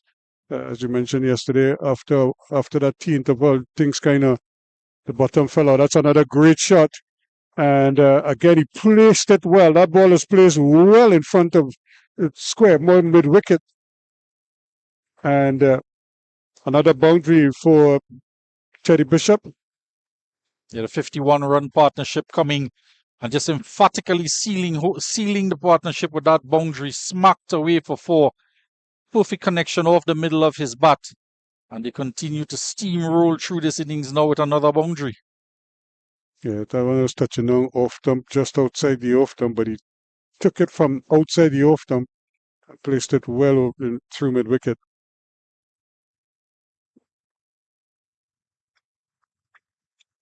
Bishop there pulling out the heavy machinery for that shot. Takes him on to 45. He increases his strike rate. Yeah, but and we always felt that because these two teams are so sort of evenly matched, this was going to be a real war of attrition. And it was and again, he's placed this one even better this time. The fielder at square leg, Shamar Holder, is probably saying, "Skip, where?" He hit it to his left the first time, and then he hit this one to his right. And where exactly do you want me? Because it's like Teddy Bishop is basically, he is moving the fielders and he's manipulating the field, literally. Yeah, he's certainly dealing in boundaries now. And there is just one man out in the deep. And there are 3 on the onside. So that's not where Edward wants to be pitching. It's a mid-on, a straight mid-wicket and a deep square leg. And that is the 3 on the onside. And overcompensating outside the off-stump. He cracks it away for 4 past Jordan on the sweeper boundary on the offside. So that brings up his 50 as well. His third 50 of the tournament for 2025. The captain, Teddy Bishop, is on 53. And a great knock from him indeed. 85 balls, 8 fours. And 3 of those fours coming in the recent past. And he's motoring on now, 178 for 3 and getting that total down, just 60 runs needed now. And 3 wickets down, and they're looking in a stronger and stronger position as long as Bishop is out there. These two continue to defy the best laid plans of the CCC. You were making the point that they had a 6-3 field, 6 on the offside and 3 on the on. He punched 2 boundaries through the onside. And he shifted his line to the offside, but even then he got punished for being too wide and too short. And again, only this time he might just get a single. He hit it straight to the fielder at backward point, but that too could have gone to the boundary. Yeah, 179 for 351 gone, and Bishop cutting there, just hesitating. That ball in the point area, so the calling between the 2 batters had to be very sure. That is the one uncertain area for whose call it is. And it was Clark making the call and insisting his captain come through for the single. And he got there in the end, a bit complacent in the running. He should have been running, charging down to the non-striker end. And he had to be hurried with a throw coming in. Perhaps he saw the misfield and decided he would have been safe, but still has to be urgent with the running. He's been very good so far, running between the wickets. Yeah, these two have been doing a good job of picking up quick singles and keeping the fielders honest most times. Is going to be Romario Graves to continue his 6th over in progress. Just 8 runs for him. I was just looking at the report with Gabriel. He too is done for the season, and he too will require hamstring surgery. And the question always arises. Another well-judged single, turning it into the onside, breaking the wrist. With the last period of international games and friendlies, and immediately the Brazilians were back on a plane heading back to Europe. And the La Liga started immediately the weekend after, and coaches were complaining they didn't have time for the players to recover. Loud appeal. He's given him. Yep. So he's given him LBW? Oh, I thought to be caught down the leg side, it looks like, because he was going across there, trying to turn it on the onside. And the good work again from Williams to get the victory. And you could see the young man marching off, very upset with himself. But Graves is happy And we just mentioned the 50-run partnership. Can't quite see it there. But he walked to it, as you can see there. So he knew he had gotten some bat onto it. The umpire obliged, if there was any doubt, to indicate that it was in fact out and to make it official. So he's gone for 25 or 44. And just when we were seeing Teddy Bishop coming to his own, being more aggressive and assertive with his ball striking, and the loss of another wicket. And we had just spoke about 60 runs in deficit to try and get to the T interval without losing a wicket and narrow that target down. And the loss of the wicket has occurred, and Romario Graves gets his first wicket. 4 overs today and picking up a wicket for 8 runs, and that is his spell today. So good reward for him for being economical. And you could see from the run rate as well, they were beginning to pick it up 3.5 in terms of runs per over. So they were starting to get the innings going a bit quicker. But unfortunately, the fall of that wicket. It's not the timing. It's never a good time to lose a wicket. Let's put it that way. If to be honest with you, but they were really beginning to get on top of the bowling. But now one of the informed men on the team, Carlon Bowen Tuckett, is at the crease, and they're going to be expecting him to continue his fine form. Yes, indeed, he's been in good touch. Has 100, 350s for the 2025 season, bettering his 2024 season. He currently has 362 runs with 103 not out in one of the innings. One keeping low. What a first ball to get a brute of a delivery first up, and had to really keep his eyes on it. They're just averaging just over 45 as well for the season.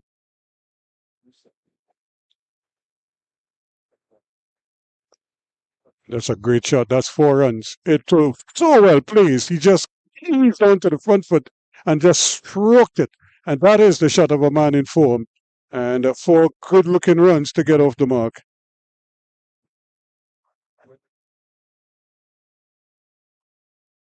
Very nicely played indeed. Not just finding the gap, but getting to the pitch, reaching out to it, and a nice full face of the bat coming through the line of the delivery.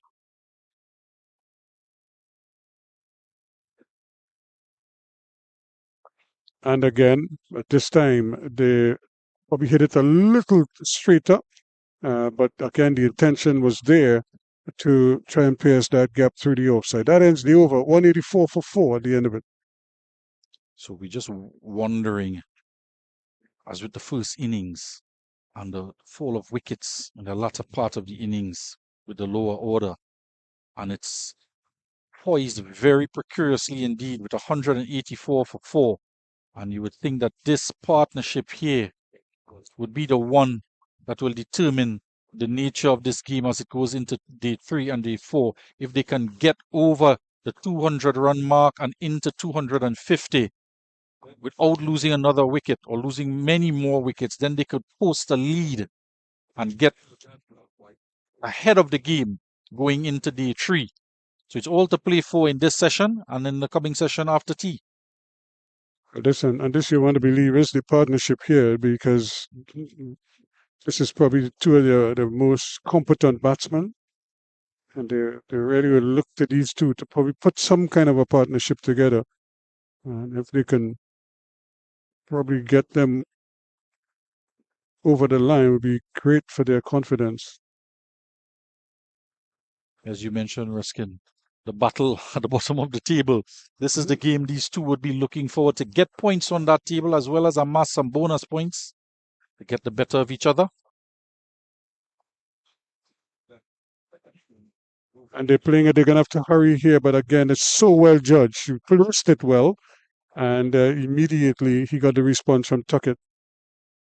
Yeah, because when you get the fixture at the beginning of the season, you look at teams where you could pick up points. And I remember even playing cricket, you would look at the teams and you say, "Oh boy, out right here," you know, first innings here, and that's how you look at things. When they watch at this, they will both of them. I'm sure if you look at the board, they'll have these games circled in. This is the one here, guys. Jump high, jump low. This is the one. And so far, it's been a real battle. Nobody's given an inch right now. They're just really plugging away here. And, If you have a batsman who's known to be in good form coming into bat as a captain, and you have your spinner on, what do you strategize in terms of trying to put some pressure on him? Because he's full of confidence with the bat. Yeah, but the thing is, you now have to think in terms of your bowling, how your bowlers, will attack him, and that's what I'm saying. In your meetings, you plan, and it's here now. It's just a matter of executing those plans, and you take notes. So they should know what is the plan for Tuckett when he comes to the crease, and just basically execute that plan. Almost had it again, flicking the ball when in truth and in fact he should have been trying to hit it as opposed to trying to flick it. Almost gave it away. Over comes to an end. 180 for 4. Have a look at it here. Not really a chance or half chance, but showing creating some doubt in the mind of Bowen Tuckett. The question I'm leading up to, and rightly so, what would your plans have been strategizing leading up to this game? And you get him into the wicket now with 4 wickets down, 185. Do you bring back Shamar Holder, bring back your strike bowlers to try and get him before he settles? Actually, Jaden Edmond might be your option here because he bowls a lot straighter than the others. And so he might be your best bet against him. But even with the spinners, you probably want to put a little pressure on him as well. And don't just allow him to, settle into his work without a little anxiety or a little pressure inserted with maybe a silly mid or somebody close to the bat, and ask the bowler to just plug away at that off-stump line. So I'm not saying Romario Graves.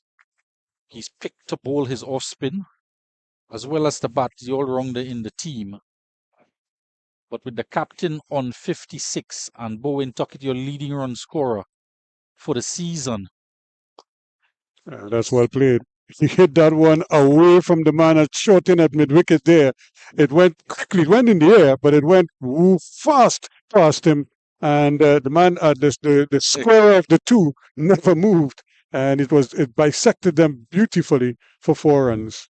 Looks like it went between Corbin there. He's just looking at it in bewilderment as it blazed past him. He thought he had enough time, but it was past him in a flash. And very interestingly, the field is set with a short, straight mid-wicket and a normal mid-wicket. And he managed to bisect both of them in the air. If I had a protractor and a compass, I couldn't even do that. But such was the placement.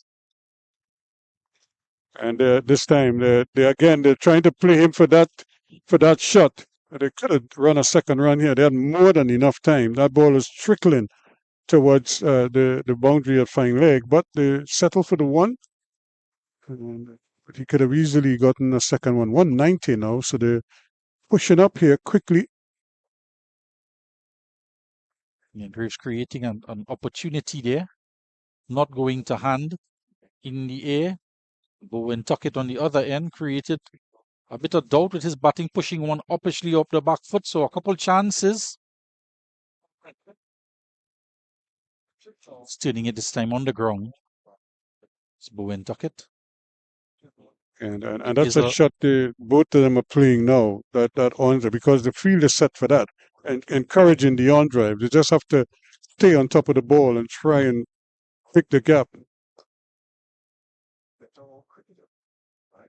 A little teaser there, trying to entice him outside the off stump, but he didn't take the bait, although he drove it well. He didn't try to hit it too hard. maybe hit it in the air. The over ends at 190 for 4, with a wicket apiece for Holder, Graves, Edmund, and Graves and Edwards. So sharing up the wickets. Nobody is yet doubled up, has yet doubled up for the CCC. That is going to be Larry Edward to continue. He's bowled 12 overs today from this end. He's bowled unchanged since he started this morning, trying to mirror the efforts of Joshua Bishop, who picked up 6 in the first innings. They saw Bishop bowl from this end and did all his damage from this end. So they're hoping that lightning will strike twice in the same game on the same wicket.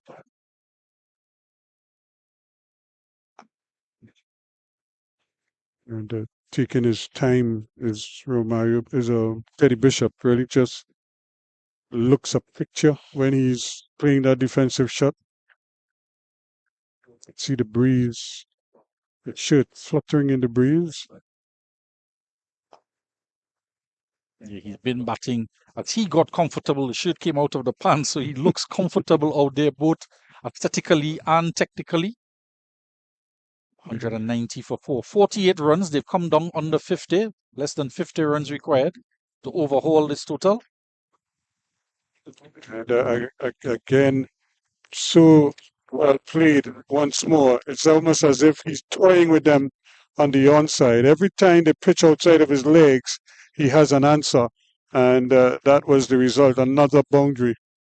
Yeah, he's played this sweet shot with consummate ease every time and just timing it perfectly, hitting it immediately into the ground and bouncing away. There is no one out there with 3 fielders on the onside.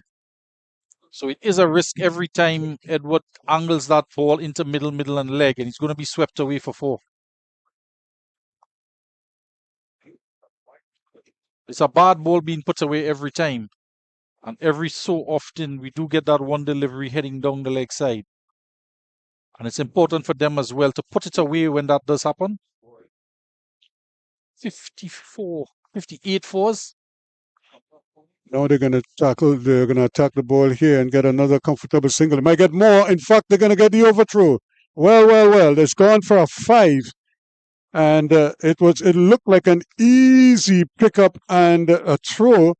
The ball was released so wide of the wicketkeeper that young Williams was scrambling to his right, but his best efforts not good enough.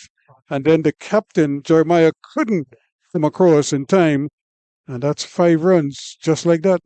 Speaking of bisecting gaps there, it was placed just to the left of Evelyn, who had the pads on feeling in front of the bat. Couldn't cut it off. And Paris, it was at mid-on, who picked up and threw at the keeper's end. But it was ahead of the stumps, and Williams couldn't get there. Yeah, I don't know.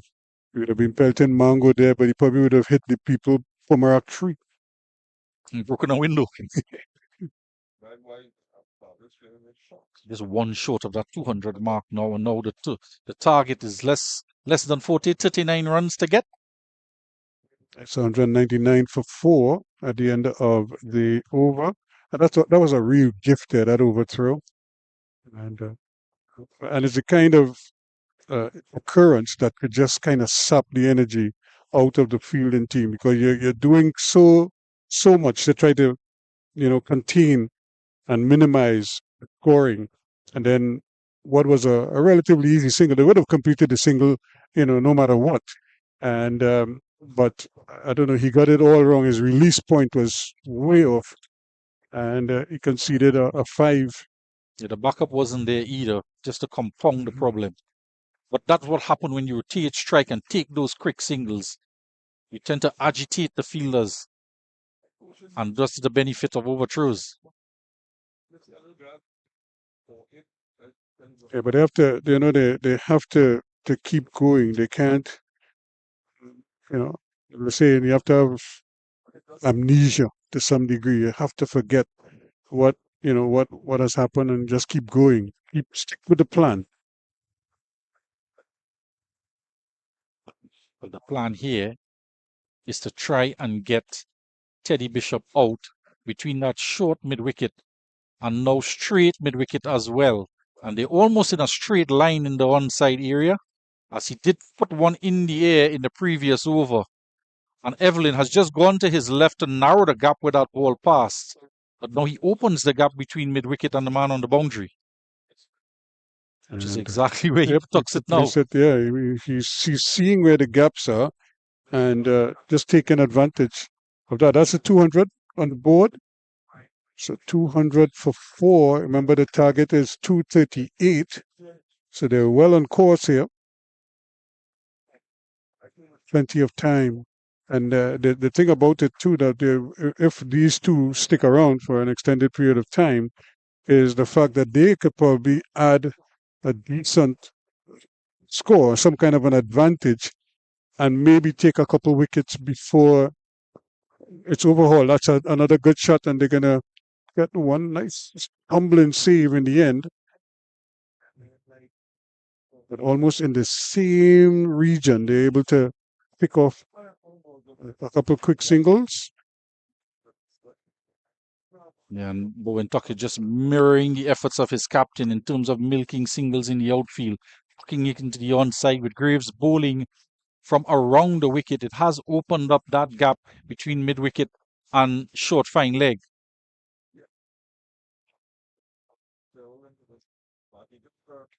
Slightly quicker delivery. And I would imagine that some of the fast bowlers would probably have to really come into the attack. And I would think, like I said, I would think Jaden Edmund might be the man at this stage. Yeah, I asked the question with a new batter to the crease, particularly one of Bowen Tuckett's form. Low run, keeping a bit low as well. The end of the over, 200 up, 201 for 4 in 56. You're just wondering, do you bring back your main strike bowler? Chamar Holder has bowled 14 overs. He may be very well called upon. Yeah, he's the one you may have to call upon here now, because he's done it before for you. So you kind of show him that you trust him and let him come. But if Edwards, I would choose Edmund, if at all. Yeah, well, it does seem to be as if it's Edmund handing his cap to his captain and off to umpire Kelman, and it is going to be that bowling change. Edward is coming off, having completed 14 overs, 1 for 54. And we're going to see a change of ends as he replaces Edward. Jaden Edmund, but he will be bowling up to Bowen Tuckett. So we are going to get that change that we called for to bring back one of your, we said strike bowlers, but there is a bowling change and they are targeting Jaden Edmund as that bowler to bring about that change against the new batsman Bowen Tuckett. So just to change things up, the run rate still is relatively high, 3.59. So they are motoring on. Yeah, they're doing very well. Remember, they resumed this morning at 37 for 1, and they went to lunch at 101 for 2.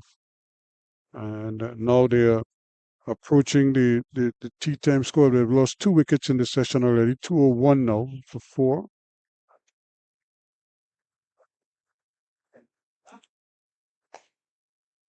I did have a look from the UE spec end, the administration building end, when Edmund was bowling from the southern end, and he was pulling down on that risk and getting that ball just to cut off the seam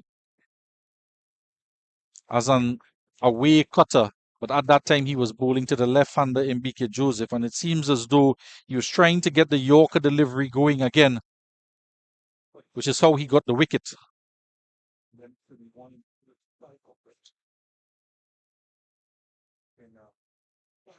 And they're appealing for catches out, caught down the leg side. So the change has actually worked there.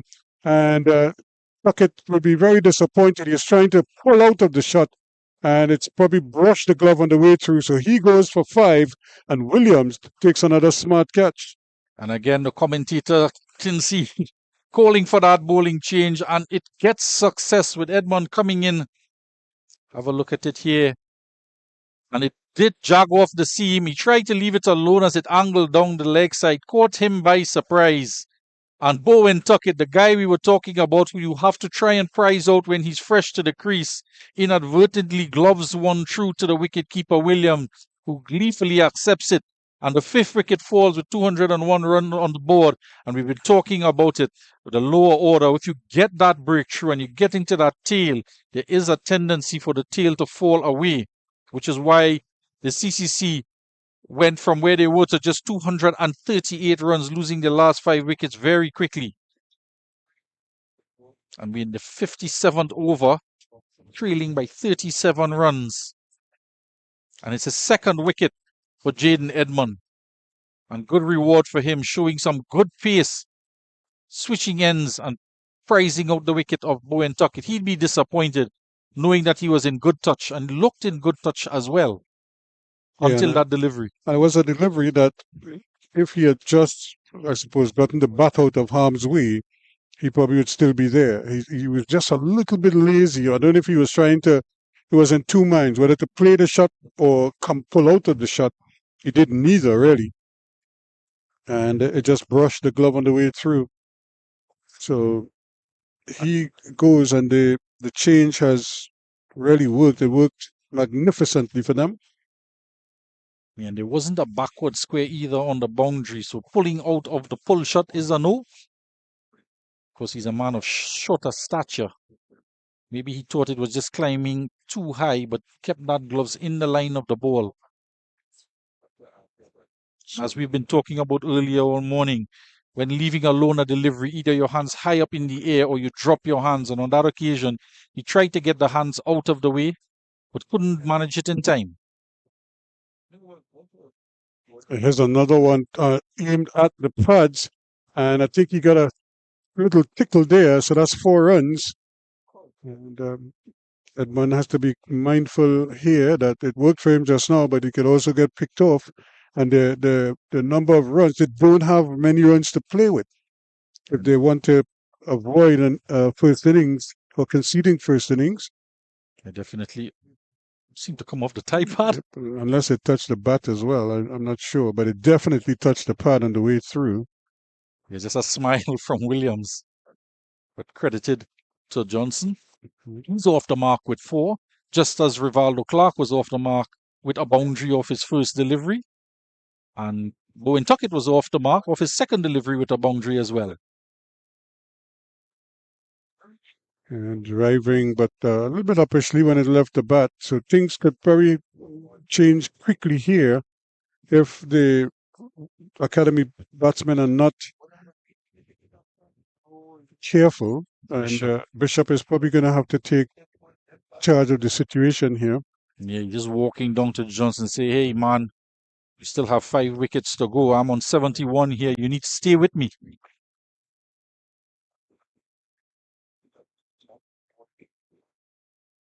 Yeah, and he shouldn't even have to tell the batsman that. They should come to the wicket knowing that. And they know he could play shots, so he's playing shots. And that's 4 good-looking runs. He hit that with supreme authority. And just as if to warm up after the shot, he does a couple of runs down the wicket around his captain to say, listen, I am here to stay. A lovely looking punch through the covers off the back foot. It really just sat up for him there from Edmund. Look at it here again. Not his 100% effort into that delivery. And a half tracker easily put away with that glaring gap on the offside. Jeremiah now seems to want to plug that gap. Well, I was making a point. He's just treating it as if it was a right-handed batsman and he had a deep mid-wicket. Yeah, just interesting. Now he has 3 on the onside. So he started with 4 on the onside to Johnson, and now he's made it 3, bolstering that cover region with an extra man. Whoa, that one kept low as well. Went right through him. And luckily it was off the stump. And didn't touch anything on the way through. 209 for 5 after 57. So we look at the batting card here. Clark just going for 25 and Bowen right after for 5. The captain still there on 71. So there is Joshua Bishop to come, who has a century already this season. And then Pittman and Blades. I suspect Blades might come just before Pittman in that batting order. But there are 29 runs again to overhaul this target of 200 and 38 initially. So they've lost 2 wickets. I was thinking that if Tuckett had stuck around and see them pass the 238, then they probably could have expanded and maybe try to add, another 100 runs if possible. Yeah, most definitely that would have been the intention. And the anticipation from the dressing room, knowing the kind of form that he is in, and that Bishop has returned to the team and settled into an innings of 71 not out. So it was looking positive, but as Jeffrey Boycott would say, anytime you think you're comfortable, just add 2 wickets. And then you're not just uncomfortable, but you're upset.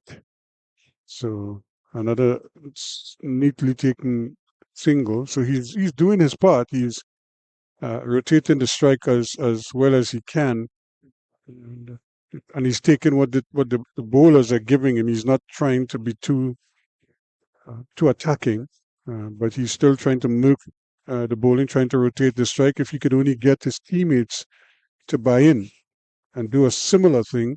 Well, he's doing a serious marketing job to his batting partner Johnson, walking down the wicket again. And he has been talking continuously to his batting partners throughout the innings, trying to reassure them, keep them focused and concentrated.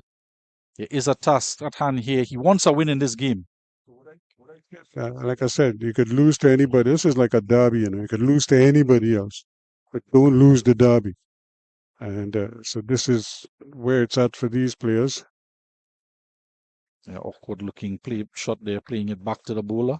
So Grave is continuing. He has got the wicket, 1 for 21 off of 8 overs. Right. So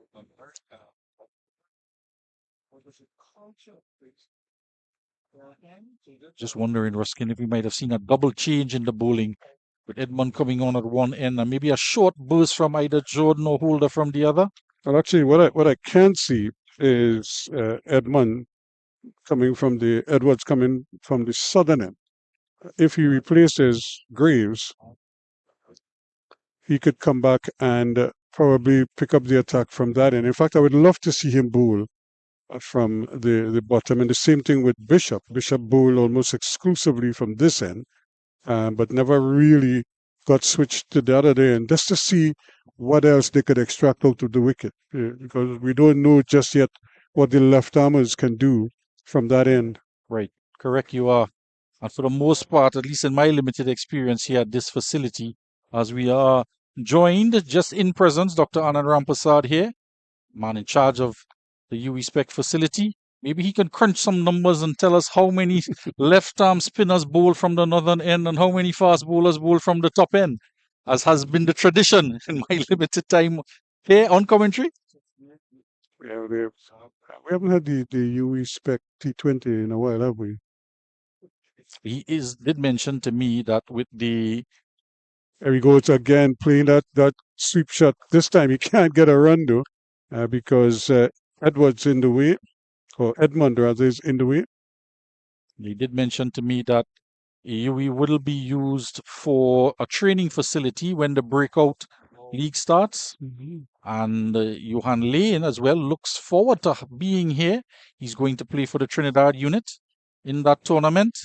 But the games will be played at the Brian Lara facility, but here will be the training ground. Mm-hmm.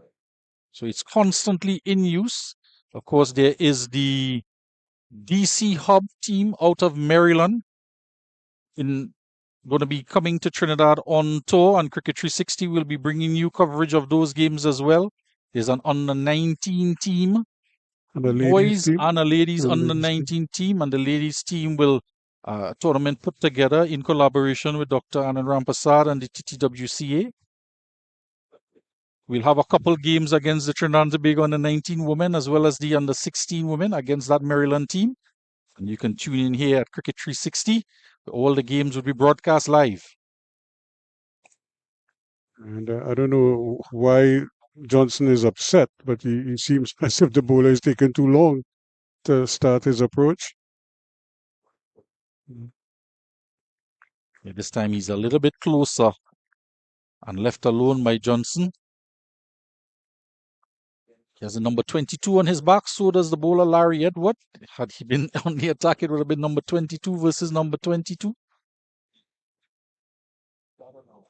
Instead, it's 18 against 22 at the moment. Against 22 and 14. But he's done well. He's really made a big impression. So left alone, and the numbers people, the statisticians would tell you the difference between the numbers is 4.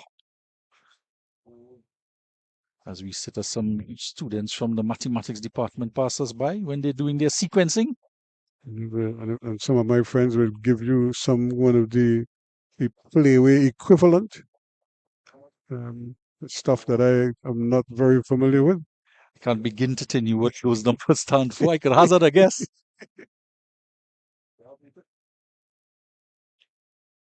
And I tell people I don't dream enough to dream lotto numbers and playway numbers.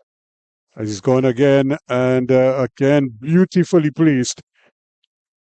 Again, opening the face and executing an exquisite. Look at him. He's just bubbling at the wicket there, having a little chat with his coach, with his captain. Well, the odds are if you do have that ball hanging outside the off stump, he's going to drive you off the front foot or back foot and pleasantly through the covers. And he enjoyed that one here, just leaning on it.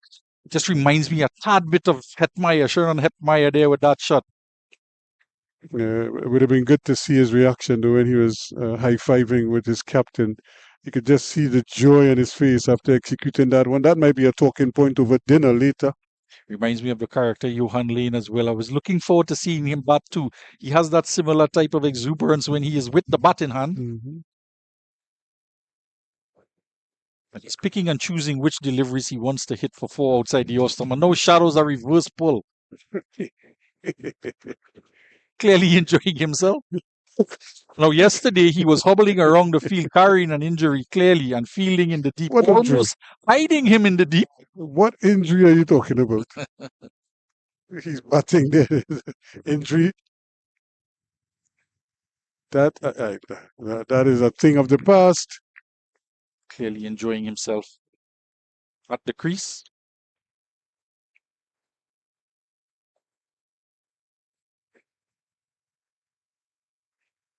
He's picking his delivery, showing good temperament, judging the line and length well. And he's on 13 from 12 deliveries now, so he's motoring on. 215 for 5, 1 delivery to come in the over. So the two captains having a little tit-tat there. And it'd be interesting, what exactly could Jeremiah be telling Bishop right now?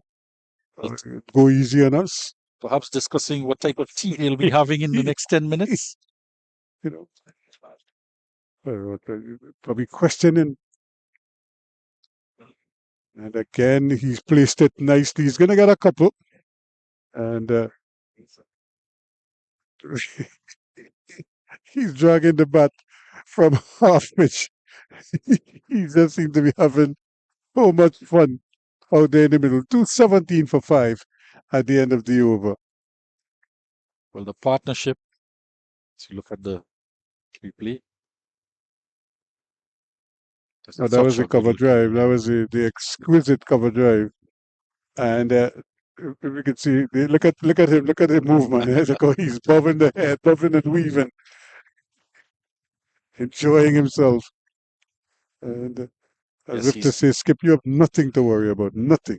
He has some rhythm with the bat and some rhythm with the hips. Bishop is on 72. Serious business at the opposite end. The captain. But Johnson has quickly moved to 15 from 13 deliveries. Yeah, the target now, the immediate target is 21.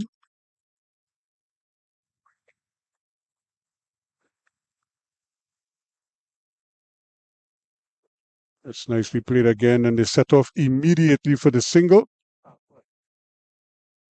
And but again, because he hit it a little bit to the right of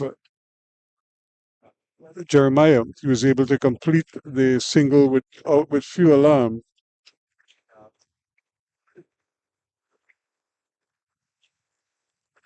So one by one, they're inching close up.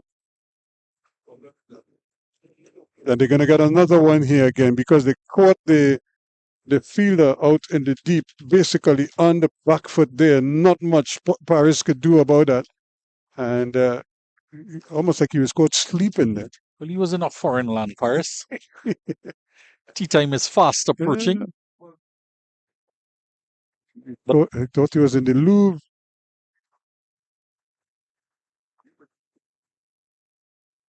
Bishop was quick to respond to the call. And let's just say it wasn't contested from Paris. Yeah, Paris never even bothered. You know, once they started to move, he realized it was a moot case. Yeah, current run rate at 3.68. So they've been motoring on quite well. They showed some urgency, and bolstering that run rate has been those quick singles and twos that they've been taking. With any partnership that Bishop has been involved with in this inning so far.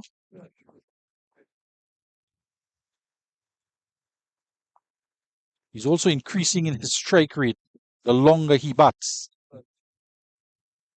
Because he's picking his spot. Plus, I think the bowlers are offering a few more sort of boundary balls so he can sort of pick them off every over or so. Of course, he was also gifted with some overthrows. Yeah, that always helps. And but that one, that one will hurt because they had just gotten the wicket, and then all of a sudden, release of pressure, give them the 5 runs. Here they go again for another quick single, and they get it. They get it quite comfortably. And Johnson seemed just as enthused about taking that single as if he had scored a half century. He ran in, grounded the bat, and then he let out a big shriek. He does quite remind me of Etmire with his exuberance out there in the middle. He just as if to say, y'all can't run me out. He's 16 now, 74 for Bishop. Imagine him in the dressing room waiting to come in and bat. Or at the hotel bat with the team players in the team meetings. Just one will have to ask the coaches, is he goofing around too with the players?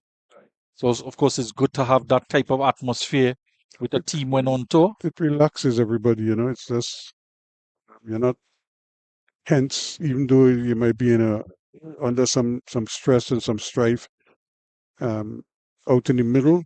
But if you have somebody who could just take the edge off a little bit and just make life as normal as possible, as calm everybody down. And you need 1 or 2 characters like that who, not that they don't take things seriously, but they just have a way.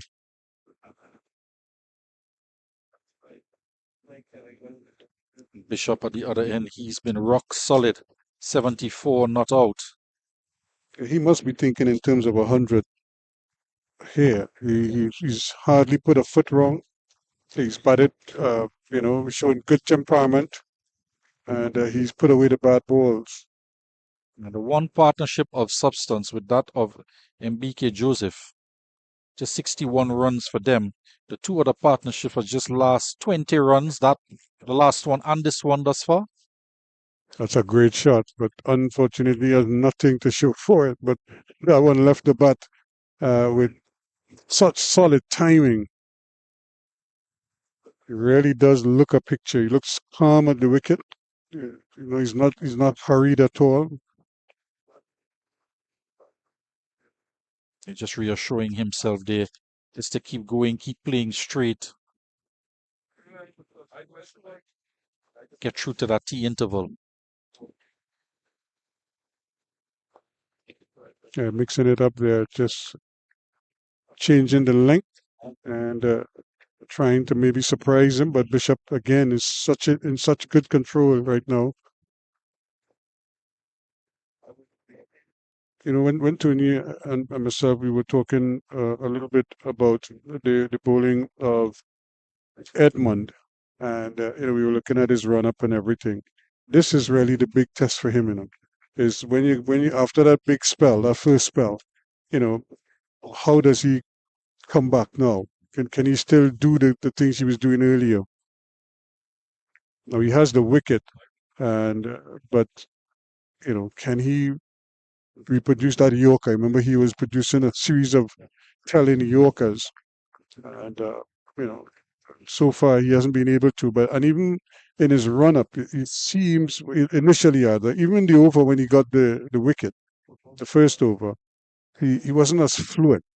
Maybe stiffness. He probably was still a little bit stiff from bowling. And like I tell people, when you play at this level, this is hard on the body, because after you put in a spell, you're still running around all over the place. And then they ask you to come back now with an older ball and do a no ball this time. Just wondering with his change of ends, we think that might have impacted because he hasn't bowled as many full deliveries from this end as he bowled from the southern end, as well as he's predominantly been bowling to the left and going across him with just a couple deliveries angled down the leg side at times.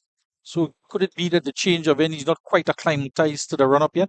Well, I'm not sure, but I would think it's like I said, it's that second spell, that is like that second spell syndrome. Where, that's glorious. Glorious indeed. It's 4 runs written all over it the moment it left the bat. And it was so well placed. Not a man move. Yeah, this might just be the shot that makes the back page of the sports newspapers across the Caribbean. The epitome of ease. Glorious cover drive there. Effortless indeed. And that is what he was reassuring himself when he did hit the first off drive and he didn't get the boundary for it. Just telling himself, keep going, it will come and bat through. Bat normal.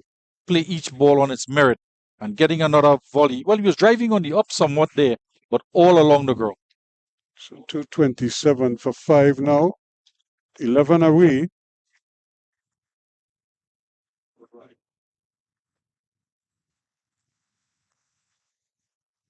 There's that quick call again from Bishop. He's been dropping the ball there and taking off for that single. But this time recognizing that Larry Edwards was closer in than he had been previously.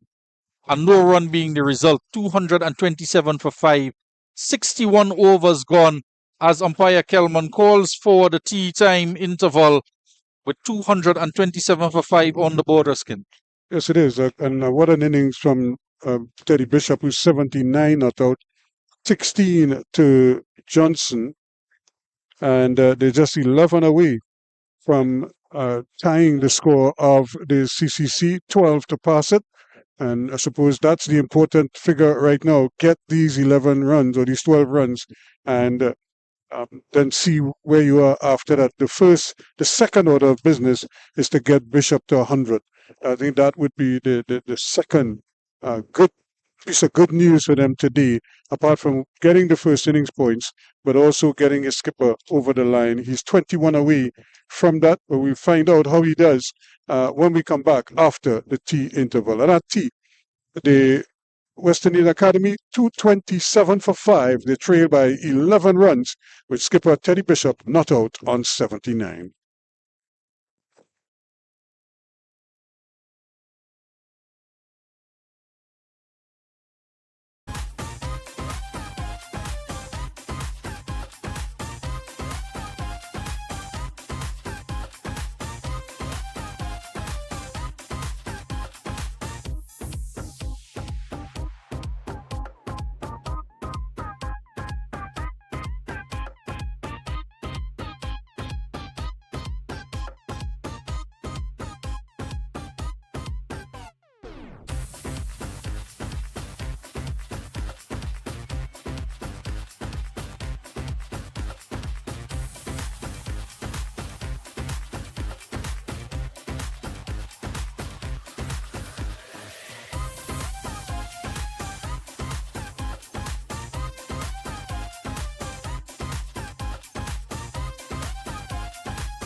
Welcome back here to the University campus in the West Indies, University of West Indies, St. Augustine campus at the Sir Frank Worrell Field here at UWI-SPEC with the news, the score, 227 for 5, the West Indies Academy. The captain, Teddy Bishop, he is not out on 79.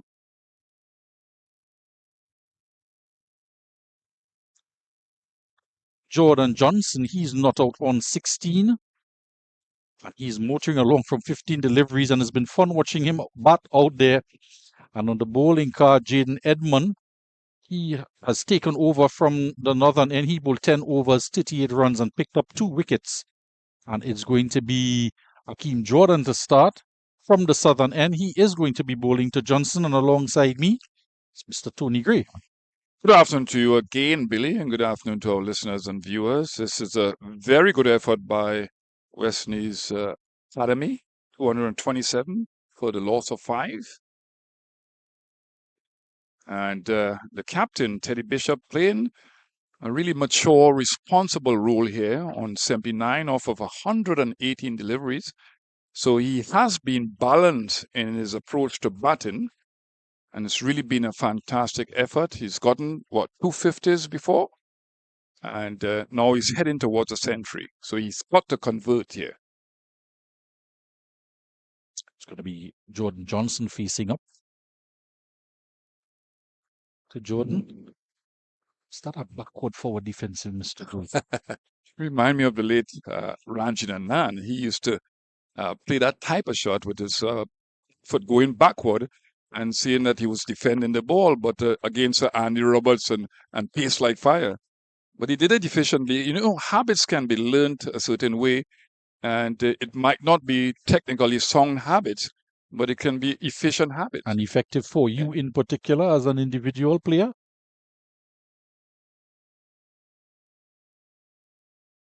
Just talk about the great man, Shivnarayan Chandapal, and his stance. When he played the ball, he was in a proper position, and it's his own personal thing. And coaches must not try to restrict players from their own personal way of doing things once they are successful, but can help them to revert to some of the basics sometimes if things don't work well. I'll give you a story on that in a minute. Whoa, that's an excellent delivery. Excellent delivery. Seemed to step down to it was Johnson, but it was pitched fractionally shorter and got some lift on him and beating the outside edge. Yeah, the eagerness to come forward against the medium fast bowling of Jordan. Yeah, he's coming out of his crease. What a wonderful delivery. Pulling down that delivery a little bit more and bending his back. Fantastic delivery. There's a bunch of confidence from the young man, Jordan Johnson. I think one of the things that you can talk about here, Billy, is the confidence that these young batsmen have shown. And it's not just confidence attacking the ball, but confidence defending the ball. The body language has been very, very good and positive. And obviously, they would have been taught not just to approach the game with bat and ball in a confident manner, but show that psychological strength and that positivity in way of their body language. Angle down the leg side. End of the first over after the break. 62 overs gone, 227 for 5. And yes, it's about being assertive as a batter, whether it's in defense or on the attack. And that sends a message not just to the bowler, but to the captain and the opposition as well, that you are very conscious of what you're doing. You're looking to be positive, and you're looking for any chinks in the armor in the opposition. And that 14th over bowled by Hakeem Johnson. No wickets yet for him. We were looking for the fast bowlers to come back in, or a single fast bowler to come back in to break that partnership between Bowen Tuckett and Teddy Bishop. And it was Edmond who was the guy chosen ahead of Holder and ahead of Johnson. Now, Jordan had a spell of 8 overs for 21 runs this morning. He bowled for an hour and a half, and we hadn't seen him return with the ball up until after the tea interval now. Yeah, the bowling unit has been good, efficient, but has not been able to consistently contain batsmen. We've seen sometimes there has been an explosion of runs because of bad bowling, not keeping that discipline going. But sometimes you've seen some good tight batting and bowling. Yeah, and you see Romario Graves bowling change after tea. He is changing ends back to where he originally started from the northern end. So he is on replacing Jaden Edmond.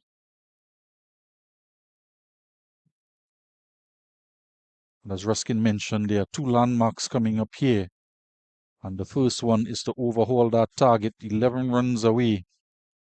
And 21 runs away from 100 is Bishop. So as the captain, he'll be cognizant of both.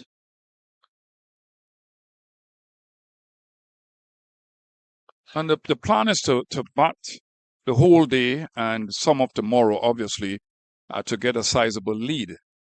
So it's not about being complacent if this first goal is achieved of eclipsing CCC's first innings. It's about keeping focused and not being complacent. That's a good shot. Yeah, That's a brilliant shot. And that's playing the ball late, waiting for it to come to him, and then hitting down on the ball. Now, he's been very good at the square cut, but because that ball didn't bounce a lot, he had to bend his knees, and he got down very, very low. He's a tall man, but in the end, he played a wonderful late hot shot. Very curious indeed as well. The off spinner is on operating over the wicket, and that's a cut shot. And there's a man that was sweeping Larry Edward on the boundary, cover point sweeper position, and he beat him into the boundary against the turn.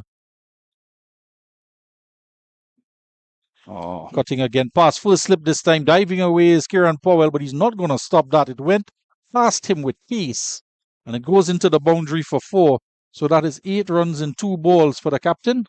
Takes him to 87. Just 3 away now from equaling the total of 238 posted by the CCC. Yeah, that was a little too close for comfort. Obviously, getting a 4 in the previous delivery with the ball wide of the off stump. This one turning back into him. And he didn't have full control of that one, but he went at it hard, and it went past Powell in that full slip position. So just wondering, Larry Edward, he was at cover point, I was saying, and he's now been moved to backward point on the boundary. So perhaps Teddy was trying to beat him as well between the gap now as it narrowed. Driving off the back foot. It's not going to get a run. It's a deep-ish mid-off. It's the end of the over, 235 for 5. Yeah, the intent clearly from the captain is to be a little bit more aggressive here. And when I say aggressive, with control, because he's been there for a while, a long while. He's seen what this pitch have to offer, and always looking for scoring runs now after the break. So the intent has been positive, and it has increased after the break. As well, speaking of increasing, the run rate has also increased to 3.73. 235 for 5, just 3 runs away from equaling this target. As we see the coach and the assistant coach walking past us here in the com box, Mr. Suba Singh and Mr. Griffith. Yeah, I know Griffith for a long time now. He's always been dedicated. I think his personality, his experience, his demeanor is good to have around these youngsters. That's a good shot. Excellent shot. Speaking of demeanor, the man on display is Jordan Johnson. He's looked better and better the longer we see him. Better than yesterday, at least. Yesterday, he was hobbling somewhat around the outfield. But he's stroking it today along the middle of the pitch. I wonder what injury he had, or niggle. He did have a stumble in the outfield, and I'd be guessing to see if that led to anything. That's well bowled. So he has the habit of bowling these jaffas, these deliveries that pitch and seem to go away from the left-hander. Now Teddy Bishop and Johnson having a word. And he's probably saying, listen, you got to cover the line a little bit more. Don't get complacent. Keep the concentration going. So this is good captaincy. And this is partnership batting, lending assistance to the younger player in Johnson. And he's done it all through the innings, regardless of who he's batted with in partnerships. Well left this time. more or less the same delivery, pitching in the same spot, this time opting not to play on hands akimbo. Not Yeah. quite. Hands up in the air. But it's nice to see the movement still from the faster bowlers. So, and the pitch has been an excellent cricket pitch. Something in it for the faster bowlers. The spinners have gotten some turn and some bounce, and the batsmen could be assured of playing their shots on a pitch like this. So this has been an excellent cricket pitch here at Dewey Spec. It's working the ball around, and this is good batting. Offline, not allowing that ball to go begging, scoring off of it, creating more and more pressure, scoreboard pressure for the field inside. It's a day-2 pitch, Mr. Gray. Good for batting. Good for batting, but still something in it. Still offering something here, but you need as a batter that ball to come onto the bat, and you don't want too much movement, but you need that ball coming onto bat. You need that consistent bounce that the bowlers would require as well. So something in it for both teams, but definitely the batsman coming more into their own as opposed to on day one when it's freshly prepared. There was a discussion off air with the doc concerning the pitches throughout the Caribbean, and there's some for an economic side to it. We want to see stroke players. Clark, for example, looked the picture before he was strangled down the leg side, but he looked the picture, and we want to see stroke players because that is what West Indian people want to see. It's a market out there, and to recapture their love for the game, you want to see those vibrant type stroke makers. And what we've seen is the pitches are similar as we come to the end of the 64th over. It's now 236, loss of 5 wickets. But what we've seen in a general sense, really, are slow lethargic pitches that doesn't allow batsmen to play shots. No. And after the end of the third day or the second day in the afternoon period, it gets slow. There's fluctuation and bounce, and it becomes really hard for them to play shots. They're more grafters. Some of them go out there and they're ultra aggressive. So what you want to improve stroke making, consistent bounce and truer pitches. Yeah, not just the West Indian fans want to see that stroke play. It's something that's missed globally. You often hear when West Indies teams travel that the foreigners, they want to see a West Indies resurgence. They enjoyed looking at West Indians coming to the forte and batting, and they cheered them on, in fact, even though they were the opposition. Not sure about that, really. Cheer them on? Yeah, Brian Lara received standing ovations. Sir Vivian Richards, Sir Richie Richardson. The English love to see them bat. Yeah, remember, the batsmen years ago used to be comprehensively developed because of the pitches. You go to Guyana, it was a dead pitch, really placid, easy for batsmen to bat on, build their concentration levels, workmanlike for the faster bowlers, hard work for them, and the spinners also. You went to Trinidad, and then that's a good movement. Inside out type shot. He's got to be careful that the ball doesn't turn away from him. There's a slip in place.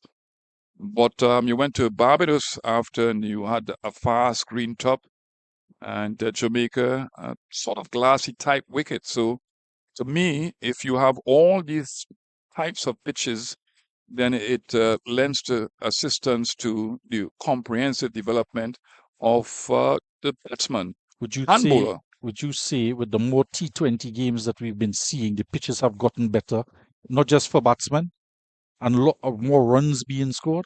I think since the World Cup 2007, the pitches throughout the Caribbean in the different stadia has been slow pitches. So it's not just the T20.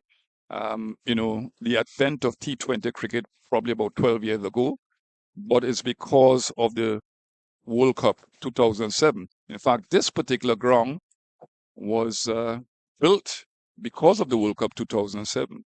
Remember, I remember think Pakistan and the bleachers South watching Africa, Pakistan coming into bat. And Pakistan and South Africa Yes. played a game here, Yeah. and South Africa complained about the pitch.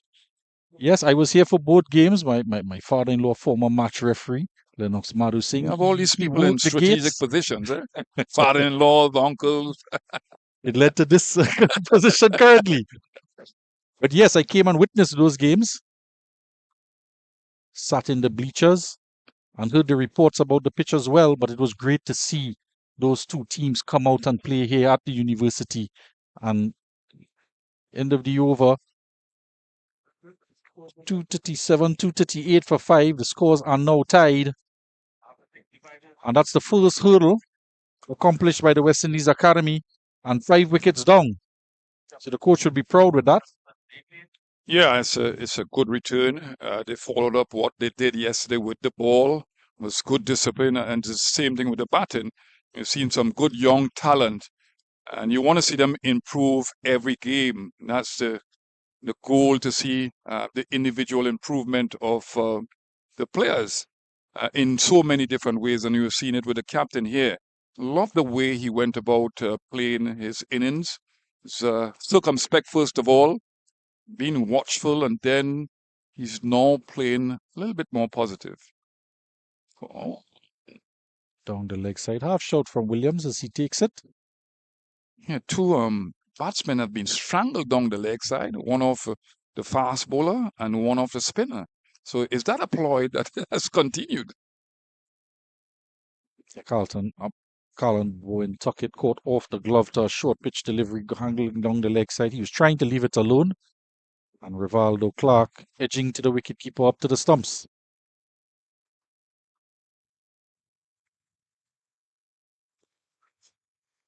Another good judge of a quick single there by Teddy Bishop. And his innings has progressed. He's become more and more confident. His stroke play has always been quite exquisite. And his rotation of strike has been exceptional. Yeah, he's been good at judging those runs. It was hit with some power, but weighted quite well. So he knew where the fielder and the holder was, and he went off for the single. And good response from his partner.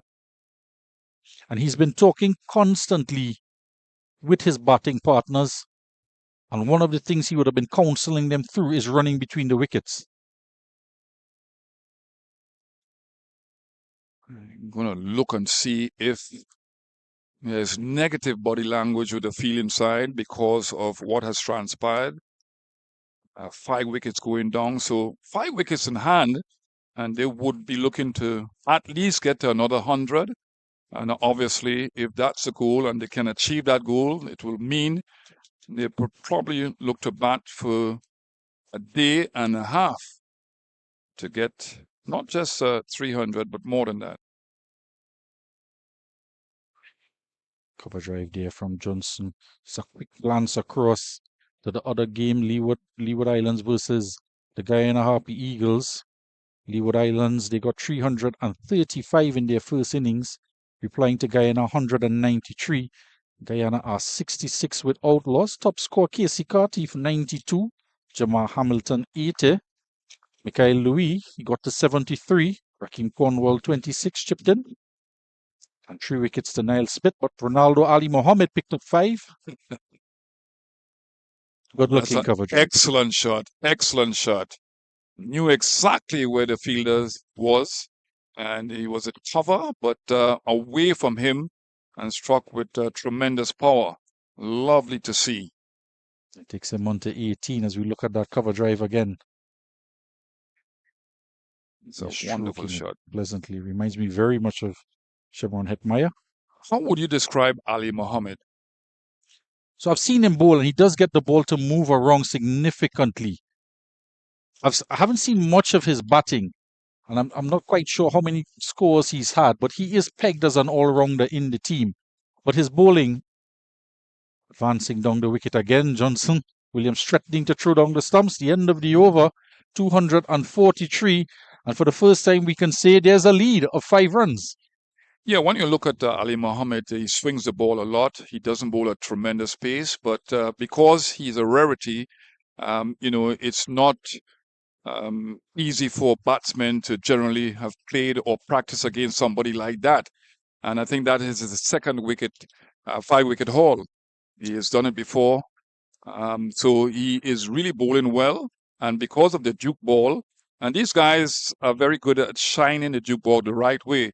I was told that early on, the CCC team was shining both sides of the ball. That is not good because you want one side to be really well shined and the other side to be roughed up or scruffed up a little bit to get movement through the air and off the pitch.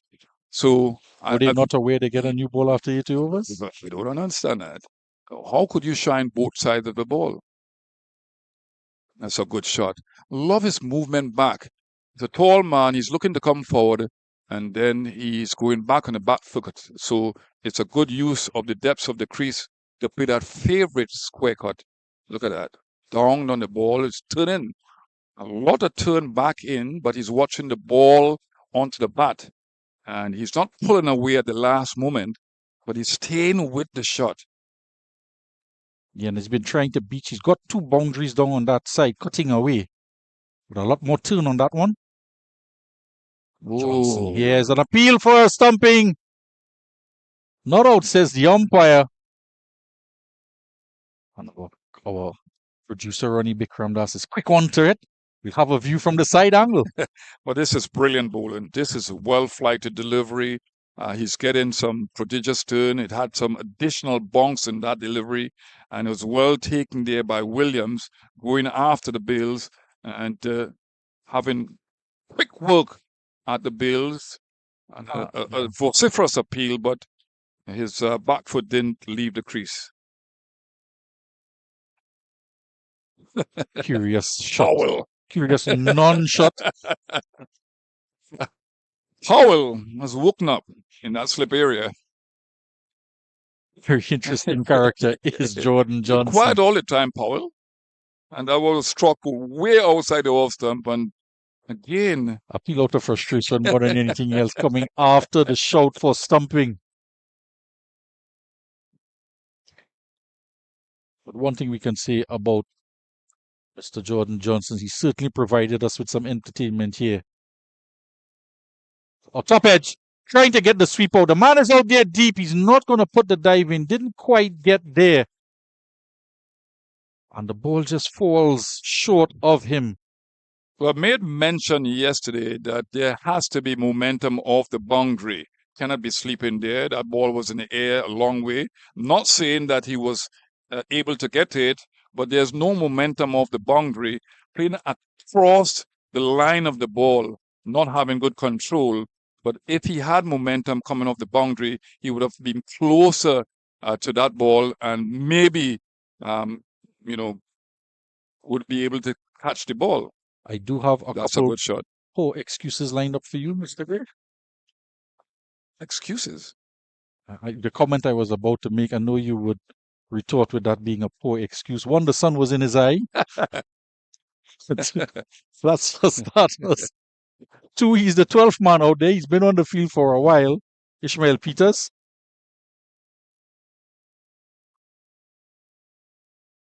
And that's well bowled. So a change in length to just testing the batsman, testing over for the batsman. Well bowled by Graves, and he's getting the ball to turn.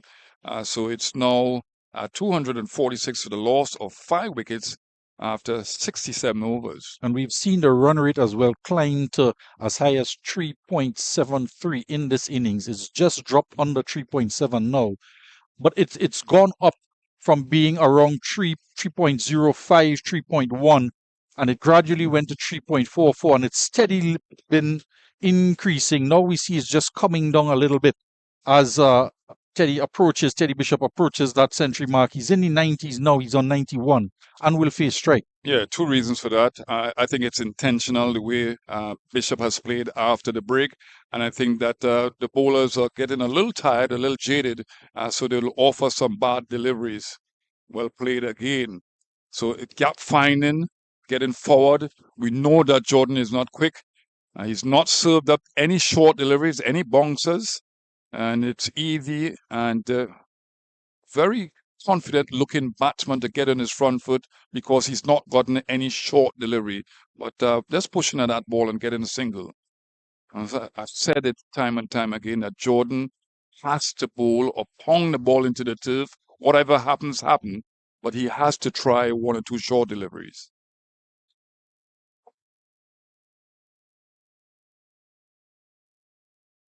Oh, well bowled, well bowled. Yes, well and he's gone. bowled. Given by the umpire. A faint touch onto the edge of Jordan Johnson's bat. He's gone for 23, and Akeem Jordan has his first wicket. He's toiled for 17 overs, 16.1 overs. And with the lead on 9, they lose their 6th wicket on 247. Johnson goes after a good knock. Yeah, looking at Johnson, his body language, he's going to the umpire, the residing umpire, and perhaps asking, what happened there? I didn't play the ball. So the way he's walking off, he is very disappointed that he may not have gotten a touch on that one. But this is the nature of the game. Sometimes you can get a touch and not walk, but sometimes again, you can get out. So good bowling by Jordan. The way he's come around the wicket there, got the ball to shift away from the left-hander, and supposedly got the outside edge of the bat. Yeah, so he'll have to go 6 wickets down now, and we'll have to see it's a very slim lead of 9 runs, and we have seen so many times the lower order just capitulate, and they lose that impetus that they've generated in the first part of the game.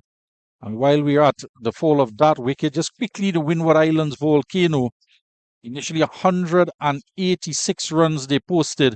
And the first century of this round, Sunil Ambrish 110 of 116 deliveries in that total of 186. Barbados in reply 198. And the Windward Islands Volcano, they are 64 for 2 in response. And Kyle Myers overnight was on 40. He got out on 40. Matthew Ford overnight as well got up to 43, the 2 top scorers in that innings. And we're Teddy Bishop here at the U-Respect facility.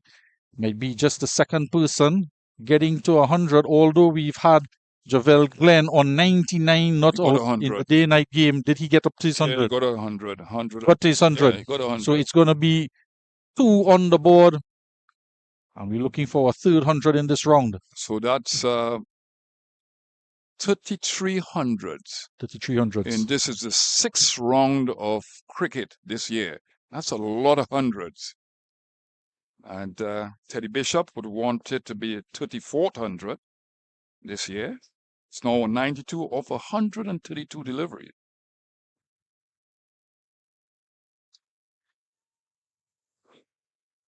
Wow. Well, the first ball Joshua Bishop faces, and I don't know if there's a bet going on in the dressing room. Whoever hits the first ball for a boundary wins some money. This one peels off the outside edge of Joshua and signals 6. I'm not too sure about it. It was very close. It was very close to us here at the commentary box. Look at it again, peeling off the outside edge. He went full swing at it. And Evelyn is out on the boundary at backward point. Did he get a hand to it? Yes, he did. 4 runs. Yeah, that's what I thought. We were very close to it here. And he got a hand to it. Diving effort by Evelyn. Good effort indeed, but it bounced inside of the rope. And the umpire, is he changing it? He's just communicating to the match referee, Michael Raghunath there. And might just be. We'll wait and see. Yes, 4 runs. A really good effort by the fielder, but he was running away from the ball or to the ball, but the ball was going away from him. So he had to dive full length. Changing it now. It's 4 runs, and rightly so. Good effort by the fielder at that point area. Joshua Bishop not winning the bet, not going all the way for 6.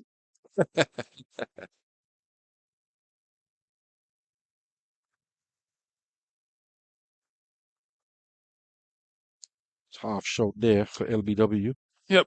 Bishop can bat a bit. He has to control his ego out there. And he has to realize that if he has to make it to the highest level of the game in any format, he's got to be able to bat well, score runs. I mean, he's got, 2 first-class centuries, I think. So he has the propensity to make the big scores. But remember, as a left-arm spinner, He's, competing with a lot of left-arm spinners throughout the Caribbean, and he needs to separate himself from them by making runs and being a useful all-rounder. He has 100 this 2025 season. Well bowled, well played. Bishop, they're solid on 92, and that is what he has to be cognizant of as well. The captain is on the other end on 92, not out. They've just gotten a slender lead, and you want to try to make your job easier at the back end because he bowled 33 overs in the first innings. So even for your own self, stay there, put a good lead on the board, and try and make your workload easier in the second innings, trying for that victory. That's an excellent point because I used to think like that. Stay out there and bat for long, make it hard for the opposition bowlers to get my wicket so that I can rest a bit. And very sure, as this one is dabbed down to Evelyn at back. They're going to one, and Teddy is looking for two. And good calling again from the captain. Takes him on to 93. I'm sure Mr. Mark will be just waiting to respond to that comment. But you batting had to make your workload easy. No, but it's true. There must be different pockets of motivation as we come to the end of the over, the 68th over, 253 for 6. But there must be pockets of motivation. All right, you want to make the West Indies team from playing at this level. You want to get out there and show that you can bat and bowl and field. So the pocket of motivation I had was to stay out there and bat for long because I had to separate myself from the other fast bowlers throughout the region. Now joined by another all-rounder, Mr. Ruskin Mark. Another all-rounder, Mr. Ruskin Mark. Huh. That's a good shot. They'll be looking for two. They only get one. And he's been so good at driving at the ball, picking length quite well. And it will be, if he achieves the 100, it would be his first 100 this year. Remember, he's played probably about one or two one-day games for West Indies. I think one one-day game for West Indies in Australia, and he didn't score.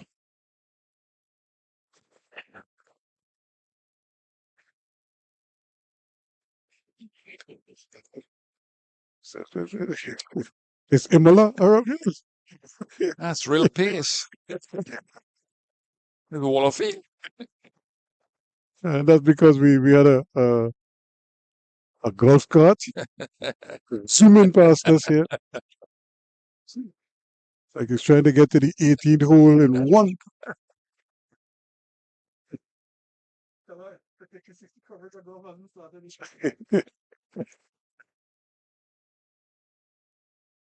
But TJ, are you surprised that they were able to take first innings lead in this? Not that the game is over by any means.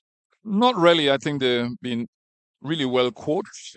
I see them improving in their temperament and obviously fueled by a really intelligent innings by their captain. But you see, the innings have been punctuated by good batting, and you expect one or two mistakes from the younger players at this level. But overall, they've been really good at getting to the score, but they'll want to expand the lead. It's 95 to Bishop. Oh, that's Teddy Bishop. Joshua Bishop is on 5. And he's the one on strike looking to probably get on with things. He has a long off and a long on. Oh my. What is happening to this young man? Just came to the wicket. His partner, who is Teddy Bishop, his captain, is on 95, and he's playing a reverse sweep. That's amazing. If anything, he should respect the name Bishop. Oh my. He's having a go. Have we changed the format of the game to No. T20? He's trying to put off the bowler. Put off the bowler.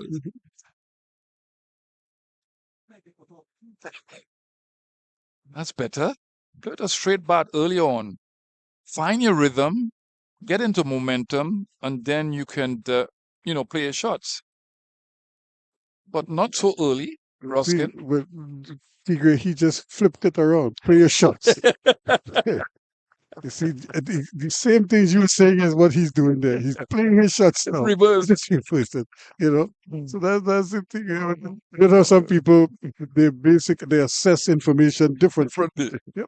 Yeah. So his assessment is Just think about it. Somebody like Brian Davis, the former opening batsman, West Indies opening batsman, seeing that happen. you have blood pressure. I'm sure we have to take him to the hospital. Some kind of neurosurgeon would have to operate on him or something. Yeah.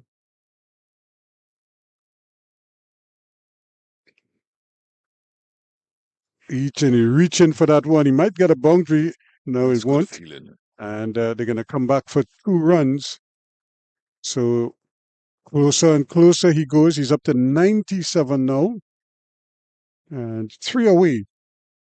Well, the field placing is not bad. I don't think that Johnson or Jordan is getting the ball to carve away from the right-hander. So he's confident in coming forward. But the field placing is not bad. But he's reaching to the pitch of the ball. Now you have a man in the position, number 15, Paris. At Paris, at that position where Jordan, that's well played. That's well played. Good response from his batting partner again. Love the way he's covered the ball, covered the line of the ball, played with soft hands, and he's not been afraid to really look for runs. This has been a perfect innings, a near perfect innings. I didn't think that he got a chance. No, I don't think he's played a couple upper sleeve, but he's generally been very solid, both in attack and in defense. Yeah, talk about the stresses. His running between the wickets. Of having a young player like Bishop lead a young side. But this is where the assistant coach and the head coach comes into play to guide them along. And he's whipped that one away nicely. He's going to get a single. But again, the rotation of strike is evident here. He just wants to get his captain back on strike. He's on 98, 2 away now from 138 deliveries. And this would really be a solid 100 for him. Yeah, it's been a brilliant look. Look at no field changing, no delay here. He's in good momentum, and there should have been a little bit more gamesmanship here, just to delay the process. Oh, and he dropped it. Well. We were just talking about him not given a chance. He did there, going all the way over was Holder, and he couldn't haul it in. He got his hands to it. He just couldn't bring it down. Actually, it's not Holder who is fielding there, but it's Peters who is there, and he failed to hold on to it. Well, that ball angled into him. He's a tall man. He was falling over to the offside and trying to whip the ball, but he whipped it officially. And a good try at taking a 2-handed catch, but the ball went a-begging. Ishmael Peters there, that mid-wicket position, had a good sight of it. He had a good look at it. He followed it all the way. And just as he hit the ground, it came out. But it's not a static position. It's a position in which he should be walking in. Always talk about momentum in the inner circle. That's better. Oh, well, this is excellent bowling. Now, he's from Barbados, Jordan, and Bishop is from Barbados. They would have played together and they would have played against each other. So he knows his strengths, and Bishop knows Jordan's strength. And that was the excellent delivery that went away from him. So we've seen 2 types of deliveries from Jordan, one that goes into the right-hander and one that carves away from the right-hander. You really think Joshua Bishop is going through all that analysis in his mind? No. See the ball and you hit the ball. I mean, don't complicate things now, man. Try and don't complicate things to the young man. You know. No, he's not hearing me. That's well played. Soft hands looking for the single. The thing is, and it's the same way when we talk about bowlers, and correcting bowlers and doing things with them. he has his own mindset, thought patterns. 261 for 6 at the end of the over. So he's probably working on that aspect of it. And batsmen now, the same thing we talk about visualization. See how see the shot before you play the shot. And as far as he's concerned, the same thing you're saying about him, Akeem Jordan, knowing what he's doing, he's probably saying, I know exactly what Akeem is trying to do, and he's trying to counter that with his own style of batting. And it may or may not work for him. And I tell you what, even if he got out, he wouldn't be too put off by it, because as in his mind, he is playing the cricket that he wants to play in the way. It doesn't have anything to do with the situation of the game or anything like that. But as far as he's concerned, if he sees a ball that he can hit, he is going to hit it. And like I said, he hasn't seen one yet that he doesn't like. And there we go again. And it's going to get runs here. Might get a boundary, and he will. So, again, it's he is processing this game just this way, that this is a time. Look at the number he's batting, and he feels he could basically just up the tempo here and add as many runs as possible. I think you're right. In addition to that, I don't think that his main portfolio obviously is not batting. So there's a clarity of mind out there and a relaxed state of mind too. He's been playing primarily for his bowling. So he's not under pressure like the top order batsmen. Get as many as you can when you can. And, the batsman will take care of business. I could just try and add as many runs as I can. And there he goes again. Profanities. Trying to keep the scoring ticking on. Now they're leaving the gap there for him to invite him to try to play that cut shot. And I tell you what, if they bowl it there again, he's going to play the cut shot again. And this time he's very watchful, very circumspect. He looks almost Tony Grayish.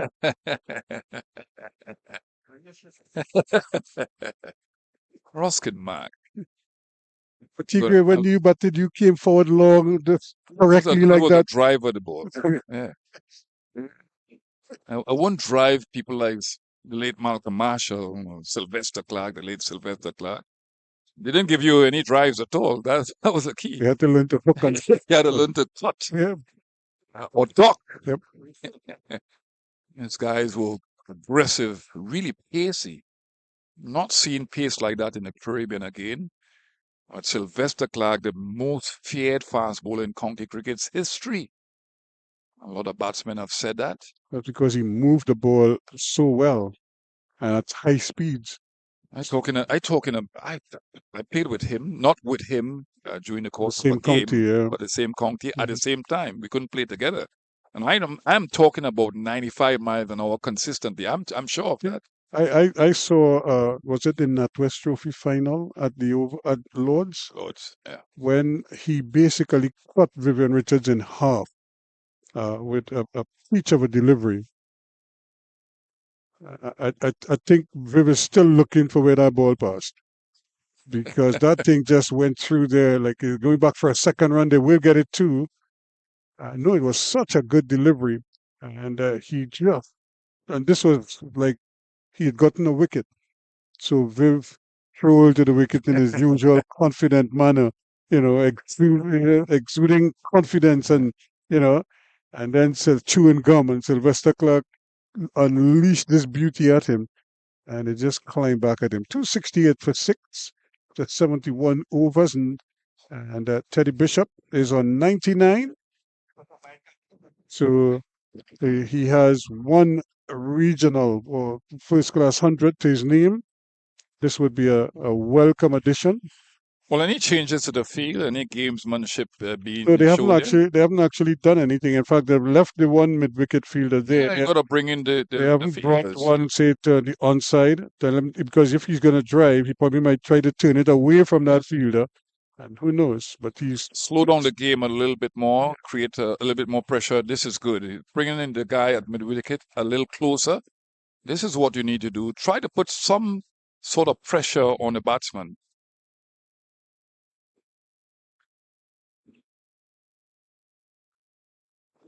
Shimar Holder, and he's got it into his hand straight at point.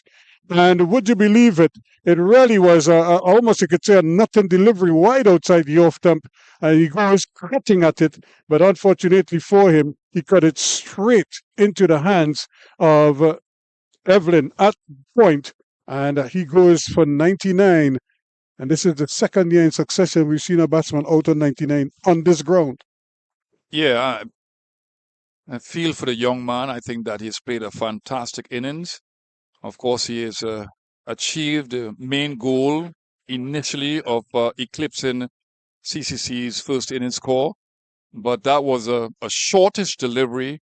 A lot of time to play that cut shot, but he didn't hit it down on the ground. He wasn't over it. He was pulling back at the last moment, and he did it straight to the man at point. So unfortunate for the young man, Teddy Bishop. He has gone for 99, but a well-played 99. He did everything perfectly well there, except to get to a century. And you really feel for him, but he's probably walking back there thinking where he could have gotten a single during his innings, where he could have picked up the one run. And you see again, the ball was so far outside the off stump, he had to reach for it and never controlled it. Hit it straight to the fieldsman and paid the price for it. Held on to a good catch there, but it was straight at him and got the wicket. So Holder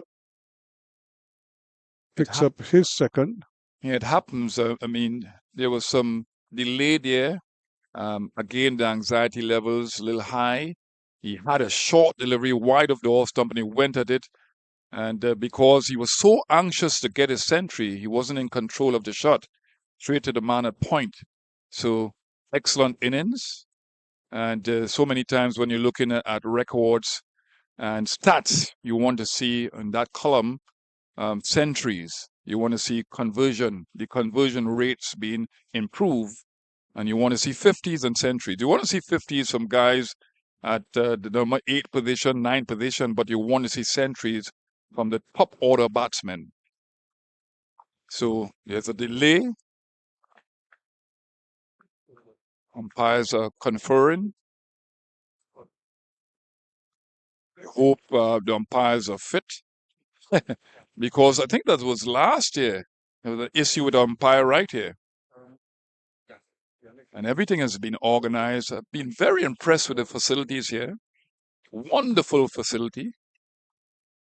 Not a lot of people watching. And obviously that has been some concern. You can't get any crowd disturbance.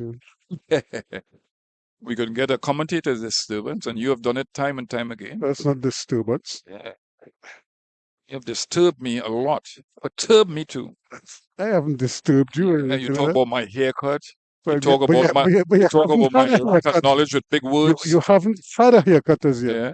It's tomorrow, then you would know when You you talk get the about me haircut not today. being handsome.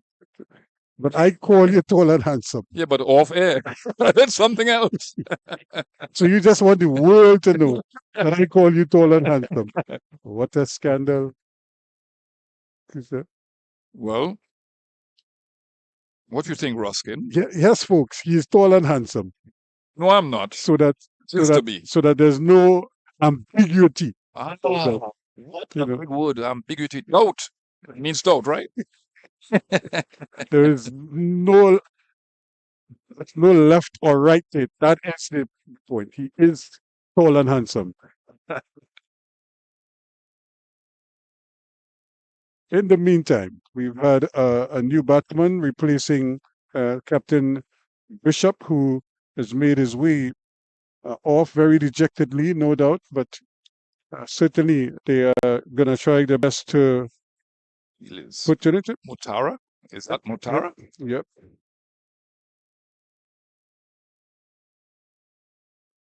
Oh, A little bit wow. of chin music. Yeah, I love that. As a former fast bowler, I love that. The ball is considered to be an old ball, and the pacer running in his ball some good overs, and this is an excellent delivery. Well directed, short delivery, and well played by Mutara. Yeah, he got out of harm's way there. So position Mutara trying his best to keep his head. Oh, well bowled again. So is it that the pitch has quickened up a bit, or I don't know. There's some movement there, some pace, some bounce. Is it the bowler? Because he wasn't getting that type of bounce this morning. He was getting the movement, but not that type of bounce. Is it that he's put in more effort now? Yeah, he's rested, and so he's come back here with a bit of a vengeance. He hadn't bowled in that middle session, I think. So he's come back now full of life and full of energy, probably wanting to wrap things up here as quickly as possible. And again, very uncomfortable, very, very uncomfortable for young Mutara. Well, I'll tell you what, I would put a man in front of the bat on the off side too. There's one on the on side, but a short delivery again, so there's some effort to bowl those short deliveries against Mutara, and he doesn't look comfortable at all. So I would put a next man in front of the bat, as we've seen that happening. Get a helmet, and you can also, but you have a forward short leg and a silly mid off for him. And all he has to do essentially is to line up these deliveries now. That's all the captain is probably asking him to do. Bowl pace and hitting and missing and really looking for an outlet there. And you could, I could very well imagine Joshua Bishop at the other end saying, "You bowled that at me." I cracking that in. Yeah, His ego is talking to him right now. He's gesticulating to the bowler. But that's what I would have been saying, Johnny. yeah. Gentle. I am trying to help my batting partner at the other end. So I'm telling you, me. I am communicating. Love it. Get her. Obviously, looking for two. He should get he's going to get two. That's good running between the wickets. Obviously, again, so he's been perturbed with the short deliveries. But that's the end of the over. 268 for the loss of 7, or 270 for the loss of 7. Yeah, it was another delivery in line with the body and forcing him to kind of at least either take evasive action or play a shot. So he was trying to do both at the same time, and he just kind of looped it. Not enough room to have leverage to play that shot. The other thing is that because there's a lack of back foot movement, it doesn't get inside the line properly. We've seen it being a general problem in the West Indies, that the back foot movement, back and across movement, is non-existent really, and doesn't allow the batsman to play those hook and pull shots. Well, Evan Lewis does it quite well. You know the saying, a deer in headlights? Because once the ball is there, it's like they freeze, so they stop here instead of continuing the movement inside the line of the ball. Once the ball starts to climb, it's like they freeze and they don't really get inside the line as quickly as they should to make that shot. That's an easy single. And, no pressure at all. No, the ploy is to give him the single so that oh my! They almost attempted What's going on? They almost attempted a single on the throw, but the man had walked in 15 meters and was beating them to go ahead, daring them to try and take another run on his arm. Paris was just hoping that they would. So, yeah, man, Mutara did, but I think that was the game he got injured. He was injured and he batted beautifully. So you wait. And that's the edge taken there, but no, he couldn't haul it in. And it's going to go for 4 runs. So the runs are coming, not in the most traditional fashion, but they all count. Yeah, it's a hard chance there, but a ball that spun back into Mutara and a flighted delivery and just trying to Kieran turn Powell, the face of the bat, but the reaction time from Powell was not good enough. He's got to stay focused there, and he's got to react to what the batsman is doing. Look at him. He's in a static position. The ball has not come consistently to him. And part of fielding in those positions, or any position, is maintaining focus if you're not active and balls are not coming to you. But that's why you always try to get the ball from the wicketkeeper or from the fielder. That's right. So you got a feel for it over and over. They're not taking a single. They're not chancing it, but they're not taking a single. I think Bishop is saying, I want to face the fast bowler Holder. But he told Holder as much. I love it. Theater. Aggression. He wasn't shying away from it. Ego. Mm. That's well played. Okay. Oh. Yeah, they're going to get a quick single. They might get a second if they hurry, but Bishop doesn't want it. But knowing Bishop, he might be thinking, boy, he might bowl one of these lollipops at me. He's going to look to force a single, in my opinion. He wants to face Holder. Let's see what will happen. Obviously, the boundaries are being protected. Yep, there's a long on, a deep mid wicket. Yeah, I think that is important for the long off has to come in. It's not all on the boundary. Then there's a try to point stop the on single. the boundary. Try to stop the single. And they're going to get it anyway because it took an awkward bounce. They almost took Jeremiah's head with it. But I think it struck him somewhere in the chest. It took a really bad hop. And he was going down to see when the ball jumped up and struck him in the chest. And they eventually got the single. So you have what you want, Mr. Gray. And you have one Mr. Joshua Bishop waiting to tee off on Shema Holder. Yeah, he will try to put Holder off by, saying certain things to him, a little banter here and there, just to try to put him off. But he's got to obviously control his emotions, Holder, and look to bowl in the right areas because he can overtry. We saw what happened yesterday when there was an aggressive field place and he was overtrying. So let's see what will happen now. So why don't they have like close-in catches for him? He's going to try to hit sixes. But he might just pop up the ball right there in forward short leg position. He's going to try to hit sixes. Let's see. Ego overflowing here on both sides of the coin. It's ego the 12th man. Shot. Excellent. Forcing shot off the back foot. You'll get 1 run. Easy. Yeah. Easy peasy. He's probably saying, probably telling him you like it. That's a very good delivery too. Just short of a length. Then move off the seam, so just punch that for 1 run. Yeah, the CCC wouldn't mind that single off the first ball of a new over. And now they got a chance at Mutara again to see if they could prize him out. They're looking for wicket number 8. It's 278 for 7 right now. What about is 40 runs. Yeah, what about a man on the other side too? There's a Sealy mid off. Yeah, there was a man at forward short leg under the helmet, and they've decided to put him in slip. Mutara is right in behind it. Everything getting behind.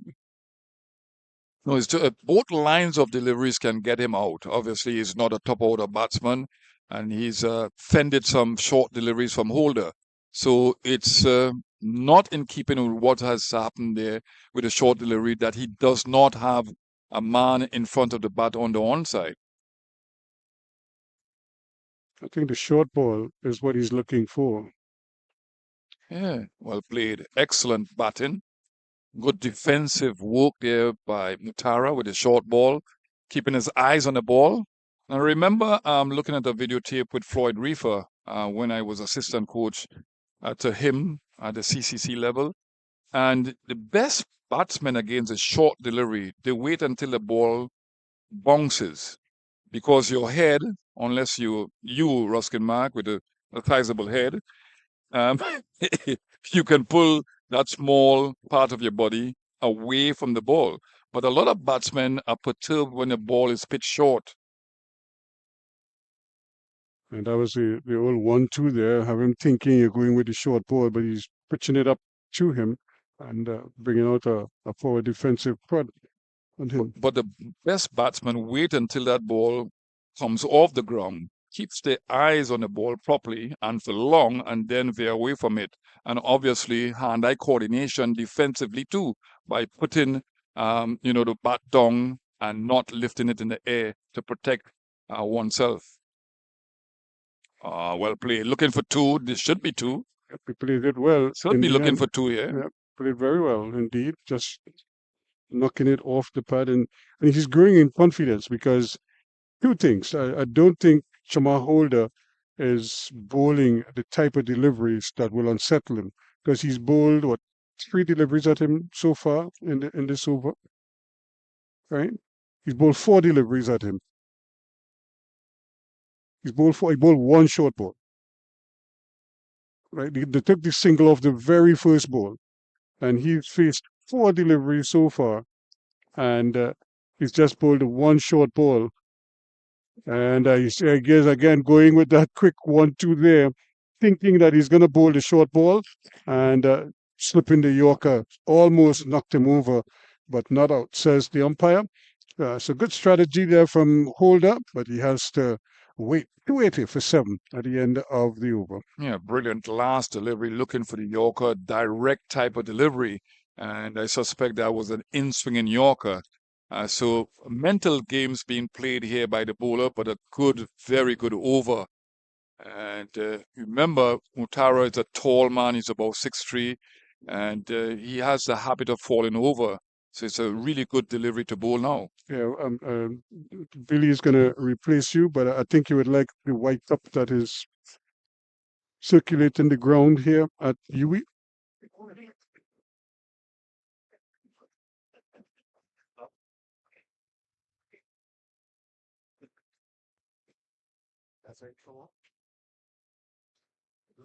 So Joshua Bishop is on 16, and Matara, despite that little blow to his instep there, is on 9. So he would be at the non-striker's end now, as we're looking at Graves, who's going to continue here to bowl to Bishop. And again, Bishop takes the single off the very first ball of the over. Now we see the like bees to honey. Everybody's just closing in on the wicket now. It's a very interesting time in the game. We do have a substitute fielder out on the field, though. Ishmael Peters is on the field for Corbin.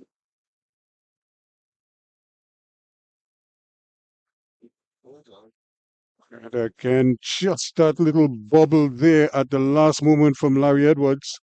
And the batsmen were able to complete the single, as they say, standing up, no problems there for them.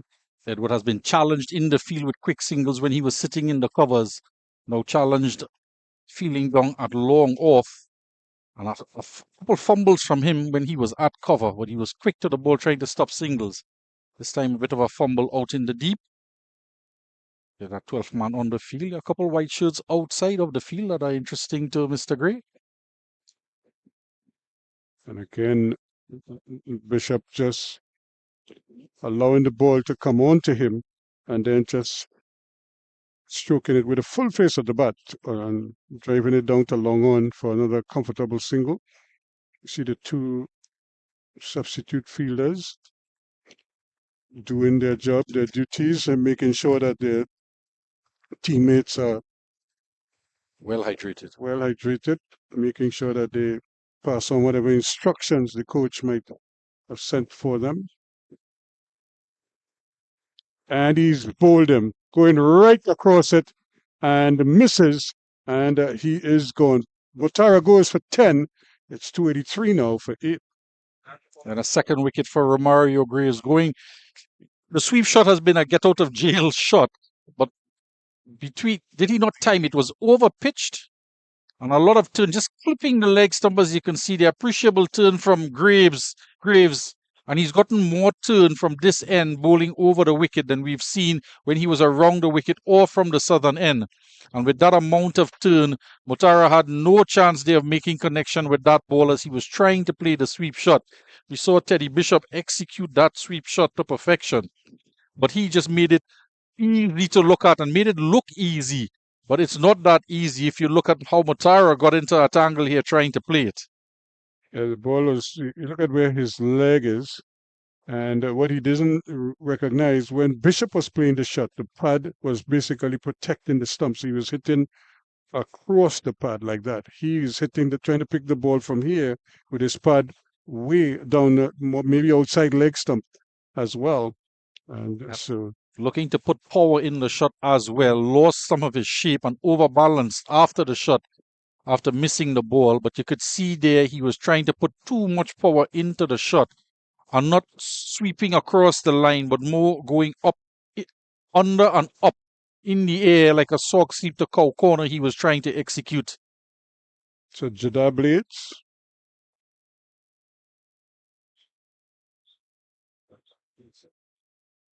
And probably trying to see if he too could fill his basket with a few lusty blows. Yeah, Bishop just pointing out to him with that first shot. Has to be a bet going on in the dressing room to hit your first ball for 6. Pointing out that there is a man at cow corner for that shot. Not taking any heed of it. They might get a second run. In fact, if they run quickly, they will get a second run. And it just seems as if Akeem Jordan is maybe just laboring a little bit in the last session today. He's had a long bowl earlier today. Came back for a short while ago and just seems a little bit stiff.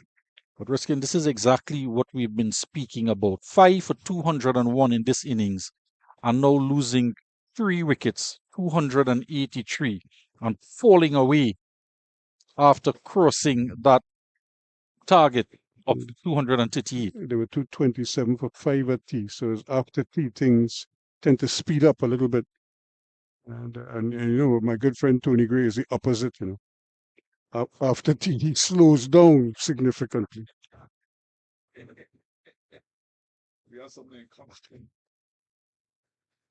It's just over 60 runs for 5 wickets that was lost in the closing innings of the CCC. And we see here as well, set to repeat. Up in the air. Yep, this one goes in the air and it's going to bounce close to the boundary. They may go back for a second. In fact, they will. And they will get it quite comfortably too. And you could see the frustration from Holder there. I was wondering if it was a double bluff from Bishop after he hit that first ball for a 4, trying to be aggressive. Didn't see much of it as he batted more circumspect. But now with the wickets falling at the opposite end, he might just want to push on. 8 wickets down, 287. Yeah, and with Trinidad and Tobago really struggling right now. 28 for 3. Jamaica really putting their hands up here now, trying to be spoilers in this tournament. And that's a better shot when it's going to go close to the boundary again. They will get another couple quite comfortably.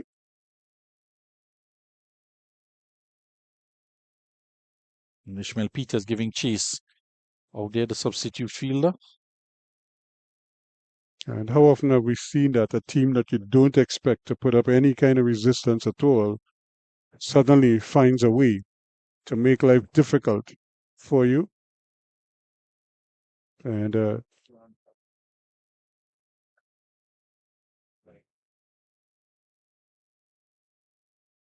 so Trinidad and Tobago with work to do there now. But Joshua Bishop is on 22. He is filling his basket quite nicely here. There he goes again over the head of the substitute fielder. This time he's going to get 4. And it's a bit of a workout for the young man out there. Ishmael Peters, is it? Yes, Ishmael Peters on the field for Corbin. He had to run to his left, then to his right, and now he has to run all the way back. He's crawling. And he's crawling on the covers now. He's a tired man. And all the thanks to Joshua Bishop and his enterprise with the bat.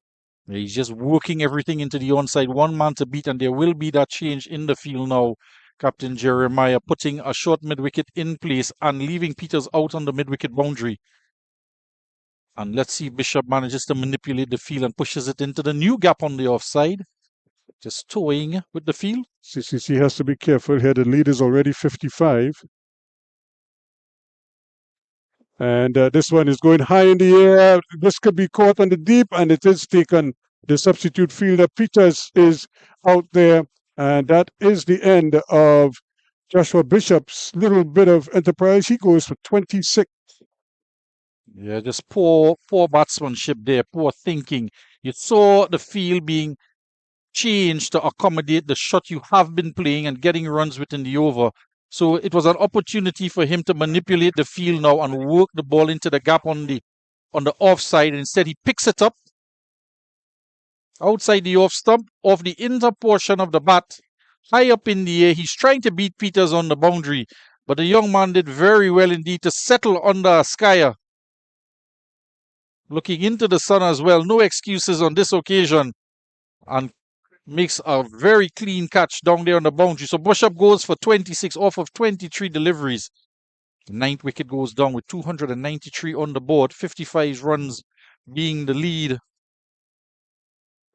And now it's just going to be Jediah Blades and Kelvin Pittman.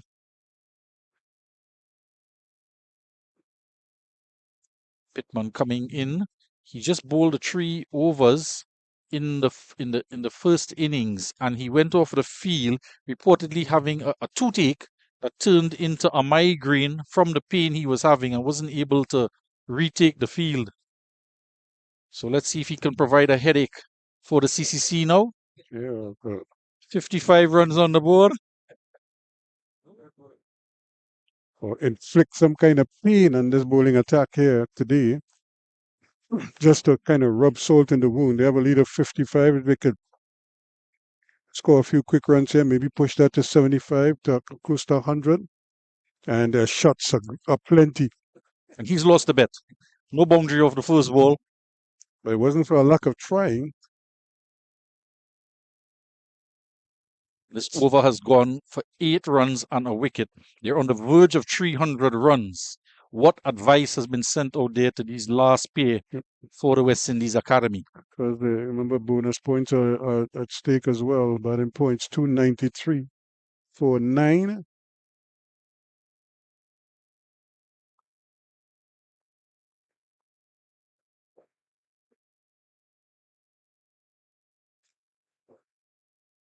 Clearing the front leg. Trying to hit through the line. Shama hold her hands on knees. Because she was looking for maybe the shot going through the offside. The ball ended up at mid-on. And then the rehearsed shot is nothing like the shot he actually played. It's 293 for 9. He was trying to hit that through the onside. And he's rehearsing a shot that was going through extra cover. And so maybe he just got some wisdom after watching where the ball ended up. Sure, he didn't have the wisdom tooth extracted overnight. So the important thing is he's still there. That's the most important thing. And regardless, but let me just quickly remind our viewers, Ogish, remember, made 5, 65 to Joseph. He was earlier clock the principal scorer. 9 to Edwards, 99 to Bishop, Eddie Bishop, the captain, very unfortunate. 25 rather to Clark, 5 to Tuckett, 23 to Johnson, 26 Bishop, and Motara 10. And there's another little Hee-ho outside the off stump. A run rate 3.86, the highest it's been in the innings.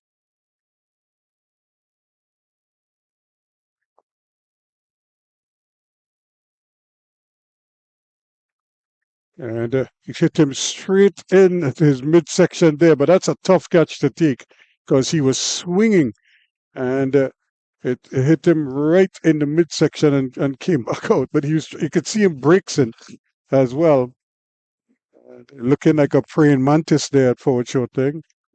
Well, there is protection in the deep had it head out to the boundary, but there's not much protection on the chest there for the man in front, the bat, Evelyn.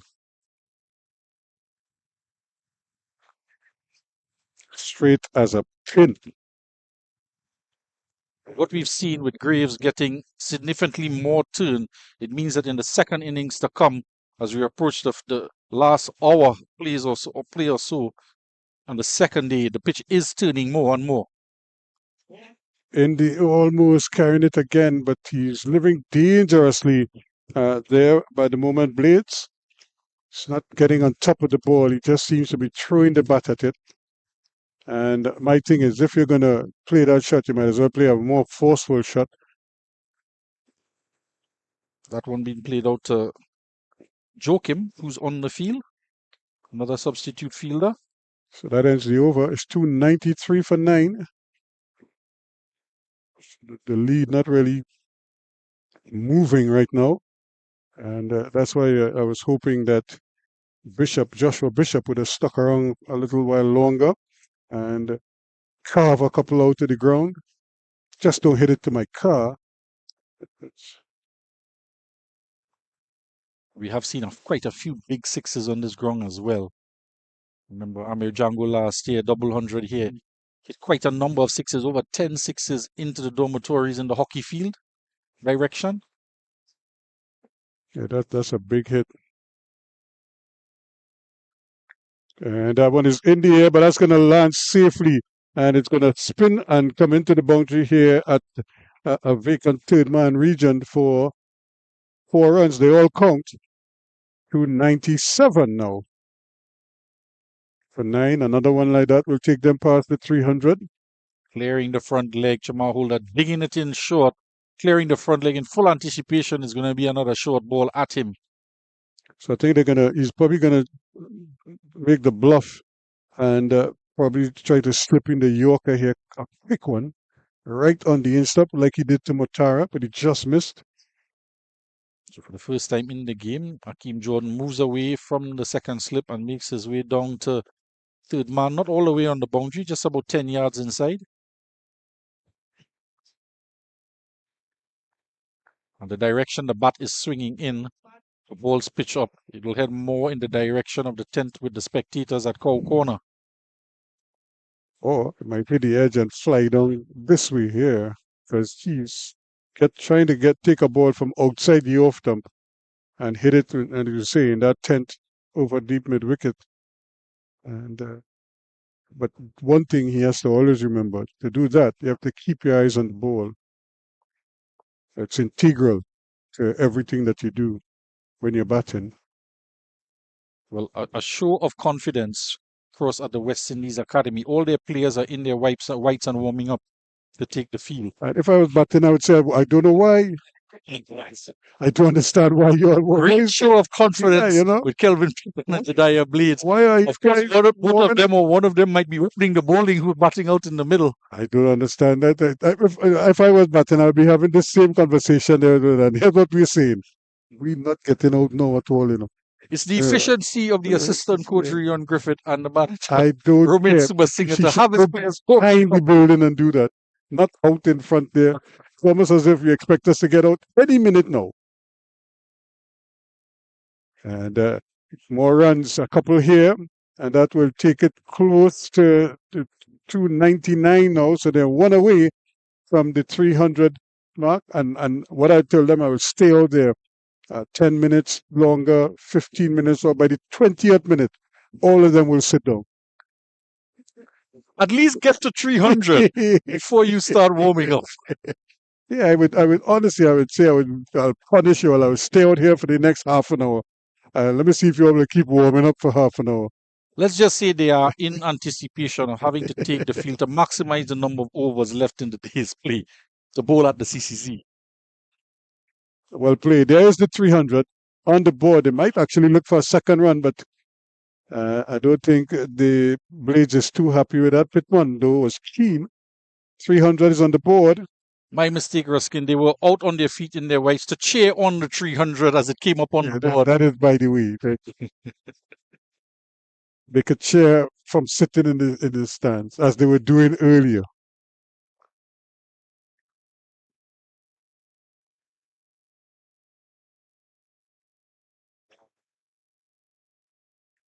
Yeah, but 300 is on the board. That's a good score. They've gotten 300 on a couple of occasions already this season. Not many times, but I think it's twice so far. They got a 315 one time, or just once. And, so 300, that's a big effort on their part. 300 for 9. But they have a small lead of 62 runs. And having a go here. Is there a kitchen sink somewhere across there? Well, he threw the kitchen sink. I don't know where it's landing, if it landed at all. But he threw everything at that one, missed. It was a slow delivery. And Chima Holder is holding his head there. But guess what? Pittman is holding his back. Yeah, no, he's saying, boy, you get away there, partner. Blades was saying I was really aiming to hit that one out the ground. Yeah, but he survives. Pittman is 7. Blades is yet to score. It's exactly 300 for 9, and the lead is 62 runs. Yeah, run rate of 3.85.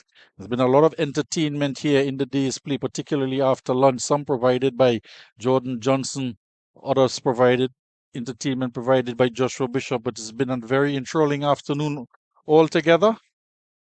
See some more spectators coming in here in the afternoon to have a look at the cricket.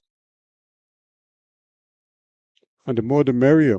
And it's always good to see spectators. And I would imagine on a campus like this, 1 or 2 spectators would come in as they're either to and from classes, just walking by, enjoying the cricket action, making sure that the players feel welcome.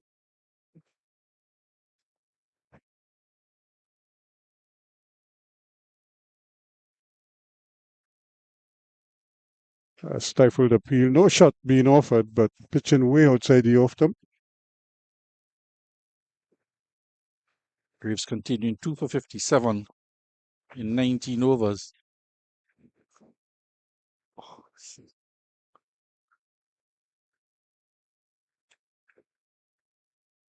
So slowly but surely, the warming up session is dwindling.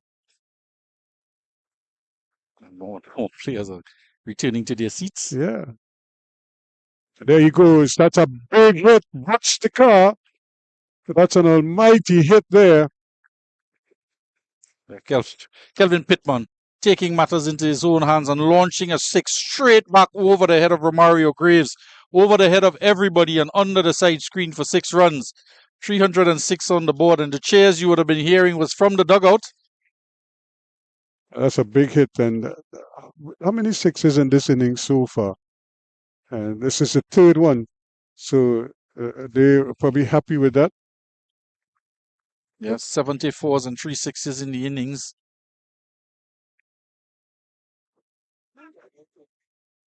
Jumped. A lot of turn and bonks there. Yeah, we're going to move in to the last session on day 2. And day 3, we're going to see that ball turning even more and more and getting some bounce. Joshua Bishop might just be licking his chops there at the prospect of getting 10 wickets in the match. Here's another short ball that is a real long hop. And he is burying that one again for another maximum. So, hey, they flipped the batting order. A flat 6 there. Deep backward square. Nobody manning that area. Flat 6 straight across the fence at the hockey field. And it's really a gift. All the way down to the University Activities Centre.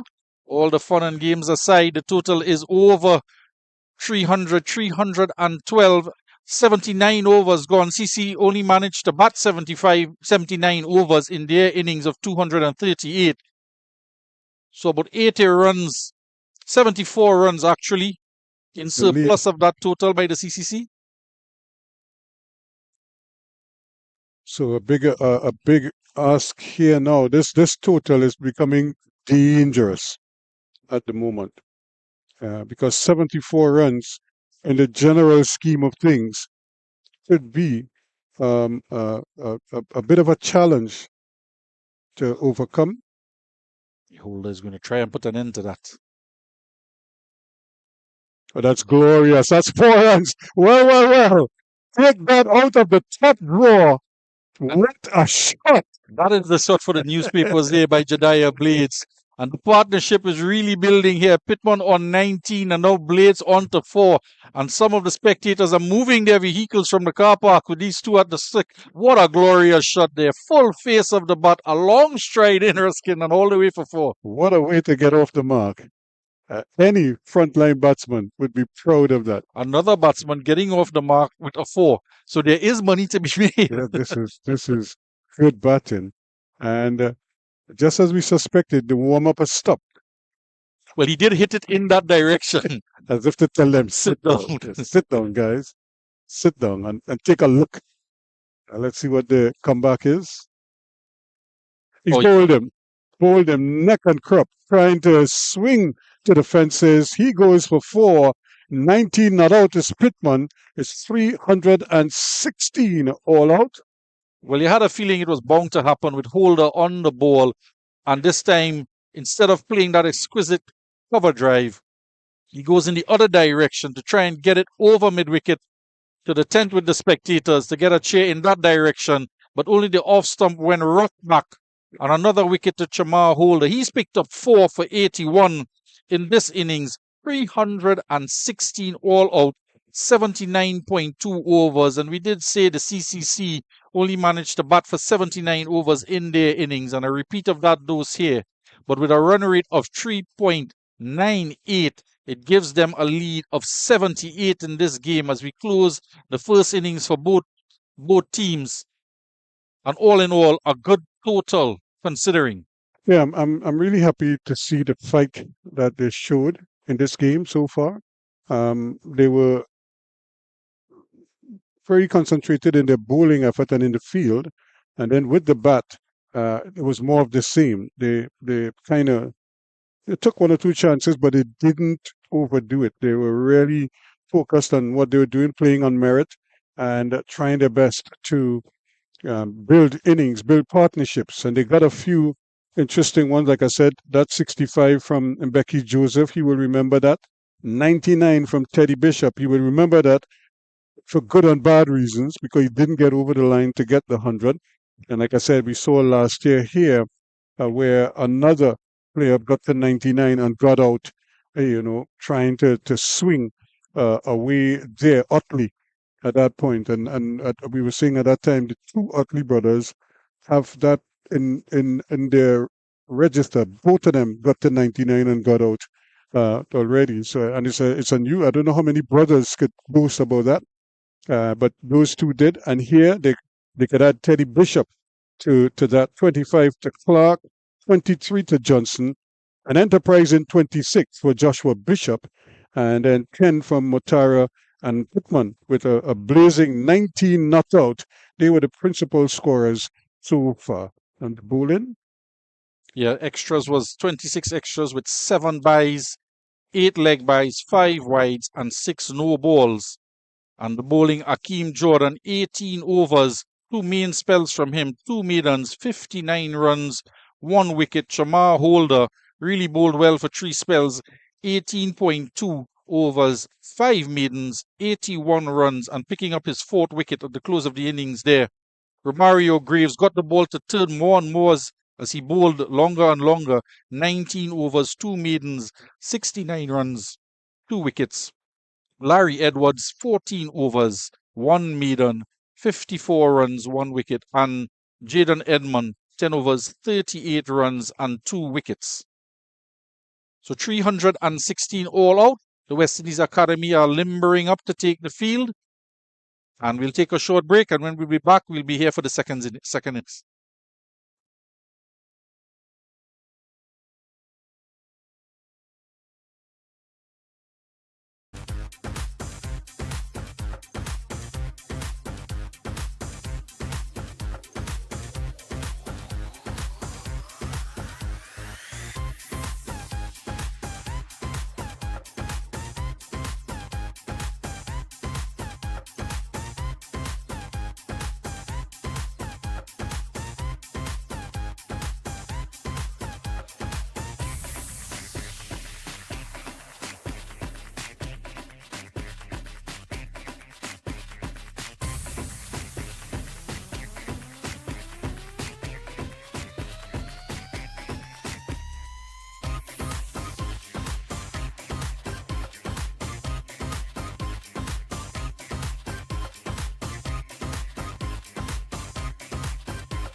Thank you very much. As we welcome you back here, we've just had the short break, a turnaround for the start of the CCC second innings. They trail by 78 runs, and I suppose that would be the first order of business here this evening, Billy, to wipe off those 78 runs with as little damage as possible. And when I say damage, by way of wickets. Yeah, I'm not sure what the approach may be. 2 days left and possibly about 18 overs left in the day's play. So it's sufficient time. They don't want to see off the day's play. They're going to have to bat and bat properly for this remaining overs. And it's Kieran Powell.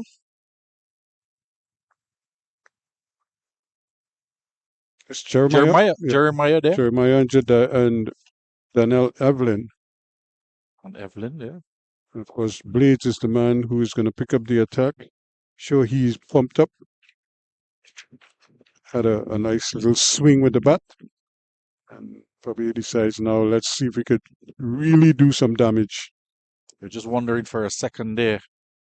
Just once in the tournament thus far. Outside the off-stump. Just once for the tournament thus far, Powell elevated to the opening position. So just wondering if he was out there again, and which would have signaled the intention for the second innings there to try and post runs quickly, with that lead being 78. But it is the captain, Johan Jeremiah. Yeah, and they can't just go after the runs. Of course, you want to chip away at it as much as possible and as quickly as possible, and then try to build some kind of a lead. But it's going to take some doing. And a good delivery is squeezed out for the opening run of this second innings as they try to wipe off this deficit first up. Jeremiah off the mark there. He had 47 runs in the first innings. Disappointed to out in the manner that he was trying to be aggressive in the first innings. But wanted to get another 50 in the tournament. Would have been his second 50. Tried to make amends in the second innings. On the other side of the coin, Evelyn has had 102 50s in the tournament.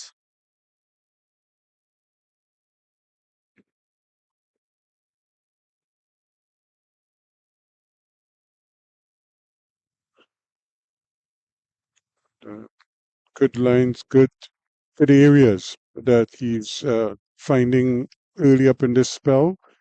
And that's going to be important so that he can keep the pressure on the batsmen and not allow them too many freebies early on, because that's precisely what they'll be looking for, the opportunity to score off some loose bowling. And the best way to keep the scoring down is to take some wickets. Just 1 wicket in the first inning for Blades. He'll want to do better than that. There's 14 wickets so far in the tournament.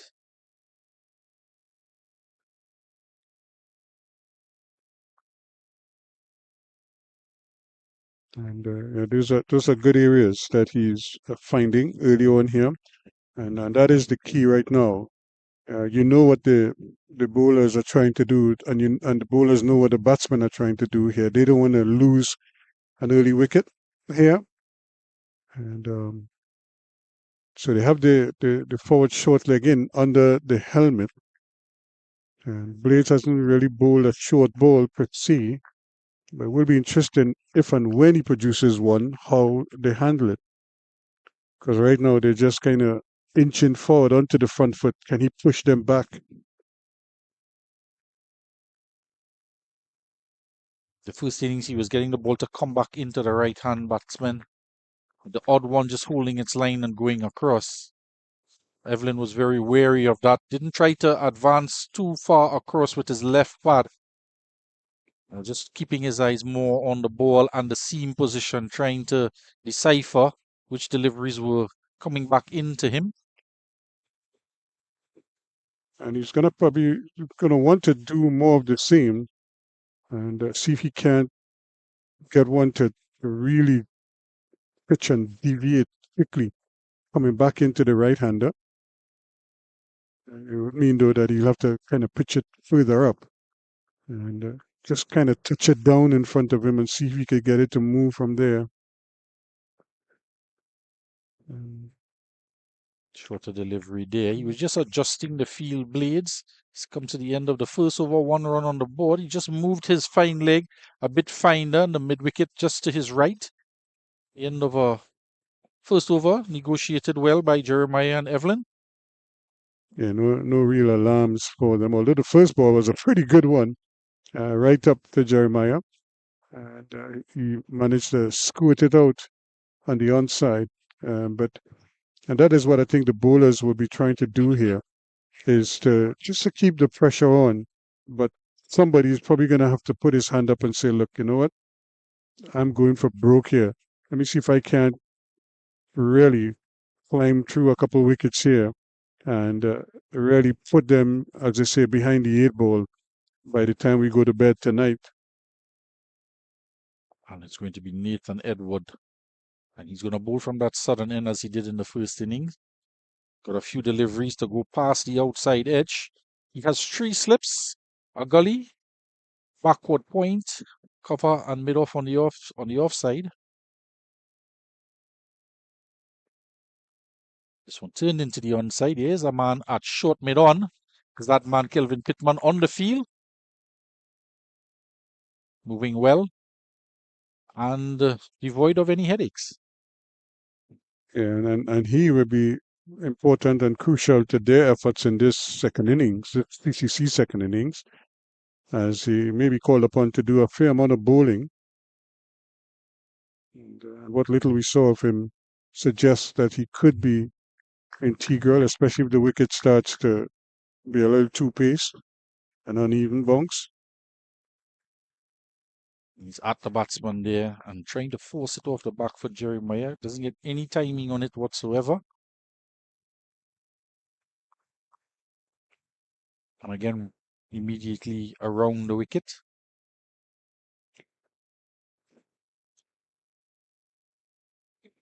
The other thing, too, that they probably want to look at is to make the CCC bat as long as possible.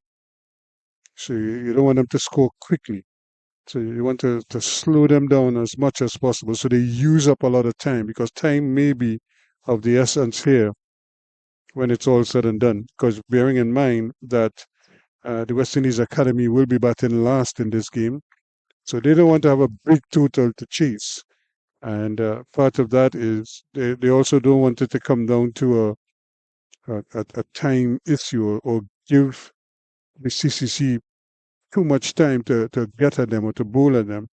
So if they need to try to at least draw the game from here, then this is part of how they have to approach it. They have to frustrate them for long periods. And that's nicely put away. That's 4 runs. And that's not where you want to bowl, especially with very limited protection on the onside. There's a 7-2 field, just a fine leg and that short mid-on. Badly lined delivery there and put away quite easily. Becky Joseph in front of us here, just probably 2 local boys there. Yeah, Jack Hassan and Mickey Joseph alongside the enigmatic Johan Lane.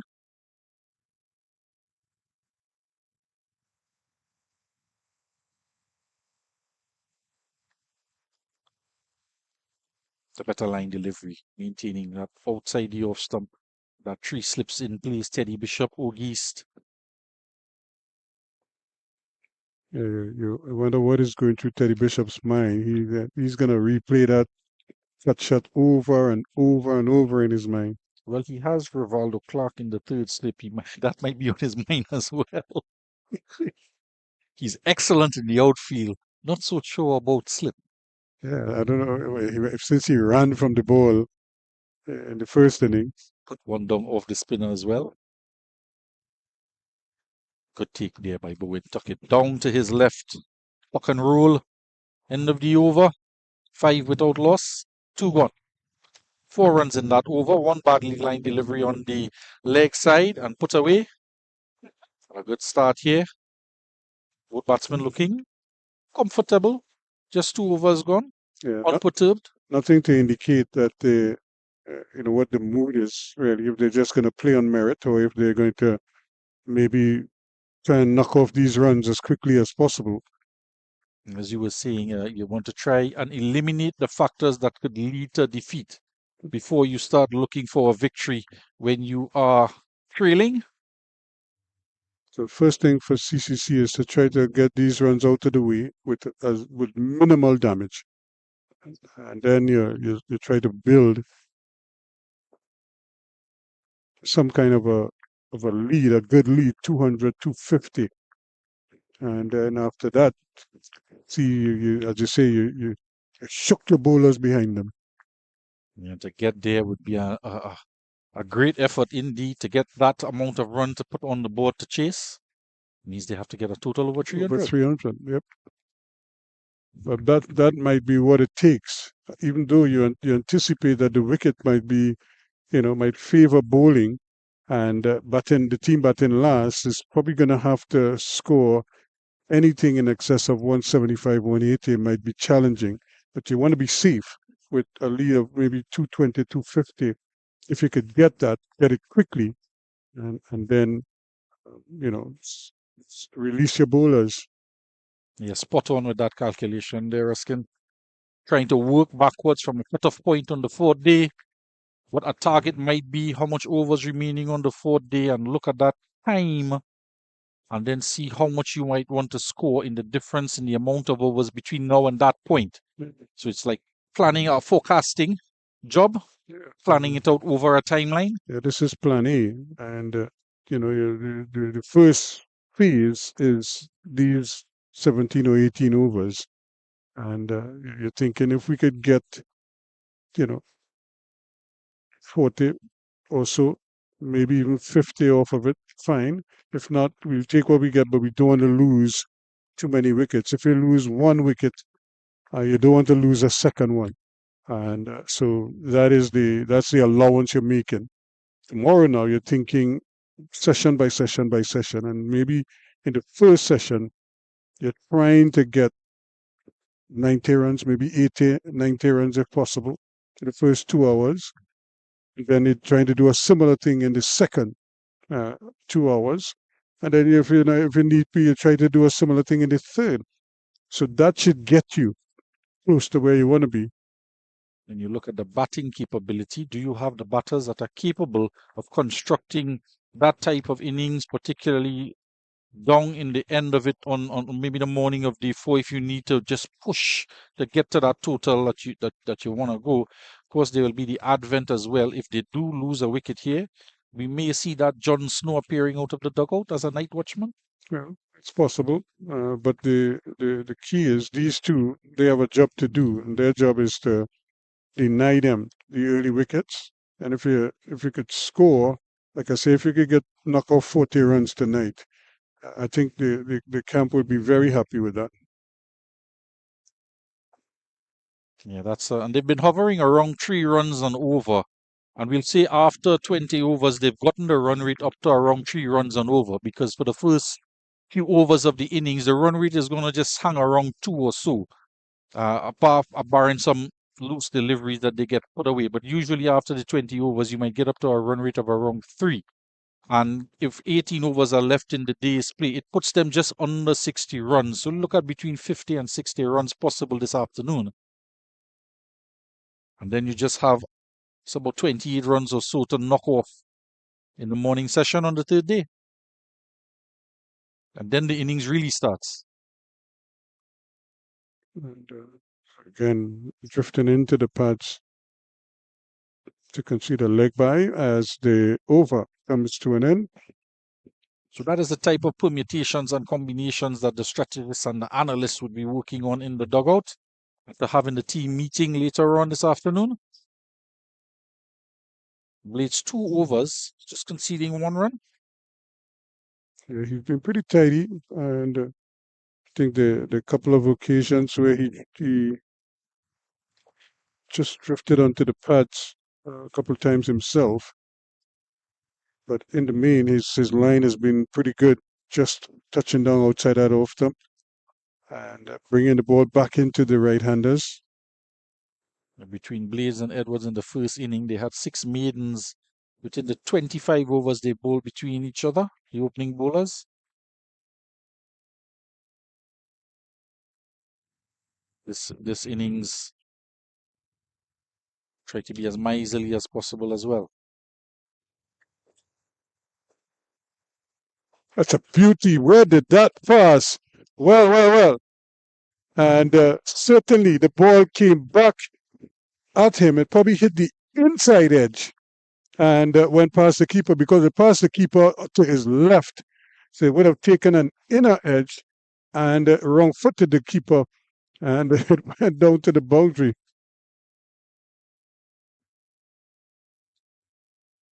Just missing that leg stump. Well, signal runs by umpire Kelmon Cowlester, who's now at that southern end. It was just making an inquiry to the umpire, just suggesting he might have just clipped the top of the back pad instead of the inside edge, shaking his head there, walking back to the top of his mark, Edward. Probably just shaved that bail, that leg bail. Almost hit the bail on the way through. Well, amusement out there as to where did it pass, what did it hit. It's 4 runs on the board. Yeah, if you're CCC, that's all that matters right now. In fact, if you're CCC, you would want a couple more of those. Evelyn, he certainly takes the 4 runs and walks down the wicket now to Nathan Edwards. And realizing that he's getting movement, he's trying to negate that swing by advancing down the wicket.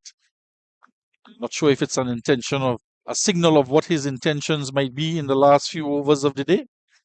Well, now if he should just jump down the wicket and throw the bat and get out, I think he probably would go straight down to where the bus picked up the players and sit over there, and not bother to go into the dressing room, because he would probably get a real chewing out from the coach. Pedro Collins, Keno Mason, and Mr. Floyd Reefer would look very seriously on him. There is a job here to do. Let's get rid of those runs on the board.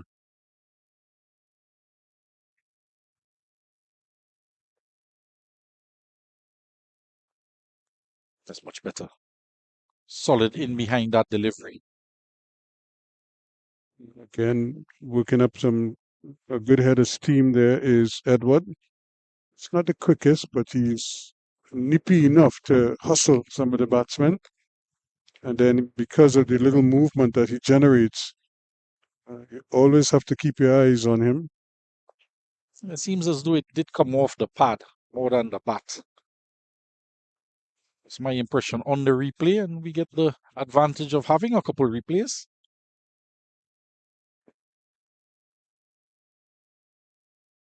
Because the umpire is out there, he may have seen something different, heard something, or our angle of view sometimes doesn't allow us to see exactly what happened.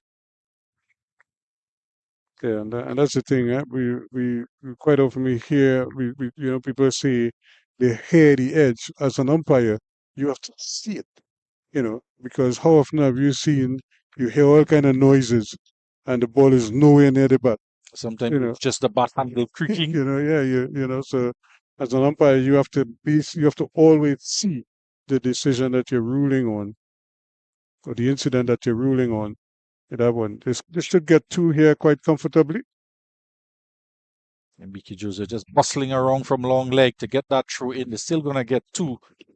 One from the bat chased it down as well, but Joseph was quick to it. 2 runs. He's been adjusted now to more of a long leg position rather than the fine leg, as the ball is coming into the right-hander. Might just take it a little bit squarer. And in the first innings, you were making some calls for a leg gully, but there is a man in front of the bat. Looks like he is at short leg. More short leg than anything else.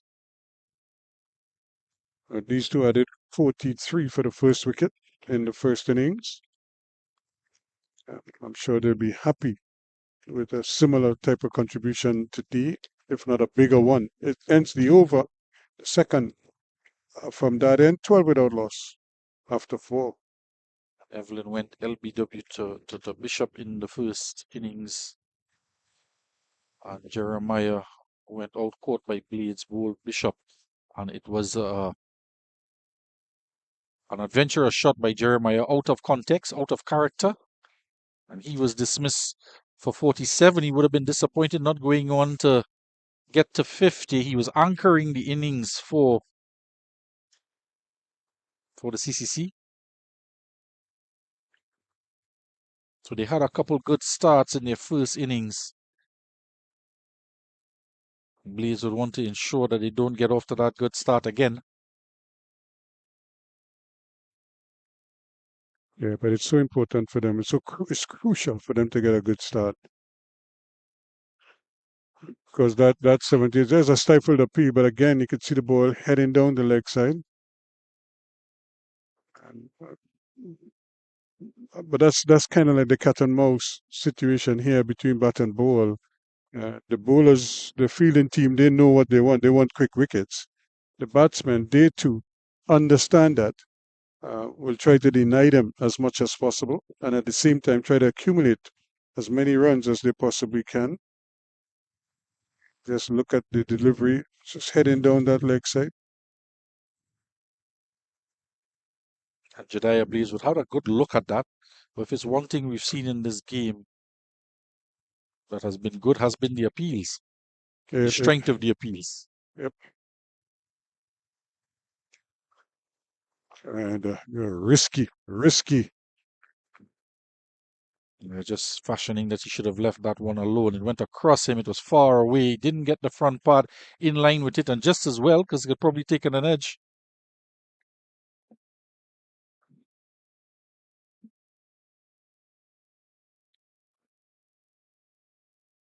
Yeah, it's risky business when you're flushing like that outside the off stump. You're really just giving, you're increasing the chances of you getting an edge outside there. And like I said, at this stage of the game, the fewer deliveries that you have to play is better for you. You don't play at deliveries that you don't have to, unless you absolutely have to play at it, then you will do that. Yeah, in the first innings as well, he was fanning at some of the deliveries that were going away from him.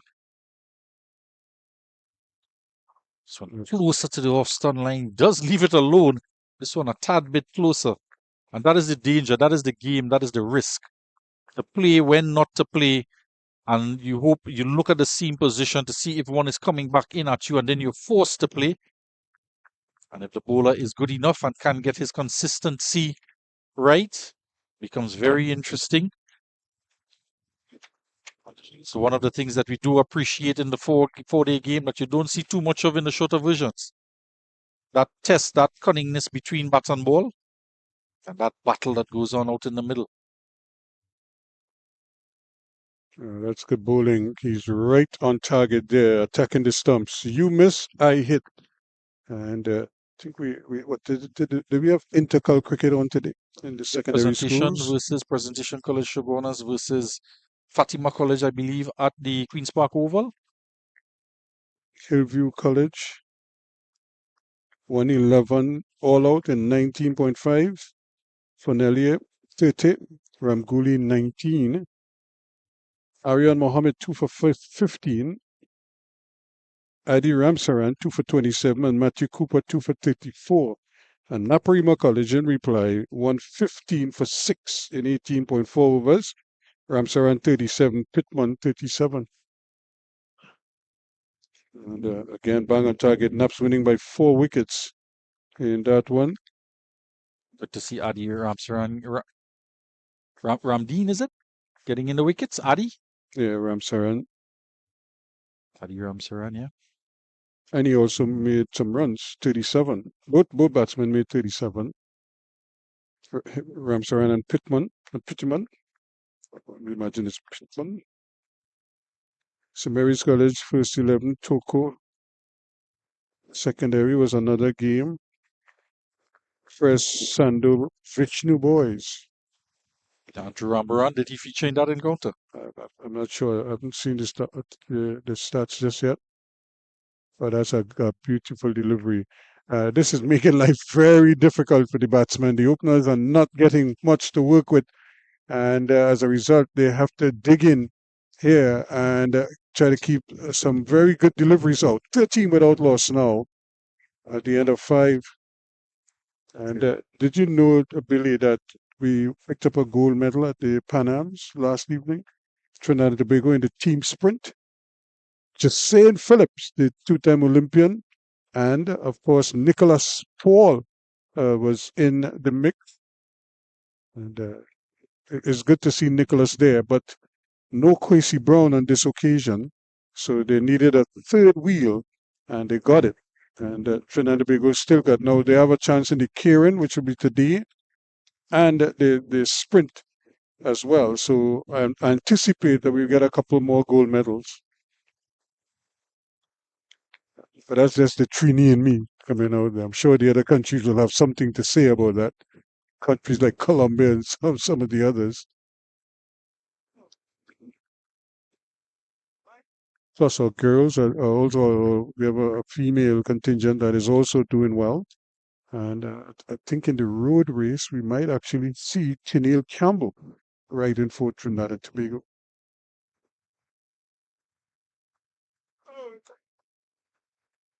She's already made her mark. Yeah, Makaira Williams is in the new queen of cycling, so to speak. Another easy single. Not much you could do about that. But looking full of energy there, running around. Good to see him back. They would have missed him in that first innings. Kelvin Pittman. And Joshua Bishop bowling 33 overs. And he would have taken up much of the slack. Although I doubt that he would have bowled any less had Pittman been on the field. It would have been a rotation of the more for the seam bowlers from the opposite end. We may not have seen as many overs from Motara maybe if he was on the field, but two spinners getting the breakthroughs.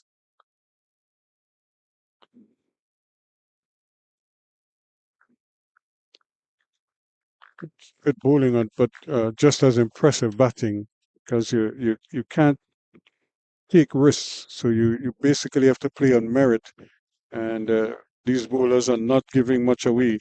And of course, earlier today, I think Trinidad and Tobago, many people would have been following this story. In fact, they have been following this story for a while now.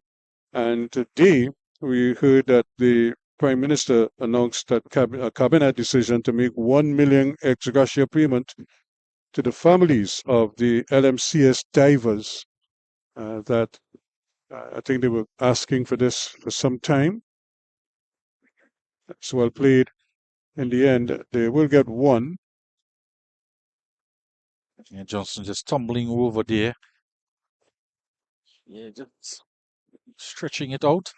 He was in the field in the first innings and seemed to be carrying some sort of a niggle, but he came out to bat and all was well with his running up and down the wicket. He's just walking away gingerly after that tumble there. Yeah, maybe he needs to pretend he's batting. He's still batting. And he's into a jig now. Yeah, that takes all the pain away when he's batting. So he goes across to that point area. There are 3 slips, so he's into gully. No, he's being sent back by Clark to point. There is a short cover point. He's in really close there, Motara, on the offside with Jeremiah on strike.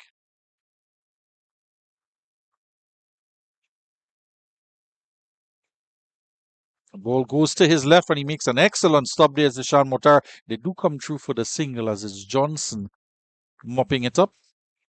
But stopped a couple of runs there. He's busy. He's still hobbled, but he being very active right now. Maybe trying to work it out, run it out as best as he can. You see Jeremiah in the first inning, guide a few through there for a couple of runs. And after that first innings observation from the West Indies Academy analyst, decision was made to set that man, Deshaun Motara, in that position to cut that shot out. Yeah, you learn, from your opponents. You saw them in the first innings. Oh, that's well bowled, that one. He had to come down on that one very quickly indeed. And it sort of followed him. A little bit of inward movement, maybe a little bit of swing, late swing. or reverse swing, if you want to call it that. But it could certainly tail in into that leg side, into that leg stump area. And he had to make a quick adjustment as the over comes to an end 16 without loss now after 6. Avinash Sitaram was the analyst at one point for the West Indies Academy. Not sure if he's still there. He's with the West Indies team, I'm told by our producer, Rani Bikramdas. You got a promotion. There is upward movement, upward mobility. When you do your job well. Yeah, you get to move up in the world.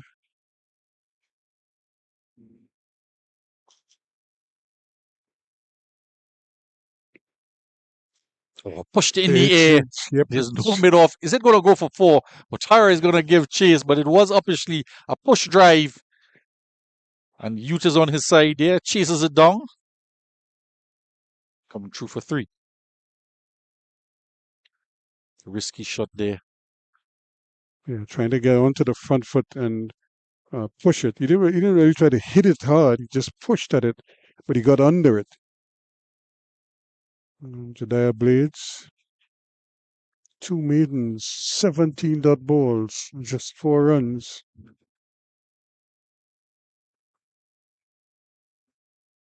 Yeah, the pair of opening bowlers did have a good spell of 3 maidens on the trot.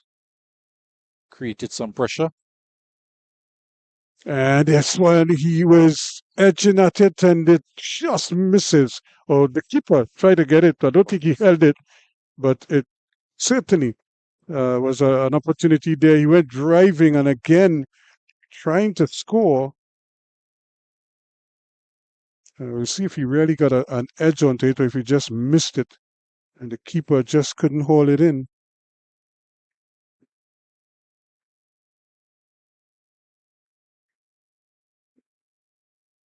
Oh, he got a hand in. Yep.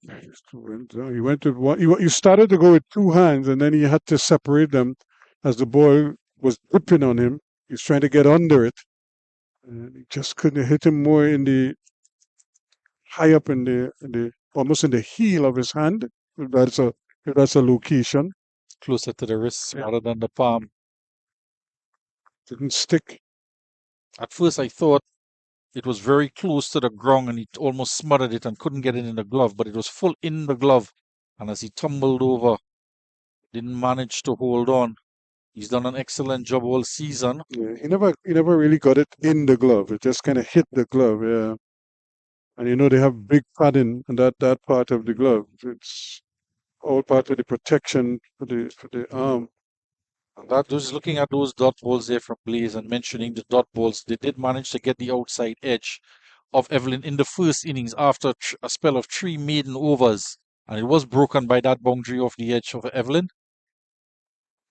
That's another peach of a delivery. That one came back a long way.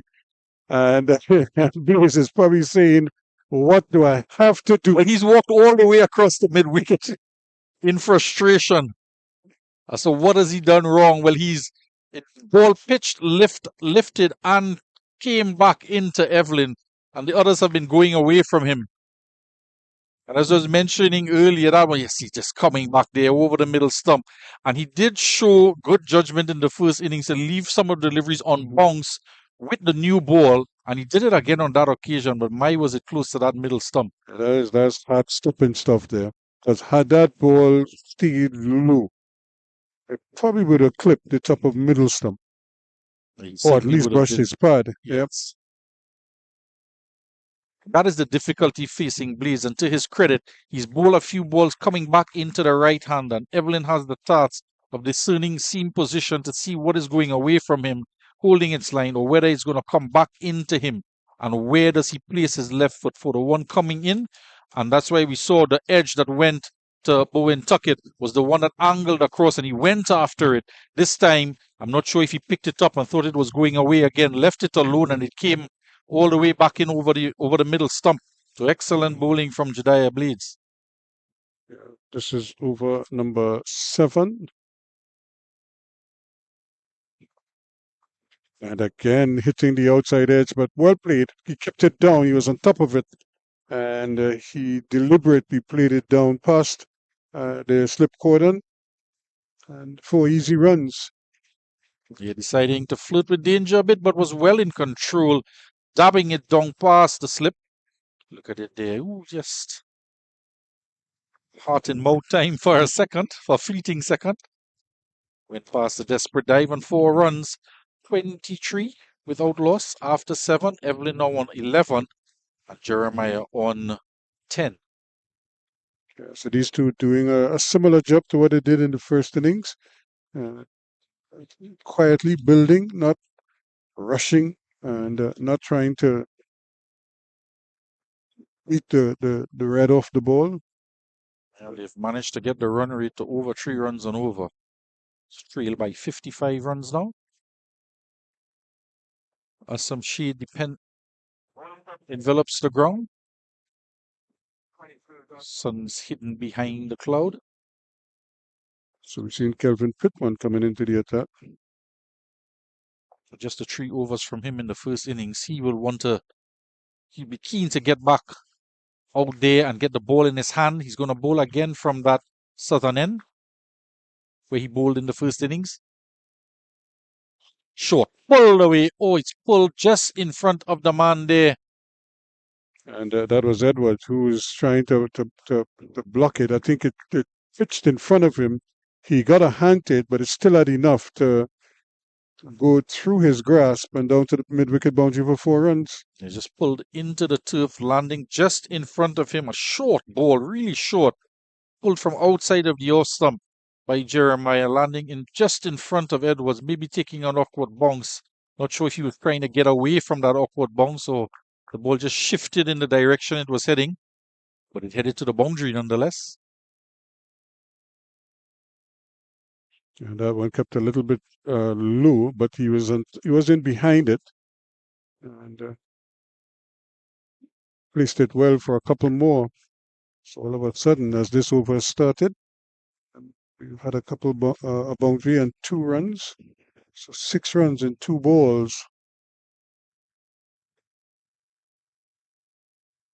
Pittman, I'm sure he would want to tighten up here a little bit. Don't want to spoil all the hard work that the opening pair bowlers laid down, Blades and Edward. So it's incumbent upon him to pull things back here, maybe take a wicket.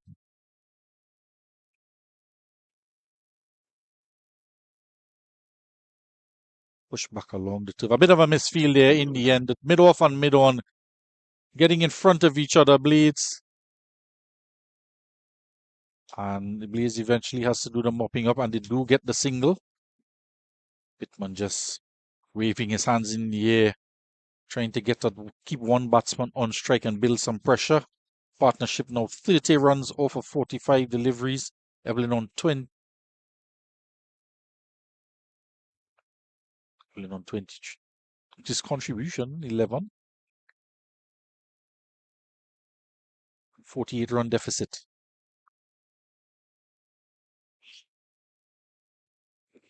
Pittman too goes for a little jog.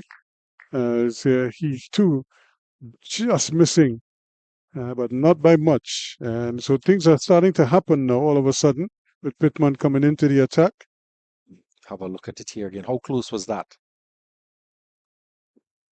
Just brushing a coat of varnish off the off stump. And Pittman, exasperated, just peeled away. A shout of anguish from him. He knew how close that was. Jeremiah is probably saying, well left. But just don't do it again. That's twice now. He's had deliveries that just shaved the stumps.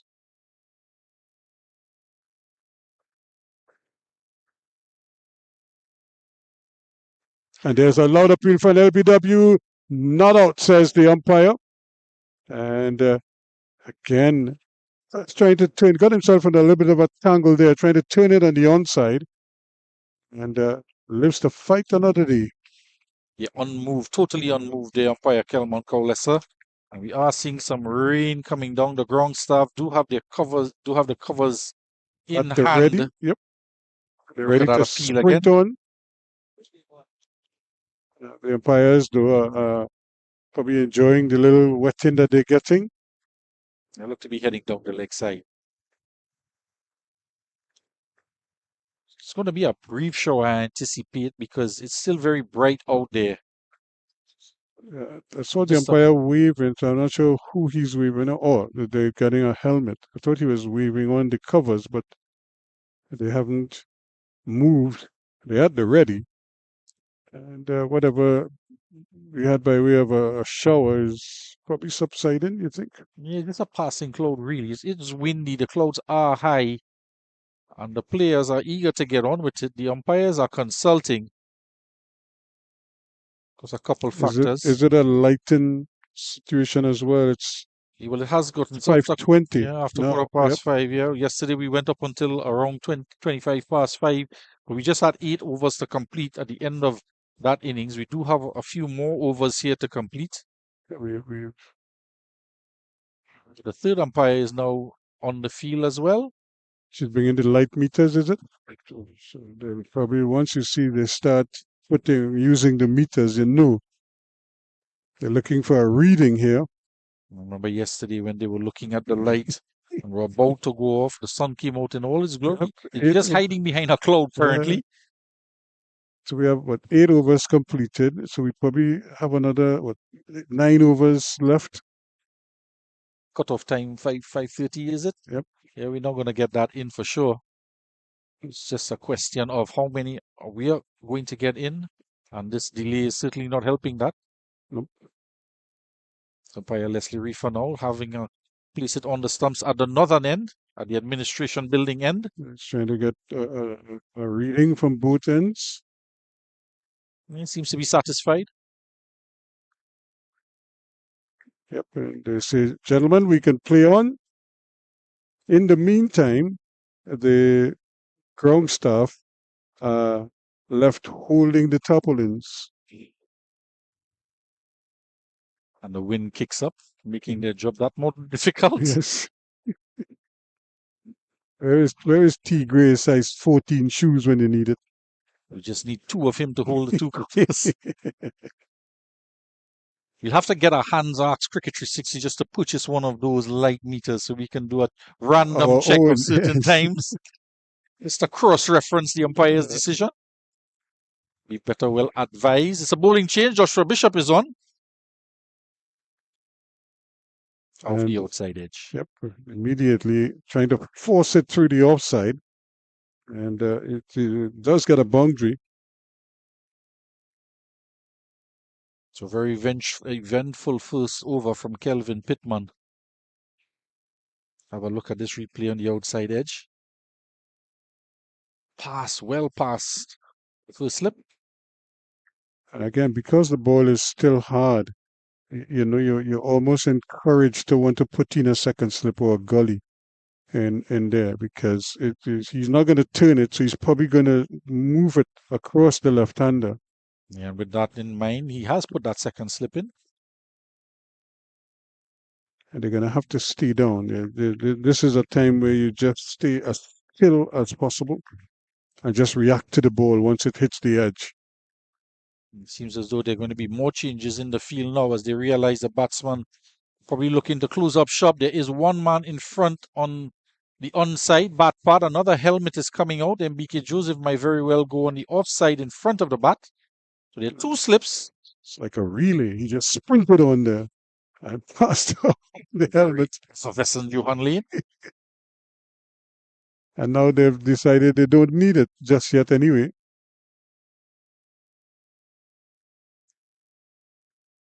And yeah, he has to position the helmet properly, or that's a 5-run penalty that you don't want. Yeah.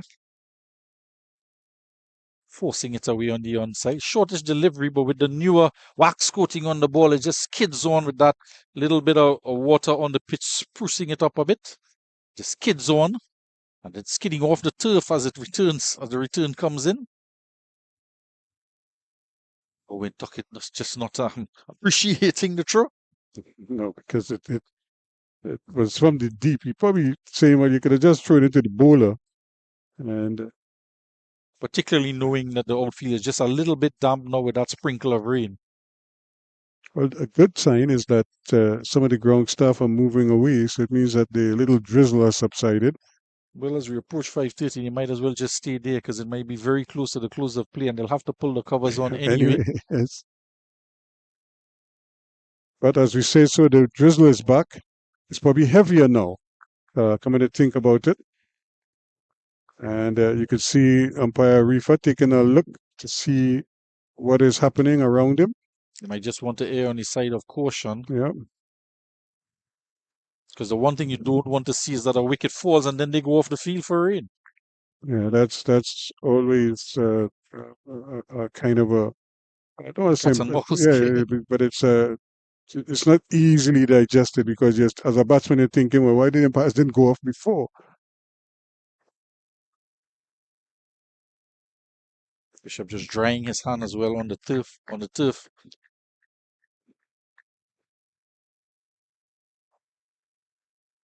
Oh, leave alone, and it just pitches on about the off stump. Narrowly turns away from that off stump. If there was a coat of wax on that off stump, it's not there anymore because that ball certainly would have taken it off. Well, they're looking at the batsman and asking him to take out the garlic that he has in his pocket there. It's his third leave that has the players all hands in the air. Just turning away, just a little turn, and it's the kind of turn. It's not like square turn. It's just turning and it's just easing, and it just kept going past the outsiders. But I think that might be the end of play for today, as over number 9 is completed, and they're going to go off at 35 without loss after 9 overs. Yeah, and a run rate of 3.89, not what we anticipated. We're just having a few overs to face before the end of the day's play. But they've negotiated, just barely negotiated by a coat of wax, some would say. On a couple of occasions. Yeah, 35 without loss. And just a 1 over from Pittman again going for 7 runs. But that's the end of the day's play here, Erskine. Yeah, it is. And it's been a pretty good day when you, from all things considered. There are 43 runs in the red still. So they still have some work to do. And I'm sure that the West Indies Academy, after the type of day they had with the bat, must be probably the happier of the two teams. They've already secured first innings in this game. What they're probably trying to set up here now is how to avoid losing the game. If they can't win it, how do you avoid losing it? And so those are probably some of the considerations that they will probably go through, some of the scenarios that the coaches will probably take them through later on this evening when they have their discussions after they've had a good shower and a dinner and just relaxing, talk a little bit of cricket, but prepare them for what is to come tomorrow. Yes, and we ourselves were strategizing on their behalf as to what might be or what might come in tomorrow. And I was saying 40 runs, but they got to 35. Yeah, and but I think they'll take that. Probably the more important thing is the fact that they haven't lost a wicket. So that is the situation, folks. From here, again, the CCC 238, and in reply, the West Indies Academy got to 316 for a lead of 78 runs, and the skipper, Teddy Bishop, unfortunately out on 99. And in their second innings, trailing by 78 runs, the CCC have closed day 2 on 35 without loss. There's still 43 runs adrift, and we'll be back tomorrow to tell you how they do and what the last day will look like after another enthralling day's cricket here at the UE Spec. So do join us at about 10 in the morning, and until such time, do enjoy the rest of your evening.